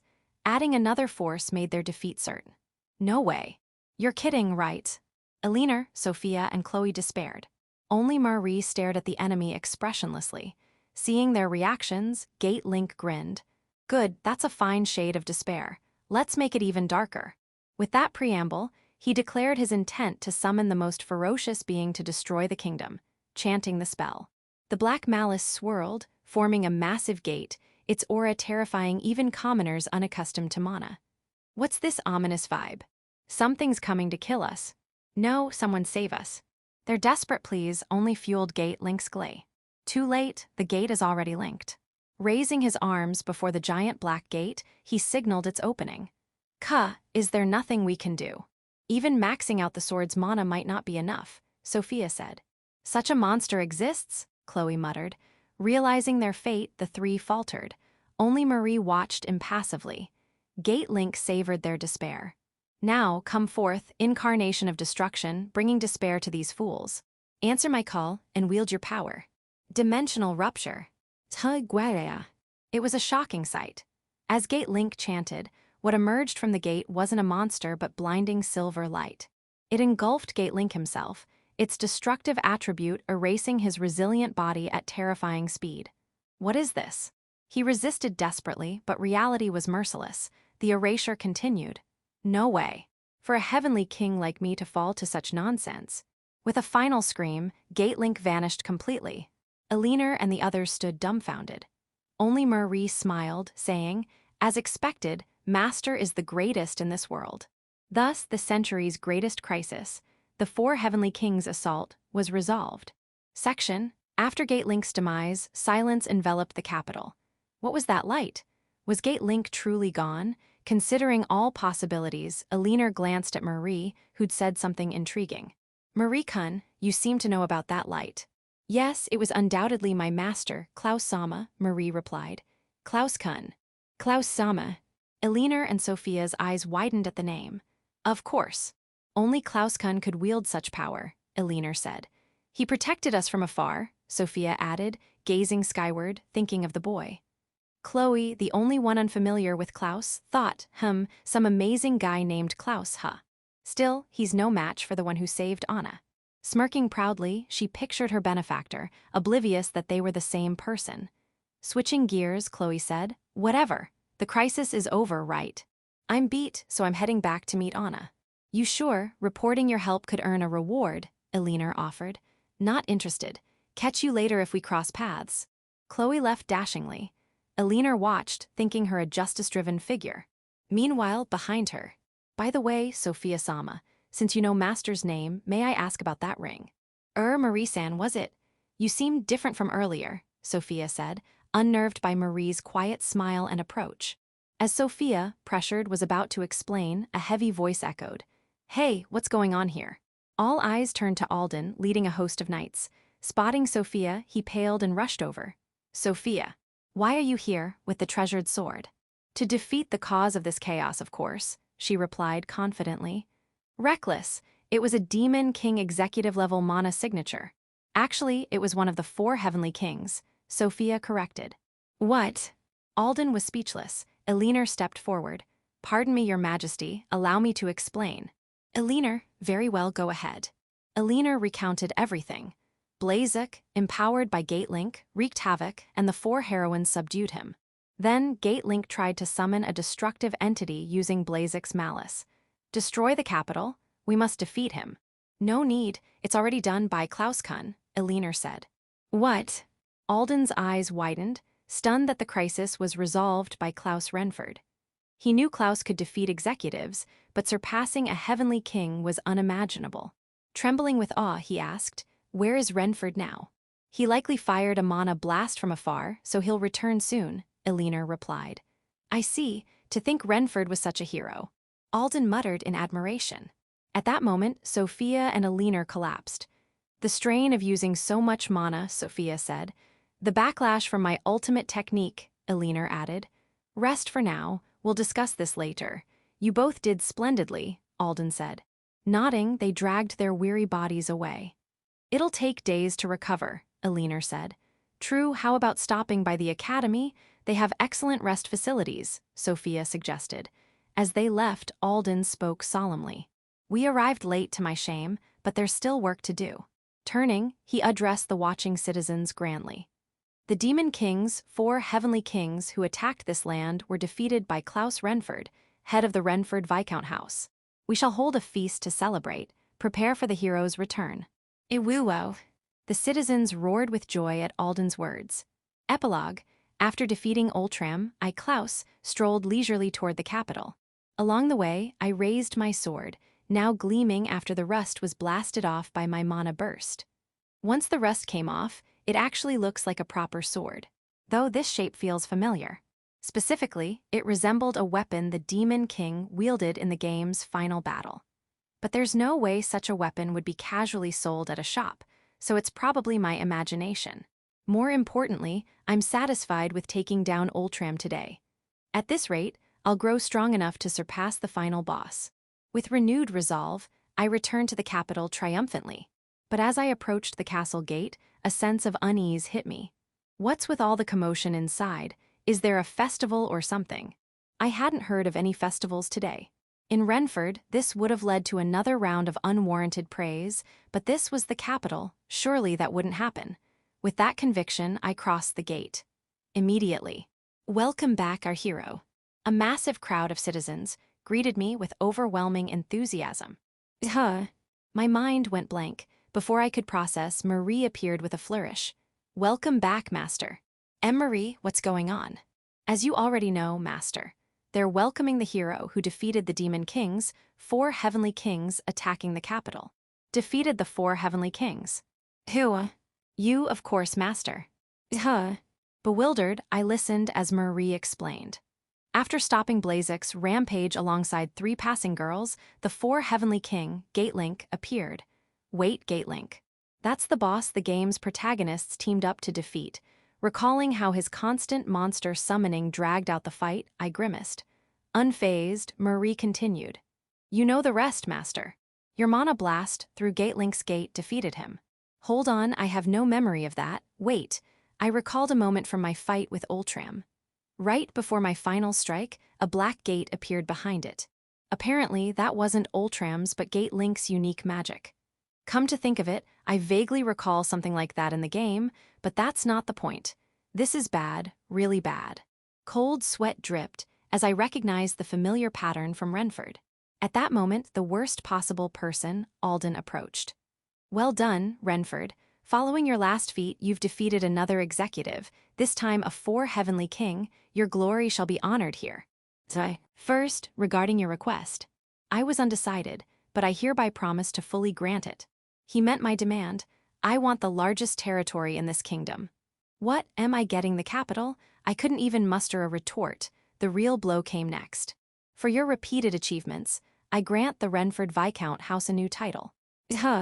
"Henceforth, the Renford House is elevated from Viscount to Earl. Let none mistake your title." The crowd erupted, some already shouting, "Earl Renford. Wait, hold on. This isn't what I wanted. I had to refuse before it was too late. Sorry, but I must decline the promotion." But my words were drowned out by the crowd's cheers. "Earl, Earl, Earl, Earl." The entire capital chanted in unison. Gritting my teeth, I seethed. Damn it, damn it, damn it. What did I even do in the capital? I just beat up a passing noble to test my swordsmanship. Provoked the king with rebellious intent. Kidnapped the princess and nearly got her killed in a dungeon. Why did it turn out like this? Amid the cheers, I quietly shed tears. Epilogue 2, Heroine sighed. While Klaus returned to the capital and was celebrated by the citizens, the Royal Academy's recovery facility, the healing bath, was in use. This bath, infused with special mana, boosted HP and MP recovery, a key spot in Altina Fantasia for restoring the protagonist's stats. It was also a sacred site for fans, hosting events with heroine-centric stills showcasing this and that. Due to its overly enthusiastic fan service, fans dubbed it the lustful bath, but that's beside the point. 4 girls were currently there. My first time here, so this is the Academy's famous healing bath. I can feel gentle mana coursing through me, said Sophia von Salscha. Amid the steam, her porcelain skin glowed, her silver hair elegantly tied up, exuding royal grace. Yeah, no matter how many times I visit, it's always relaxing, said a leaner cobalt leaf, sitting on the bath's edge, her slender legs in the water. Droplets traced her blue hair, adding allure to her usual valor. Really, is it okay for us to be here? Unlike Chloe, I didn't fight, said Ariana, cradling her ample chest, her voluminous flaxen hair floating on the water, her expression hesitant. It's fine, Anna. It's a rare chance, so let's enjoy it, said Chloe Rosemist, her toned physique from daily training evident, her black ponytail swaying as she grinned. The situation traced back to a few minutes earlier. Sophia and Alina, heading to the bath to recover from the Blazic fight, ran into Chloe, who'd reunited with Ariana. Chloe's contribution to the victory was undeniable, so they invited her along. Chloe agreed instantly, but Ariana remained hesitant. Alina smiled at her. Chloe Kun's right. I got staff approval after explaining, so relax. Besides, I owe you an apology. An apology? Ariana asked, puzzled. Alina nodded. 2 days ago, when Blazic-sama harassed you, I was there. I should have intervened, but I noticed the commotion late and arrived too slowly, leaving you scared for too long. I'm truly sorry. She bowed deeply. Ariana waved her hands frantically. No, please, raise your head. You did nothing wrong, Alina-sama. Anna's right. That lollican creeps to blame, so don't feel bad, Alina and Anna, Chloe said, exchanging a nod with Ariana, their expressions turning dreamy. It's a bit odd to say, but that incident led to a fateful encounter, Chloe said. Yes, his fighting was incredible, Ariana added. Him? Oh, I see, Alina said, instantly realizing they meant Klaus, who'd saved them or their friend. Their admiration was natural, and Alina felt the same. Though Klaus hadn't saved her directly, his swordsmanship from that day inspired her victory against Blazic. Without Klaus Kun, we wouldn't have won today's fight. I can't thank him enough, she said, but Chloe and Ariana reacted differently. Klaus, that's the guy who beat Gate whatever, right? Why bring him up now? Well, he did help us. Yeah, I'm grateful. Not as much as to that guy, though, Chloe thought. Klaus, who's that? No clue, but if Chloe's agreeing, he's probably related to the fight. I'll just go along. Yes, Ariana said. Unbeknownst to them, their savior was Klaus, leading to a misunderstanding. Alina meant the Blazic fight, while Chloe thought of the Gate Link battle, yet they miraculously aligned. Then, Alina noticed Sophia. Ufo yufufufo. Sophia. Soaking in the bath, Sophia gazed dreamily at her left ring finger, or rather, the ring on it. Alina recalled another pressing matter. Right, Sophia, I missed it earlier, but what's with that ring? An unmarried princess without a fiancé, what are you wearing? Sophia remained unfazed, resting a hand on her cheek and glancing at Alina with composure. What can I say? This is proof of love between me and my future husband, Klaus-sama. I can't take it off, not even for a moment. That's not what I asked. Who's it from and how did you get it? Does His Majesty even know? Not yet, but I'll tell him tomorrow. Don't worry, Alina, my dear friend. I'll inform you first once it's official. Alina was stunned. The Sophia she knew was noble, tirelessly training in sword and magic for the coming Demon King battle, a fellow warrior. But now, her sharp edge had softened, smitten by some unknown suitor. At this rate, Sophia's growth might stall, or maybe not. Today, Sophia was undeniably stronger. If this ring and attitude boosted her. Alina recalled a saying, love makes a woman stronger. As a swordswoman, she'd scoffed at it, but seeing Sophia, it felt plausible. Do I need love to grow stronger? No, that's ridiculous. I don't even have anyone. Then a gray-haired boy, Klaus, flashed in her mind. His cobalt leaf swordsmanship was etched in her memory, his stance and demeanor her ideal. No, what am I thinking? I'm not letting Sophia's nonsense sway me. Though she protested inwardly, Her flushed face betrayed her. I can't mock Sophia now. Glancing around to ensure no one noticed, she saw Sophia fixated on her ring, while Chloe and Ariana passionately discussed that man. Why they avoided Klaus's name was unclear. It was fate meeting him, Ariana said. Me's liking Klaus kun? No way, Eleanor muttered. We'll find that guy, Anna, Chloe declared. Yeah, I need to thank him properly this time. Despite their misunderstandings, all present thought of Klaus. Unbeknownst to them, they'd soon spark various incidents around him, but that's a story for later. End of Volume 1.